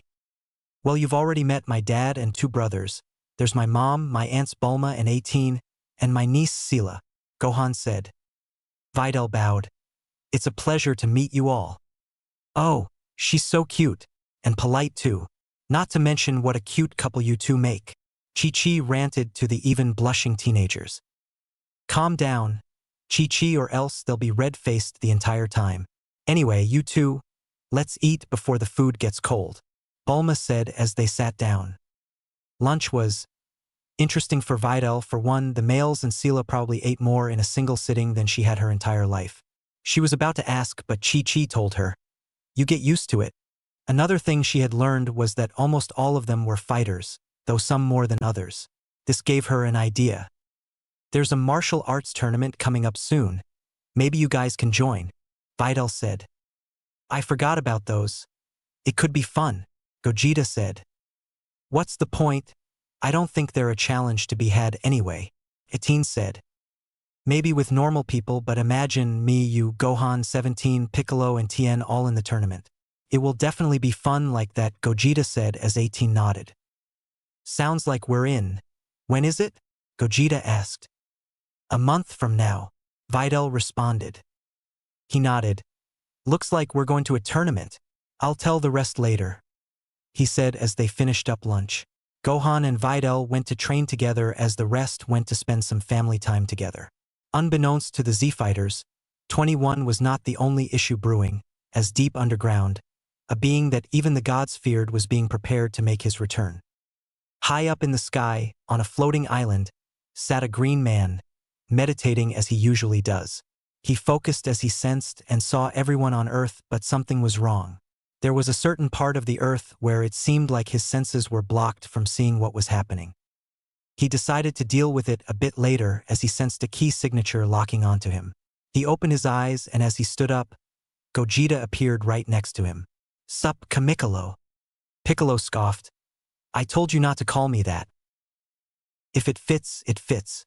Anyway, you know the World Martial Arts Tournament is coming soon?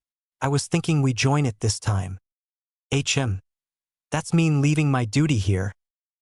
"Come on, it'll be fun. Plus we may draw out 21 with many strong fighters that are coming in. Speaking of, where's Tien?" "He's still in the afterlife training."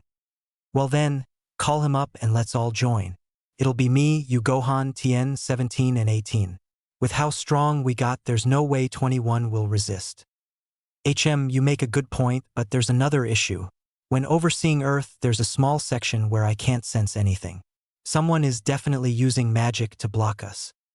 "That seems troubling. I'll leave you to deal with that. You'll call if you need help. For now, I'ma go check on Tien and 17. Said Gogeta. He put his fingers on his forehead and disappeared. Honestly, he didn't need to do that. His mastery of spirit control allows him to teleport with minimal effort. That was just a force of habit. And he thought it looked cool. Scene change. Gogeta appeared in an area filled with lush grass and beautiful vegetation. He looked around and saw Tien in the distance, resting. "Tien!" he shouted as he walked over to him. Tien opened his eyes and smiled. "Gogeta, how's life been in the afterlife?" "It's been well. I am stronger than ever. I'm sure I can beat you at this point." Gogeta grinned. "In that case, you should come with us to the World Martial Arts Tournament. It's coming up in a month." "World Tournament? Why are we going to a tournament of all things?" "Gohan's girlfriend suggested it, and we all decided to go." "Gohan has a girlfriend?" "Basically, so you in? You could show us the fruits of your training, and lose to me, of course," he said with a smug look on his face. Before Tien could respond, a figure flew over to the two as the figure landed in front of them. "I don't remember you being permitted to visit the afterlife, Gogeta," the person said. "Don't worry, Picken. I just came here to invite Tien here to a tournament. I was hoping to be quick enough to leave before you notice. You know, if you want to, you can also join." Picken shook his head. "I have enough to do here. Come on. If you don't, I'll just keep being stronger than you." Picken heard that and slightly gritted his teeth, but he calmed down. "Regardless, I'm still unable to attend. My job is to guard this place." "Fine, if you change your mind, you know where to find me." Gogeta looked towards Tien. "Also, Tien, the tournament starts in a month," he said as he teleported away. "You know, you are always going to be behind him if you don't train as hard," Tien said. "I've accepted that. Training like a scion is torture."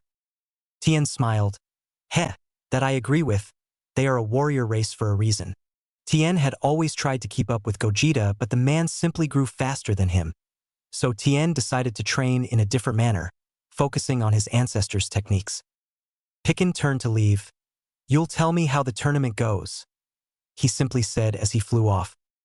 "Not a man of many words," Tien said to himself as he went back to meditating. Scene change. Gogeta teleported to the woods near the previous Sun family house. Gogeta suggested they train there, as it was secluded and spacious. So after the feast, 18, Gohan, Videl, Trunks, and Goten all went to the location and began training while Gogeta went to tell Piccolo. As he appeared on the scene, he saw Gohan teaching Videl about Ki, while 18 was fighting with the boys. He decided to do his own thing as he sat down to meditate. It was interesting. Piccolo, and Tien meditated quite often. It helped control their ki and temper in battle. But for Gogeta, it seemed different. It seemed more efficient. A few minutes passed as 18 approached Gogeta. 17 said he'll come. Gogeta didn't break his meditation but responded, "Oh, It's been a few months since I last saw him. How has he been? Well, still on that island of his. Heh. Who knew he'd be a park ranger of all things? Anyway, I hope he's training hard. This tournament is going to be something else. Gogeta finished as 18 and went back to sparring with the boys. Scene change. The city was buzzing with activity, understandably so, as it was the day of the 25th World Martial Arts Tournament. Everyone gathered to fill the seats as the fighters gathered up in the signing area. The Z Fighters, a name they decided to call themselves, which 18 thought was stupid, gathered near the signing area. Chi-Chi and Bulma went with the 3-year-old Sela to go find seats, while Goten and Trunks went to sign up for the kids' division, much to their dismay. Master Piccolo, Tien, how have you been? Gohan asked. We've been well, Piccolo answered.